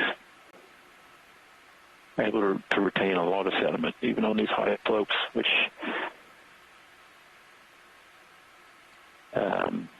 probably go ahead and get another I think speaks in some way to the amount of current passing the seamount. I think it was yesterday's dive or the dive before.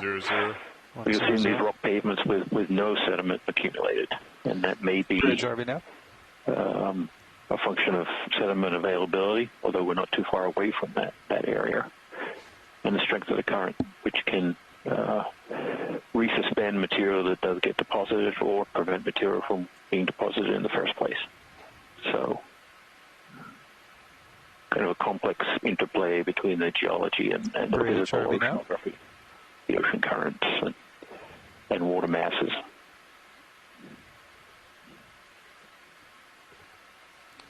Go ahead.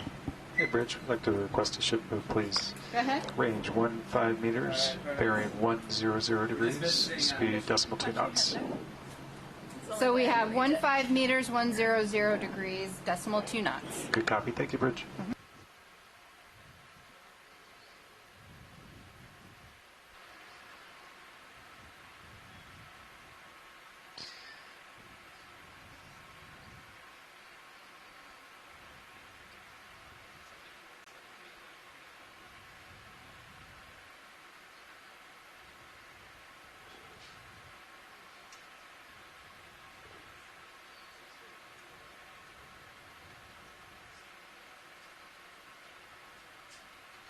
Do a quick zoom here.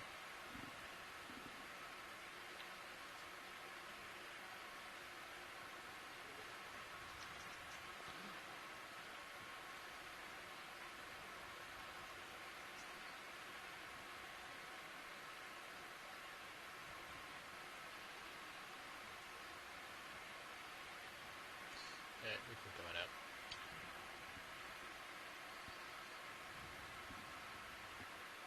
Yeah, we can come on out. It's stretched pretty far out there, probably. Could come down a little bit, but.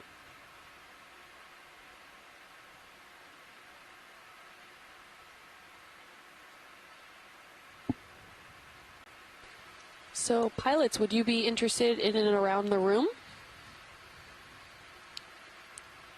And around the room? To introduce yourselves. Oh, okay. Sorry. Yeah, sorry. That's I hadn't heard it referred to as that. Would this be a good time? Yeah, this is a good time. We're waiting on a ship move. So, person speaking right now is Joshua Carlson, piloting D2 ROV.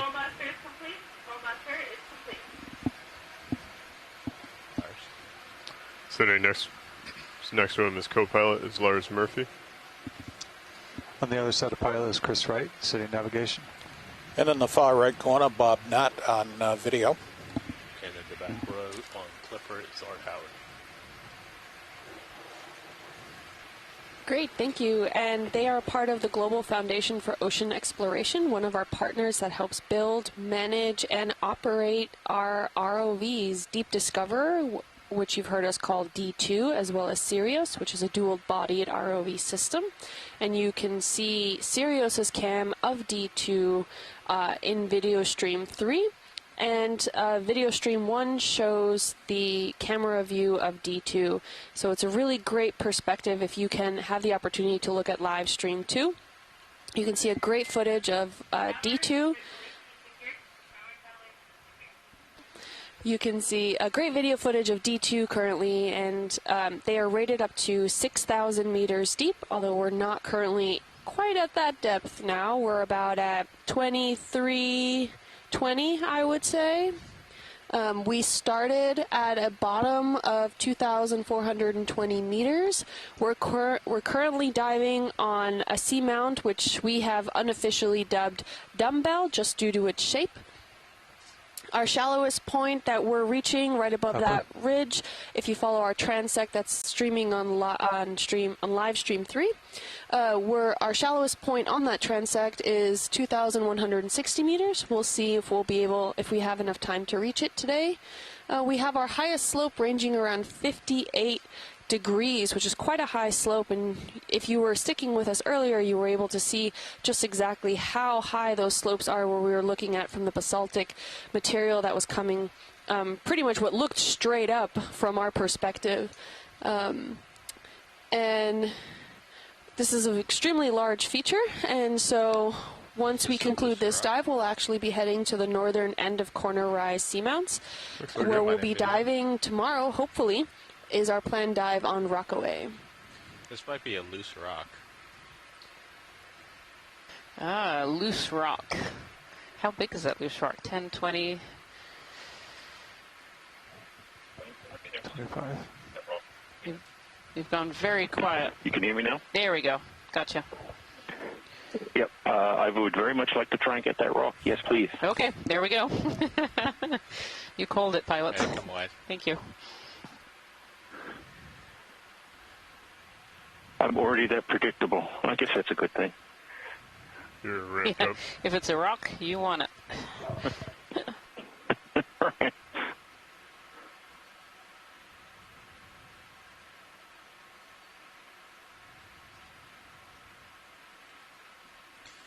Okay, we can bring in the port wing. Copy that. Coming in.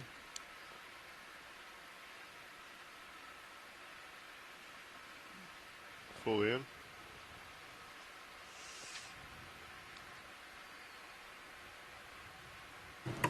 ROV nav, bridge.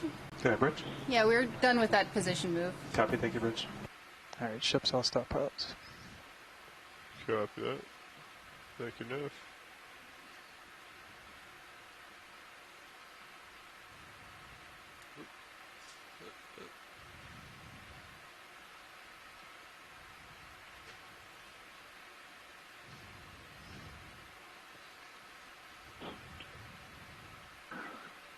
Should we do a squeeze test on this, or are we I just want to grab it? I don't know about you, but I'm a bit nervous about squeezing any rocks on this dive. What do you think, Jason? Squeeze or no squeeze? You could squeeze that one. I don't think it's going to break. Okay.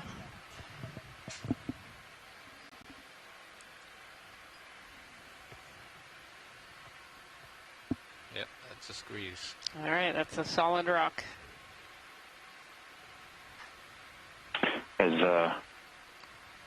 As Bramley Merton in our chat room mentioned, it could be an ice rafted debris or a drop stone, often in the deep sea. That looks really nice. Thanks, pilot. In the deep sea, that we see rocks that appear out of place. They don't have a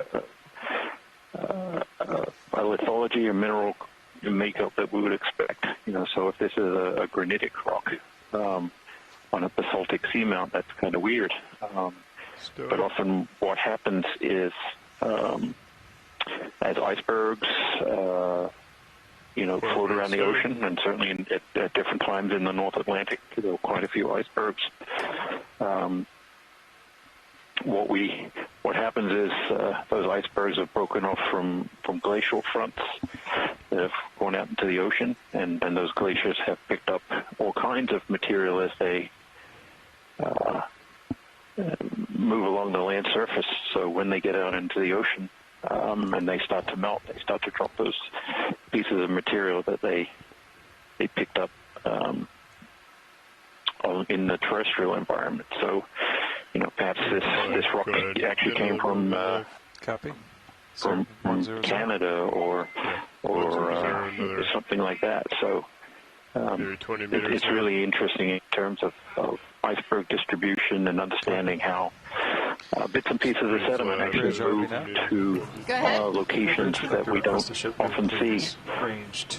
And throughout many of these dives during the shakedown, so a range of 20 meters, 100 degrees, 0.2 knots. Last month, a number of drop stones were seen, and we could actually see the mineralogy of those different rocks, because they hadn't been on the sea for very long, so they hadn't really accumulated this ferromanganese crust. So I didn't even ask you if you had put down the point. Another interesting piece of geology that can pop up and confuse sometimes.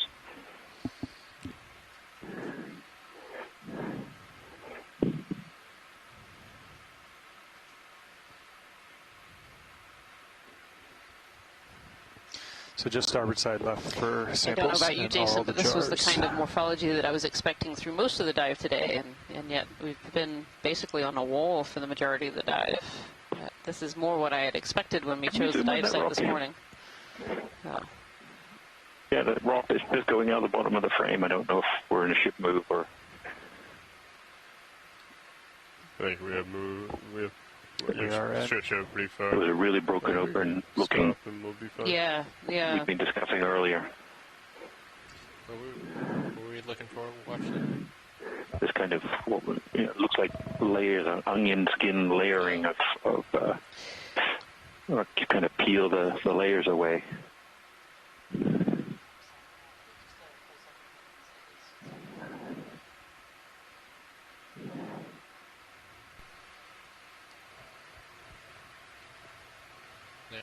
Video? I think they're about to do a close-up of one of these edges of these pillows that are broken open, Jason.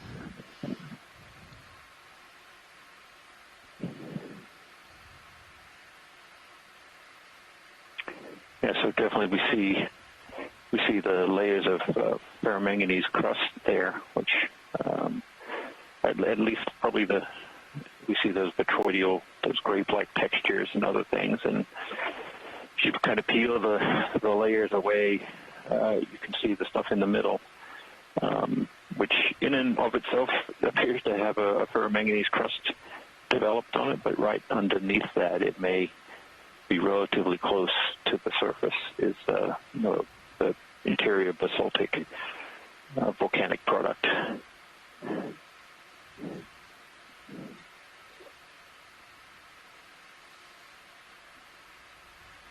So a really, really great example of what we've been discussing earlier.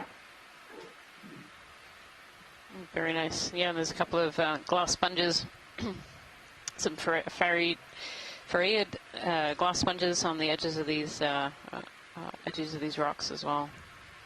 Thank you, pilot. It's great. It's coming up. Yes, thank you for that zoom. Another one of these large or larger V sponges in the background too. Actually, you can see two of them just in this image here. I've seen quite a few of those during this dive. Could adjust my sea wise up to pick up that rock. A little heft to it. Do you want me to fix your swim arms? They're a little wonky. I get it. The starboard one's just a little. Secure for drill, secure for fire drill. Good.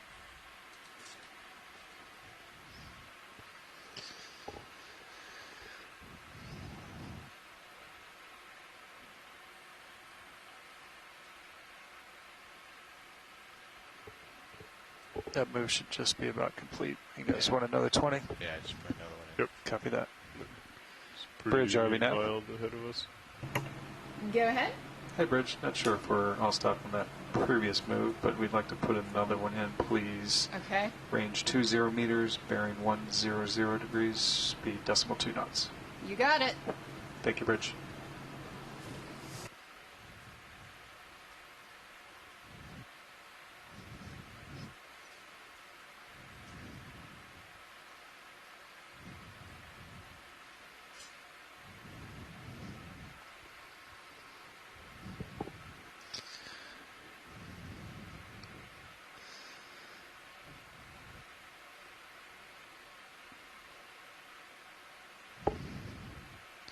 Watch lead, RV now. Watch lead, go ahead. Hey, watch lead. Just wondering, is waypoint 4 a hard target, or just if we can get there, we can get there, because we're running short on time at this point? Yeah, I think if we can get there, we can get there.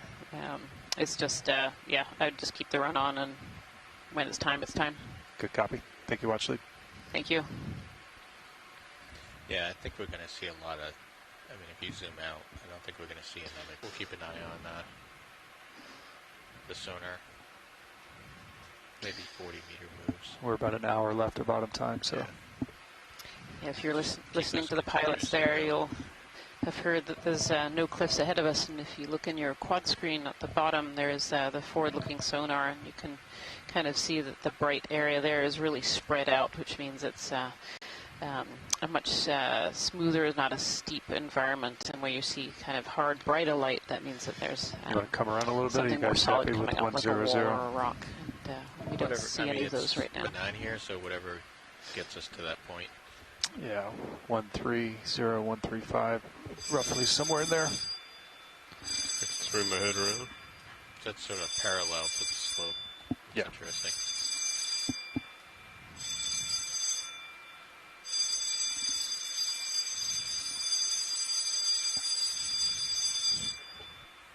Is it a 109? Or no, 130 or 135, somewhere there.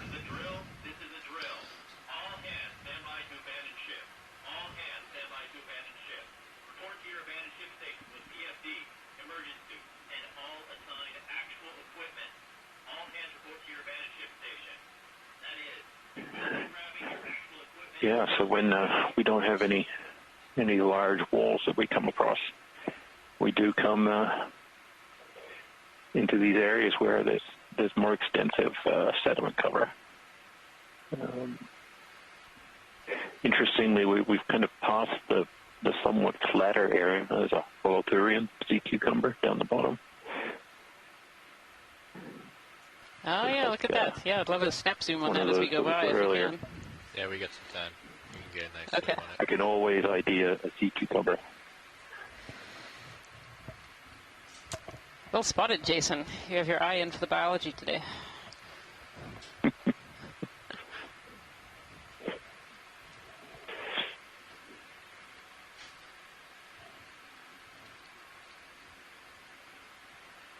let's come on in.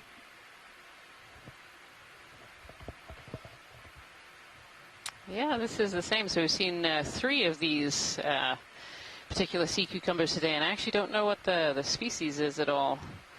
I don't know if anyone on our chat room knows what species or genus or even family that this particular sea cucumber is. But sea cucumbers are related to the sea urchins and the starfish. They're in the phylum Echinodermata, so they're echinoderms.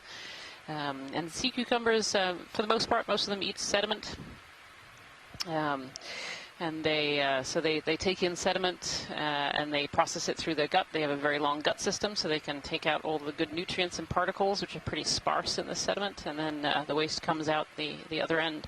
So most sea cucumbers we'll see will be sitting on sediment like this. A few very specialized sea cucumbers can actually swim, and those are really quite beautiful. But most sea cucumbers kind of crawl along the bottom. They have 2 feet underneath them, so they can walk on the sediment. That's a great shot. Thank you, pilot. So, Rian, what are the purpose of the tentacle-like creatures on the back if all the eating sort of equipment is underneath? Do you know? I actually don't know. Yeah. You know, I actually don't know the purpose of the warty skin. I don't know if any people in the chat room do. It helps to identify the species. This is, I'm told from the chat room that might be a Benthidites, but this group is just really not well known at all. Bathyplodes is another species that's been put out there, suggested. Many of these deep sea cucumbers are really not well known at all. They occur in areas that are not often collected or seen on video, and so we're really still, like many of the species that we've seen today of sponges, and a function of different features are. It could be to ward off predators, to make them look big and spiky and potentially poisonous. Certainly in shallow waters, that's often why we see features like that.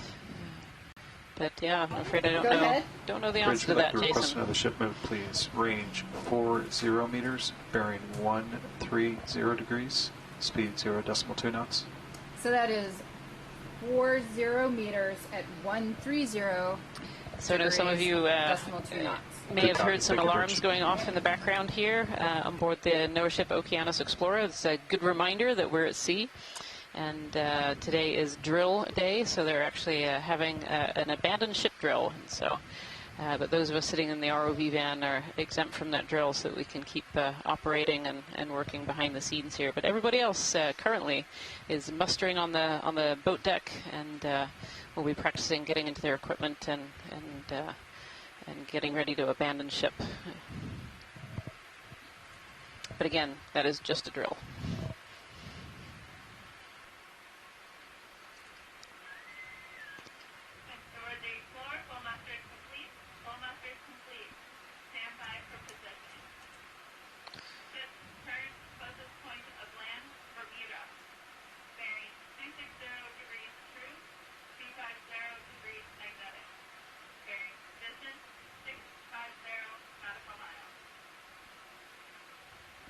I don't think we're swimming that far. Maybe you, not me.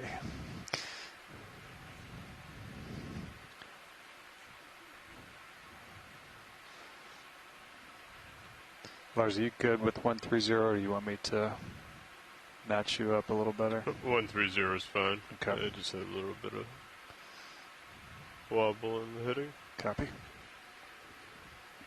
Yeah, we got to tighten up the PID loop on Sirius. Pilot, this is Watch Lead. Go ahead. We've had a request to zoom in on some of the darker patches on the sediment as we go by. Just snap zooms would be great. Sure. Thank you. Let's come on in, video.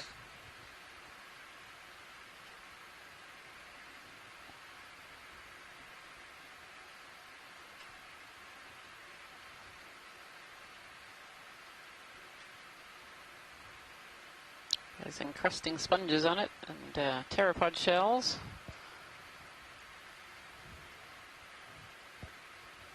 Oozes that have been stitched together by the ferromanganese crust. It's hard to know.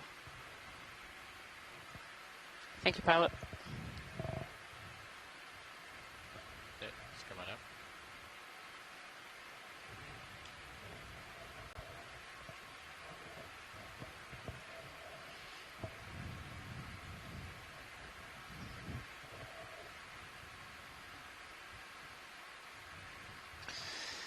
Yeah, so I think looking at the dive plan, we were originally trying to catch this head wall here from waypoint 3, but we bypassed that, so we could dog it out. Looks like we're coming up to some hard bottom returns again. Maybe some sounds good to me. Larger pieces of rock, larger outcrops. I'm looking down at you, 4-5. A comment from the chat room says they think it looks like those rocks we just zoomed in on might be ferromanganese crusts. and just below the sediment. So maybe, although it looks like a large plane of sediment, maybe it's really only a few tens of centimeters thick. And those are just areas that have been worn away by the current. Just a small area of rock outcropping and then back into this sediment plain that we found ourselves in. This has been a truly diverse dive today, which has been really interesting. We started in a much rockier area than we had thought we would. Went up a large rock face and some pinnacles, and now have landed in a more sediment field. And more boat whistles in the background.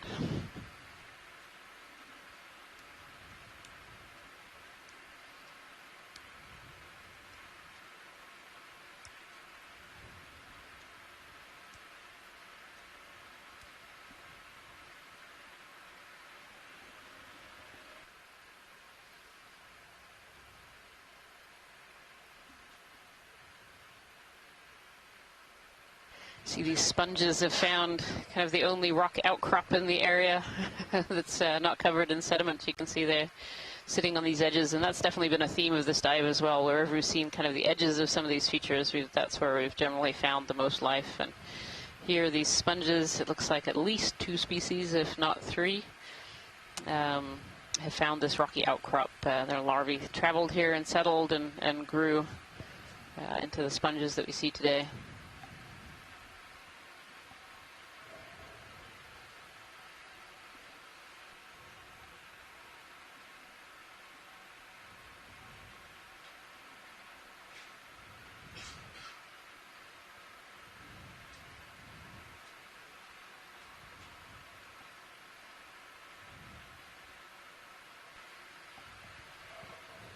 It's a good time to be reminded as well that although we don't see a lot of animals right now on the kind of the sedimented area, we mainly see them on the rocks. That doesn't mean that they're not there. There's an awful lot of animals in the deep ocean that actually live in sediments. We see a lot of things like sea stars and worms and other creatures that use the sediment to hide themselves from predators, and so they actually live inside the sediments. And so it's really important to consider when we're thinking about biodiversity. We shouldn't just think about the larger animals. We should really think about the small animals that live in the sediment and turn over and oxygenate those sediments as well. They're just as important to the deep sea as many of these deep sea corals and sponges are. Let's do a quick zoom here.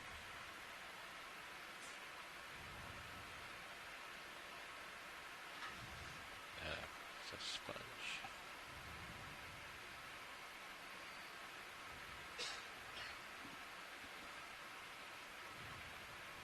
A sea cucumber just above it, actually. If you pan up a little bit, there we are. It's another one of these unknown species of sea cucumber, potentially a Bathyplotes.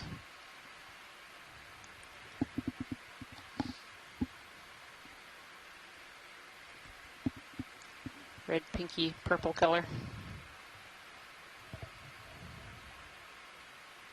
Yeah, it's coming up. Thank you, pilot. Must be enough food out here for a group of them to be eating. It definitely shows an dives. Yeah, I was just saying it definitely shows an indication. We just haven't seen as many. The delay is hard to work with sometimes. All right, that should just be about done. Yeah, there's definitely, it's a good indication that there's definitely some food in the sediment if we're seeing this many sea cucumbers around. For sure. Happy with that? Copy. Bridge, RB now. Go ahead. Hi, Bridge. Not sure if we're settled out yet or not, but we would like to request another ship move, please. Okay. Range 40 meters, bearing 130 degrees, speed 0.2 knots. That is 40 meters, 130.2 knots. Good copy. Thank you, Bridge. And how long did that last one take to complete? We were right at about 8 minutes. Okay.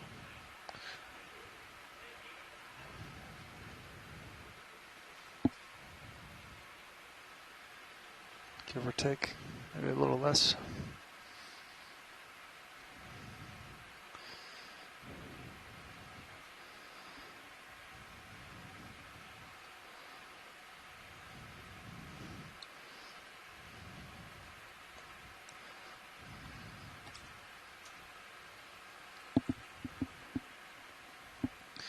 I get there about 45 minutes left on bottom.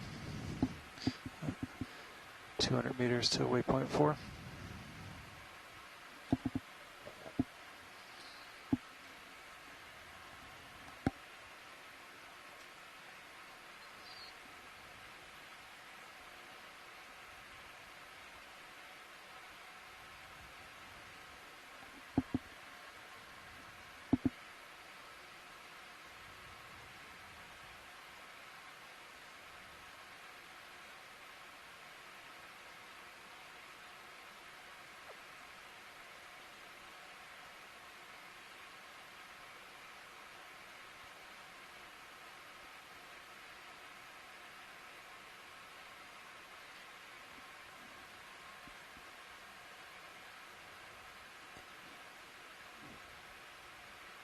Do a quick zoom here. It's a hermit crab.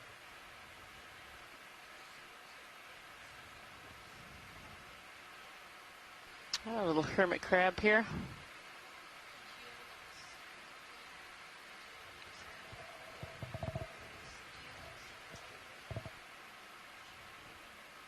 Oh, we saw one of these yesterday, didn't we? Or something similar? It looks pretty similar, yeah. Hard to know if it's the same species, but it seems to have that large claw, Parapagoras of some kind. It has kind of the one much larger claw and the smaller one, and lives inside these shells. Follow it down here. Yesterday it was wearing an anemone, no? We think it did. We didn't get a good enough shot to really confirm it, but it seemed to have like a pink sheen to its shell, which suggests that maybe there was an anemone covering it, but we didn't get a really good look to be able to confirm that. Yeah, this hermit crab seems to be filtering through the sediment too. If you look, you can see it moving pieces of the sediment up to its jaws, and it's eating, kind of filtering through that sediment to see if there's anything good in there, ingesting. Scott Francis suggesting this one does also have an anemone on its back, but I can't see that kind of pink sheen to it that would usually suggest that. It's very hard to zoom in far enough with organisms that are this small. This little hermit crab is really only a couple of centimeters big, so it just shows how good the zoom is on these cameras. Oh, there it goes. I think we saw a little worm dart into a wormhole there as well in the sediment. It's coming up. Yeah, great.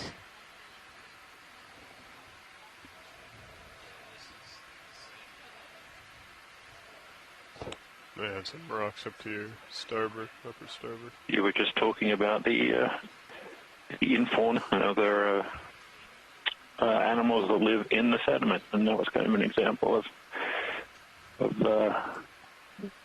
that habitat type, where it's hard to see as we go over the sediment pretty quickly, but there are a lot of animals living down there that even these broad sediment plains are still teeming with life, even though we can't see it, as you already said. Yeah, there's really quite a lot of animals that live in the sediment, and you can't see them unless you get really close up. Oh, we have something swimming here. Fish. This is another cusk eel. Go ahead. Let's see.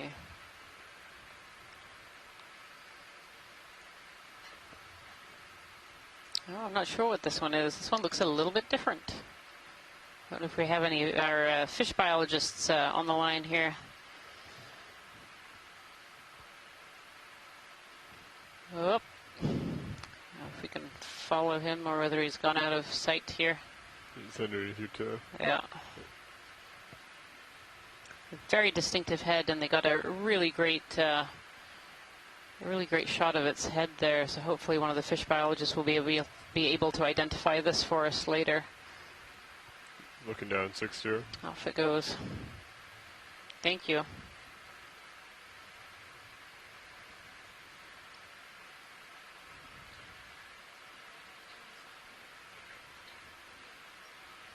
It's a suggestion from Megan Putz, Canthus armatus, potentially for the fish species that we just saw.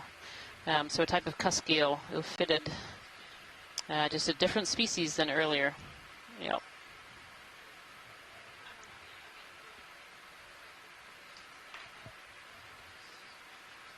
Oh, and here we have another species of sponge with It's either a crinoid or a brisingid on top. I don't know if we can have a snap zoom on that sponge, please, pilot. Come on in video. Thank you. Yeah, crinoid. Bright red crinoid sitting on top of this sponge. So these crinoids are another echinoderm, so they're related to the sea stars and the sea cucumbers and the urchins, and they have these large arms with these feathers and pinnules on them that help them capture food that goes by in the current. So they really like to be up high. And so we do often see them on the tops of sponges and corals down in the deep ocean, trying to catch those particles. Beautiful.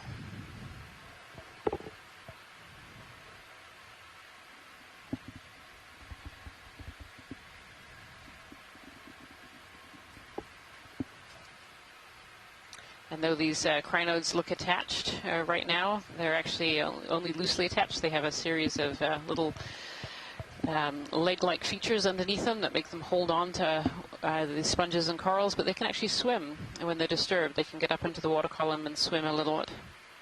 It's coming up.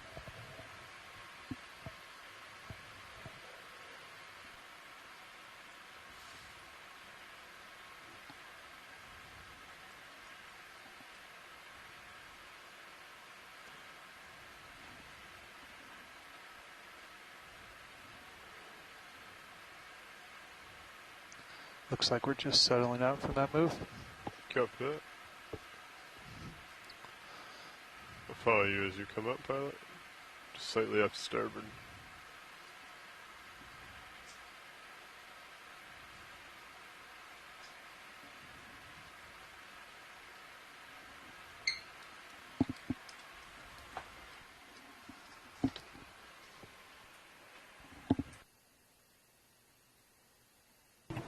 ROV now, bridge, move complete. Copy that. Thank you, bridge.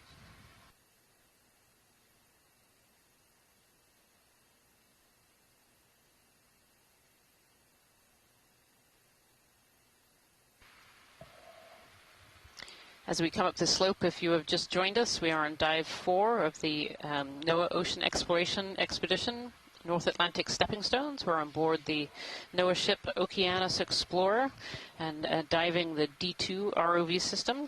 We are currently diving in the Corner Rise Seamounts. This is our first dive in Corner Rise since we were pushed a little south of our original track due to weather. We started this dive on what we've called Dumbbell Seamount because of its morphology. We started diving at 2,420 meters on a southeast ridge. And then coming up, we've only come up about just over 100 meters so far. And we have about 30 minutes left of this dive.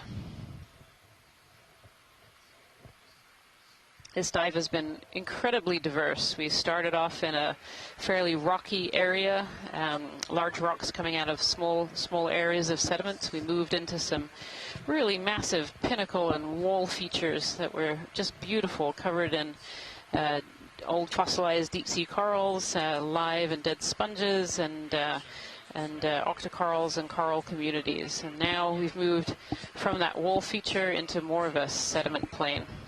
Opposite of what we did yesterday. We started out in sediment plain and moved up into the steep walls. It is very much opposite. Yeah, yesterday's dive we landed in a sediment plain and moved up to a wall, and yeah, today it's been really quite the opposite. I feel like we have to mention that this isn't a replay of yesterday's dive. Just in back, just in reverse.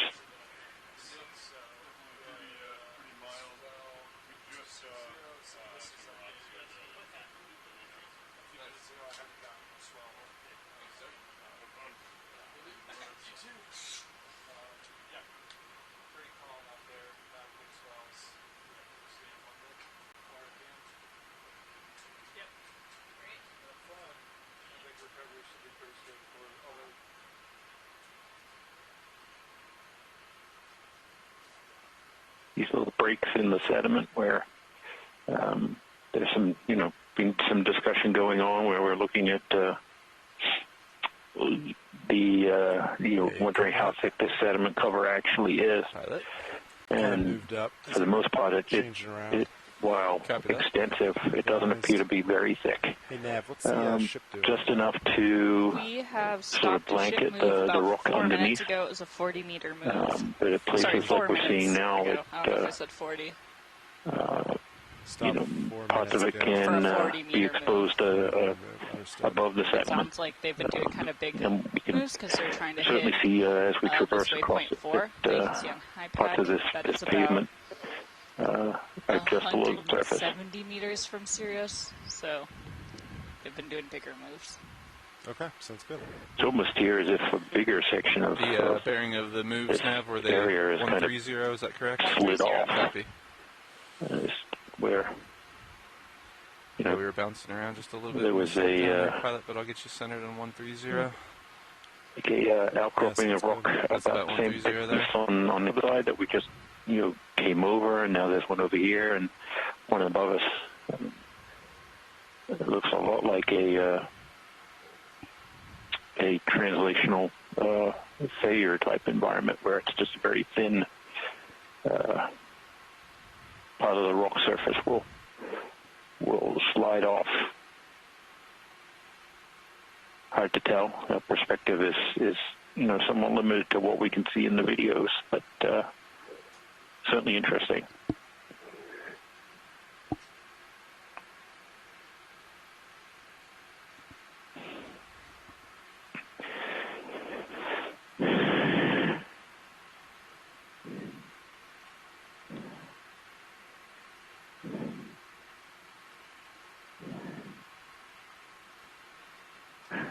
It's actually quite interesting to switch over to live feed 2 right now. You can kind of see the morphology of what you're talking about, that edge of that lava flow, creating these two little embayments right under D2 right now. That's quite fun.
Are you happy with the angle of your sonar, pilot?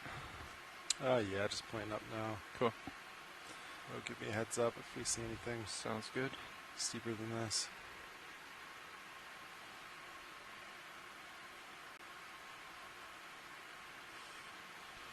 It's a lepidisis bamboo coral coming up on the left. These are otherwise known as whip corals. You'll hear us call them occasionally. They can be really quite tall, some of them over 10, 11, 12 foot high.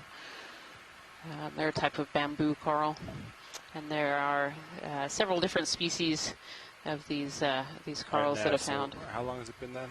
It has now been Since the ship 7, stopped? almost 8 minutes. Almost 8 minutes. If we're good to put in another ship move, we can. But I'm ready for it when you are, pilot. Yeah, do you want to do, let's see, you're looking at 130. Yeah, 20 meters at 130. How's that sound? Decimal 2? Sounds good to me. All right, Nav, are you ready? Yep. What's our bottom time, do you know? Where we want to pull up around 10 after the next Copy that. hour.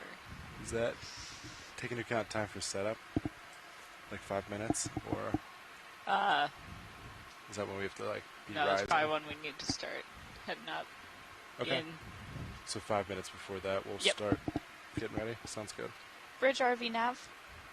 RV Nav Bridge, go ahead. Hi, we'd like to put in a ship move. Is now a good time? It is indeed. All right, we're looking at 20 meters, bearing 130, speed decimal 2 knots. Roger, 20 meters out of 130, 0.2 knots. That's it. Thank you, Bridge.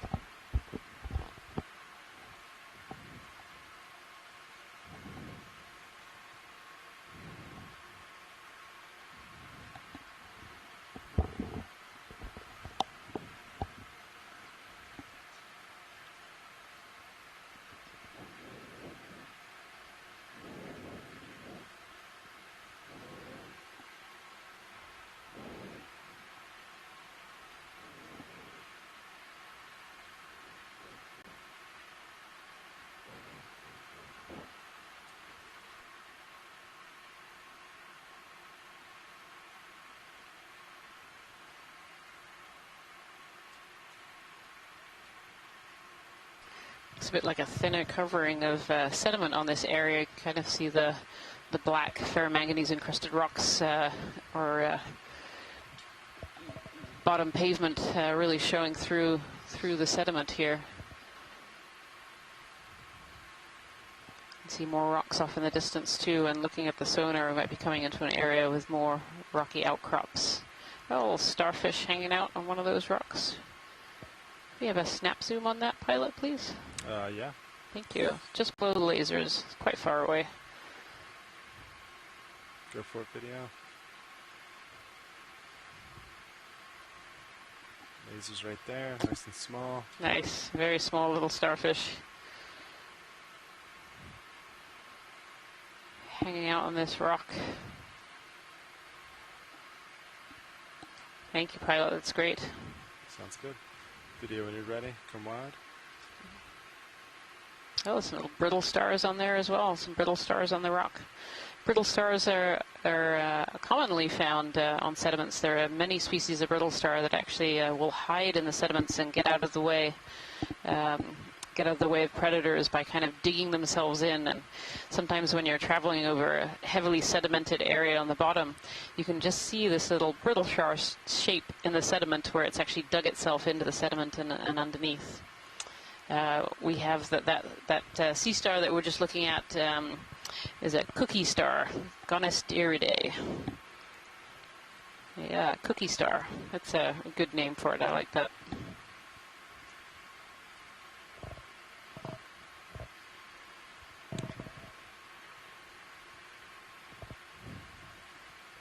As we're traveling upslope right now, we're at 2,271 meters depth.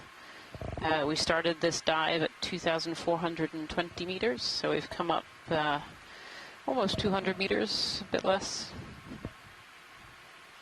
There's been an awful lot to look at for this dive. We were in an area earlier of a wall where there were many, many species of deep-sea sponges and corals and many other organisms, as well as some fossil coral deposits, as well as some very intricate and topography we had to be very careful going over.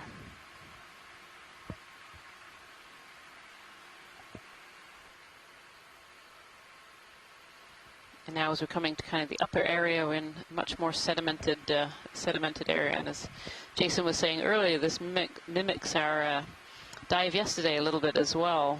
As we came up over a rocky, a mostly rocky dive, we ended up in a much more sedimented area as we kind of got near the top. And so we wonder if the top of the seamount might be sedimented, though we're still quite far from the very top of the sediment, the very top of this seamount right now. And here's a rocky area, and just like we've been seeing throughout this dive, here are some sponges that are living on these rocky areas. These sponges are filter feeders, so they like to be up in the current and getting the nutrients and food out of the current that's going by.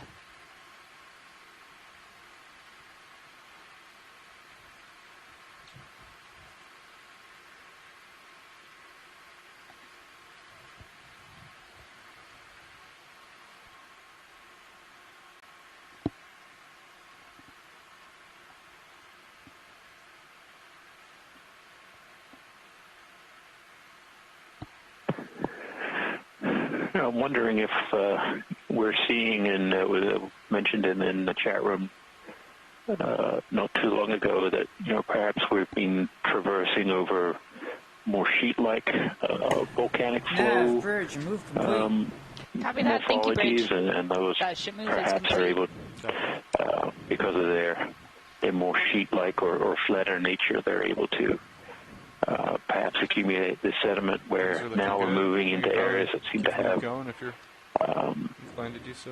some of that pillow-like morphology to them. And as we approach this steeper part, that we're expecting them coming up quite soon. So perhaps these changes in the bottom morphology are reflecting differences in the flows that ultimately created this seamount. Although here it looks like we have some, these could be sheet flows again. It could be a mix of both, really. That sounds Copy good. that. 130 still good for you all? Works. Yeah, looks good to me. All right. Bridge RV nav. Go ahead. I'd like to put in another ship move. We're looking at a range of 20 meters, bearing 130, speed decimal 2 knots. The sediments and the different textures Okay, that is a move of 20 meters, bearing 130 at a speed of decimal 2 knots. That's correct. Thank you, Bridge.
Definitely seem to be leaving those sheet flows behind and back into more of the pillows. Some sponges kind of very sparsely scattered here. You're starting to enter back into a steeper part of this transect. Yeah, maybe as we start coming towards the top a little bit more. So I guess we have about 20 minutes left, maybe a little less than that. Yeah, a bit less than that, about 15, yeah.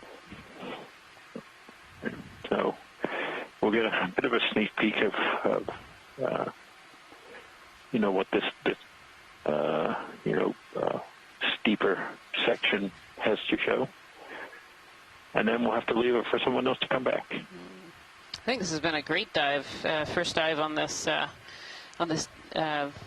nicknamed Dumbbell Seamount. I should say it does not have an official name. We've just named it Dumbbell, so we had something we could write down in the logs. But I think this has been a great exploration dive. We've definitely been in several different habitats. We've looked at a lot of these changing features and how the geology and morphology and then the biology have changed over the course of this transect. I think this is a great first start for exploring the seamount more.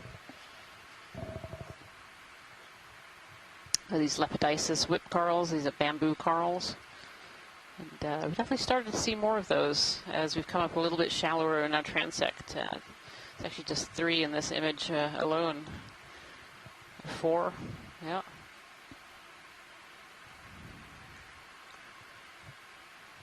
Very neat. Some of these bamboo lepidiscus whip corals can get incredibly tall, well over 10, 11 feet or so.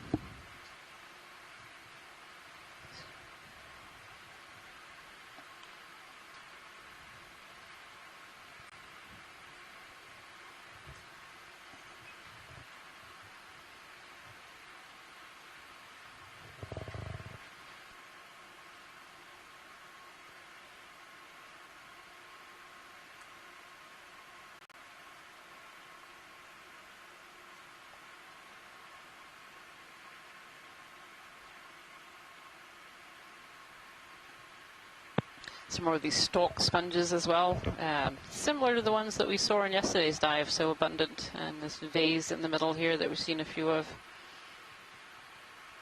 Definitely as we're coming more into the rocks, you can start to see more of this macrofauna, this fauna that's large enough for us to be able to see on top of the rocks.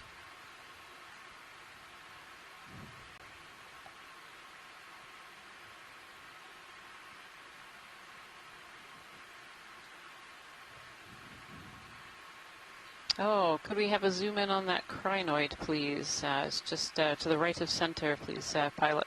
Yep. This might be a potential for a collection. Nav, what's the ship doing?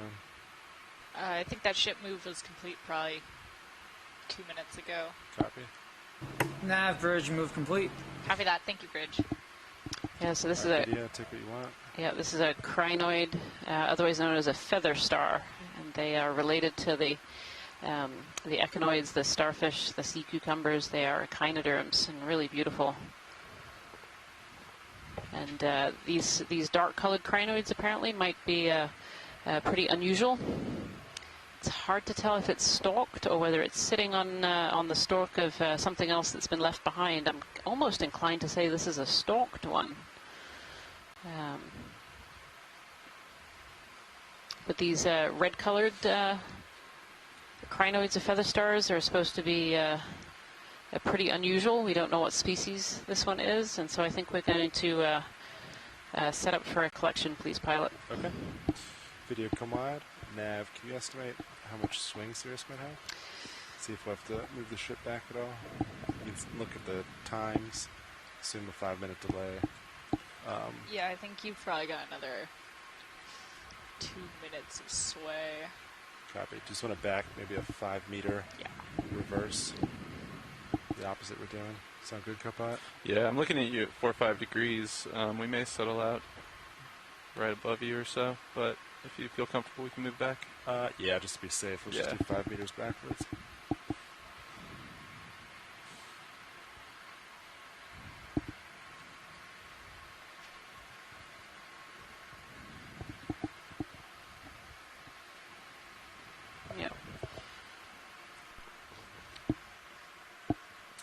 Hey, watch it go.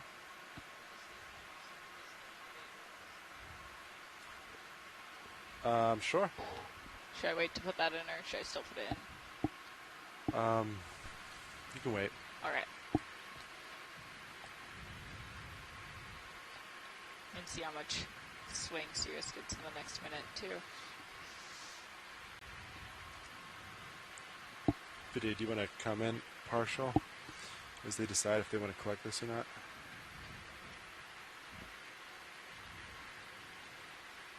Copilot, maybe just come up a little bit and see if you can get a little further outlook on your sonar. Copy that. I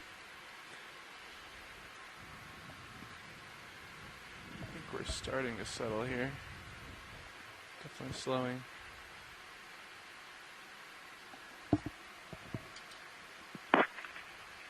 Chuck Messing, if you're listening, hopefully see that we are waiting your confirmation.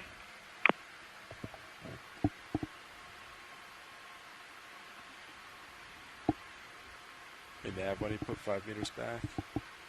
All right. We're losing. Sirius gets further. We get less of a light pool. Is that 310? Yes. Yeah, sounds right. Bridge RV nav. Go ahead. Yeah, we'd like to put in a ship move. We're looking at 5 meters, bearing 310, speed 2 knots. That is a move of 5 meters, bearing 310 at 2 knots. That's correct. Thank you, Bridge. Thank you. Yeah, no walls, but yeah, just pretty steep terrain. Watch lead? Hey, watch it, go ahead. Yeah, I think we have confirmation that this one is unknown and would be valuable to collect. Okay, understood. Types of these have swam away in the past. Is this, do you know if this is that type? It's a very, very good question. This one is a stalked crinoid. I'm not sure if stalked crinoids swim. Let me see if the chat room is going to fill me in on that. No, they won't swim. You should be able to clip the stock below it. It should be fine. Okay. Snip the stock below it and go like that. Thank you, Scott. Sounds good. That's helpful. And Megan on the chat room as well. All right. Nav, what's sample boxes look like? Both of your starboard pile boxes appear to be empty, and then you have all of your jars empty. Everything else. So just starboard side. Yep. Understood.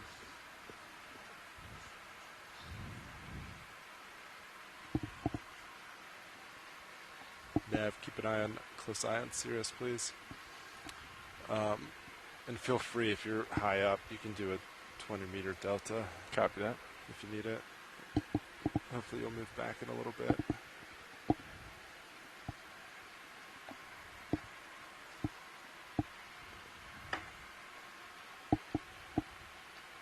And if you do get too far, let me know if I need to move forward. Yeah, I'm about right on top of you right now.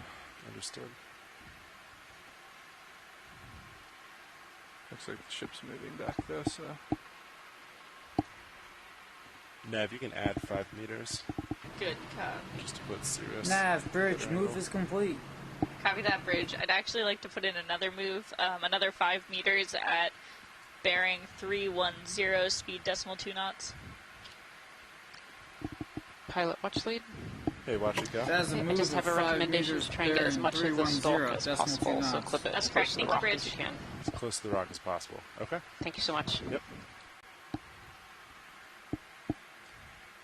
We're going to be going to port bio box, was that what I heard? Yes, I'm No, extending. starboard. We're in starboard. I'm extending the starboard box pin. I retracted that. That was your job. Hey, that's okay.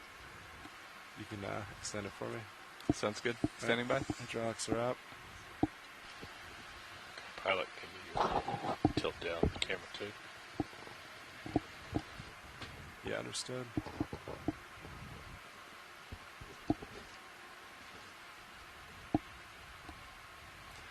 Would you like that camera view on my screen, or are you okay, Sean? I guess when you start to see yourself start to move back, you can put it up. Until then, you can just keep that up. Live. Copy that. All right, arms coming live. 3, 2, 1. Arm is live.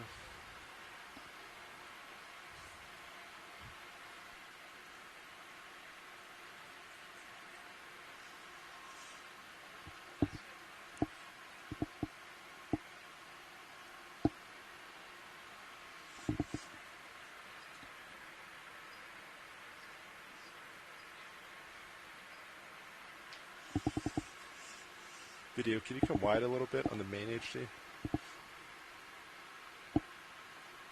Hold that. Thank you.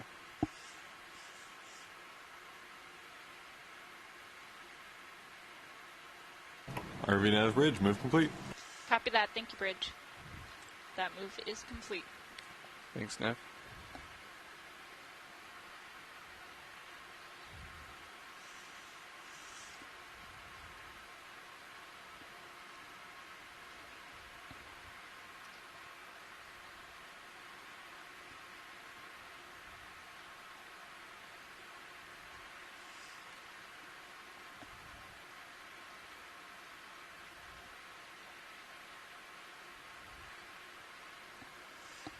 How are we looking, co-pilot?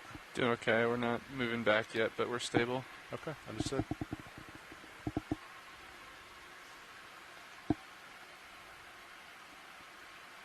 All right, watch it. Does that look where you want it? That looks great, just as close to the base as you can. Perfect. Thank you, pilot.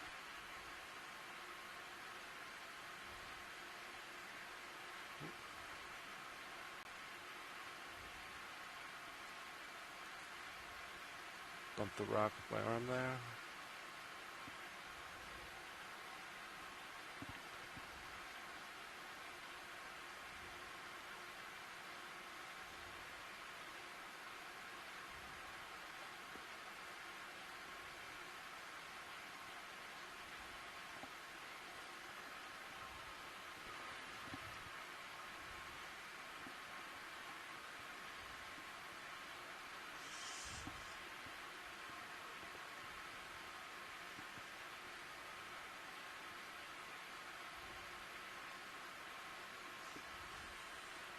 Let me know when you're ready for the box.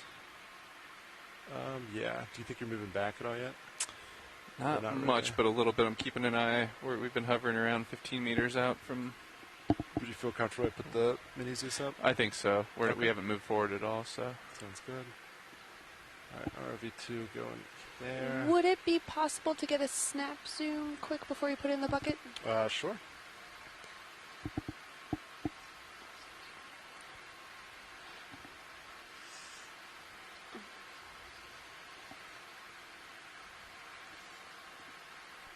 All right, video, feel free to snap it.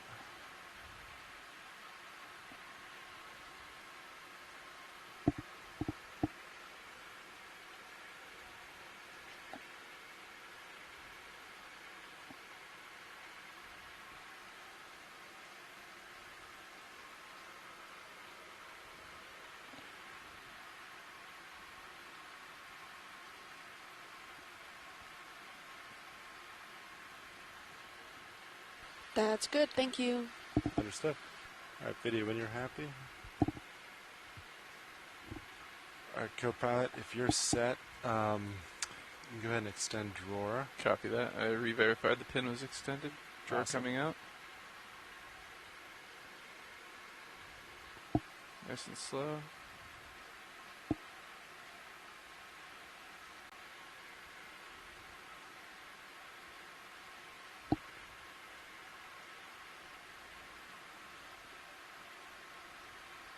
Oh, give you a little bump there, but drawer is extended fully.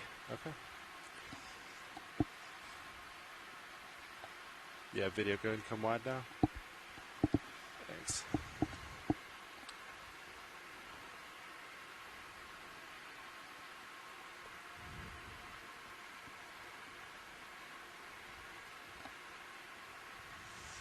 Let me know if you'd like mini Zeus moved. Sure. Do you want to center up with me? Yeah. That's great there, thank you. Good copy.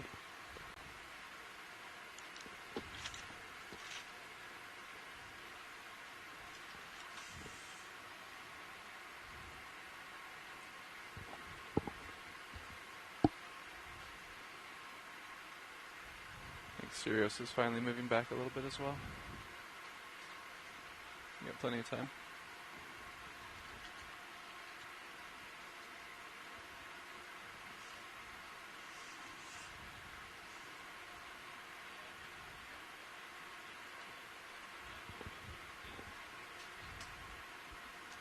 Sorry. Can you repeat that?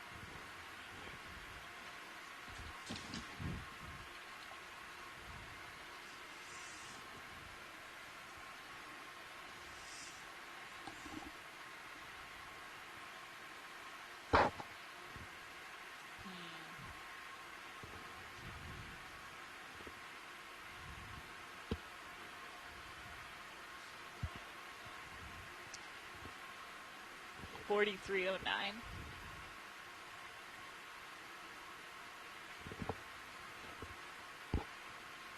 $43.09. Oh, copy.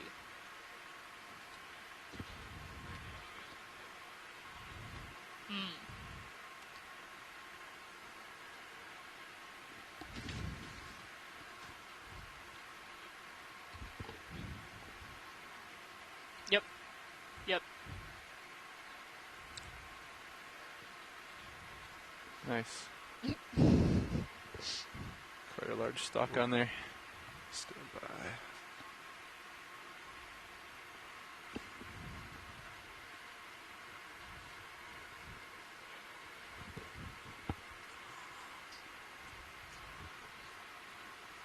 I got stuck in a little bar there. Alright, you can retract the drawer. Copy that. Drawer coming in.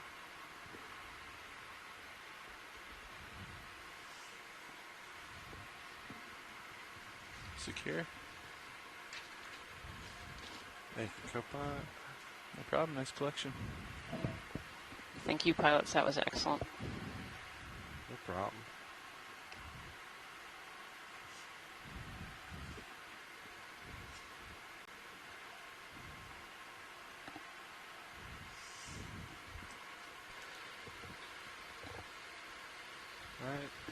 looks good there. Craft is off. Copy that. Centering Menezes. Ramping down hydraulics.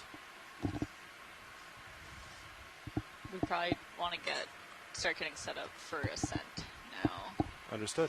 Copy. All right, watch lead. That brings us to the end of our time, so we're going to start setting up and heading back up.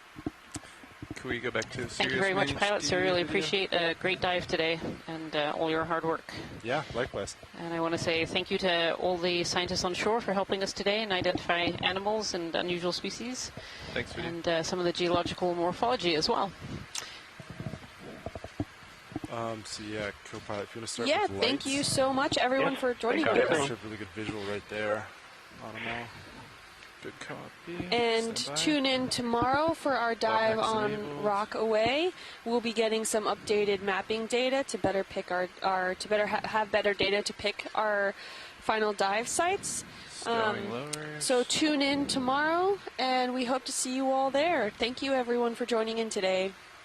Yes, thank you again. Lower stowed. Uppers.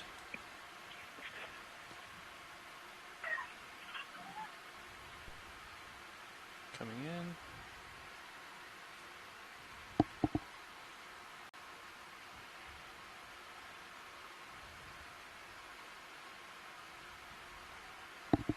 Uppers secure. Alright, disabling Godpex. So I'll push forward a little bit. We're getting a good position where you're about, I'm in your camera about 45 degrees. Copy that. Coming up a little bit. And I'll center up with you and we'll just come up maybe 50 meters and then we'll stretch out into tow. Copy that.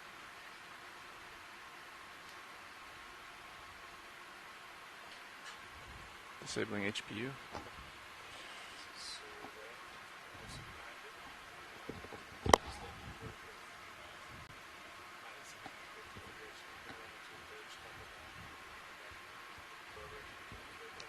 All right, perfect. Sounds great.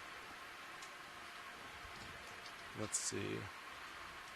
What do we do for turns? Did they write down in your book how they turn? I was actually here this morning, so I remember turning starboard with Sirius. Sirius turn. Okay, so -7. Yep. So then, okay. So I think I can try to turn the line up with the ship to port, and then you can turn slightly to port as well. Alright, sounds good. I think that should do it. I am now bringing my camera up about 5-3 degrees.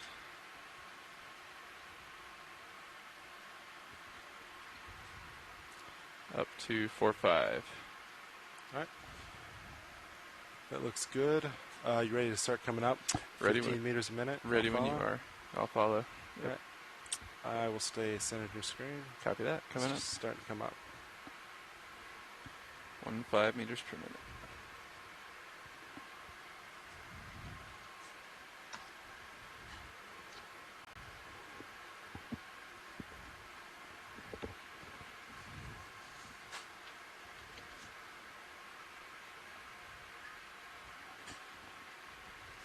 It's looking good.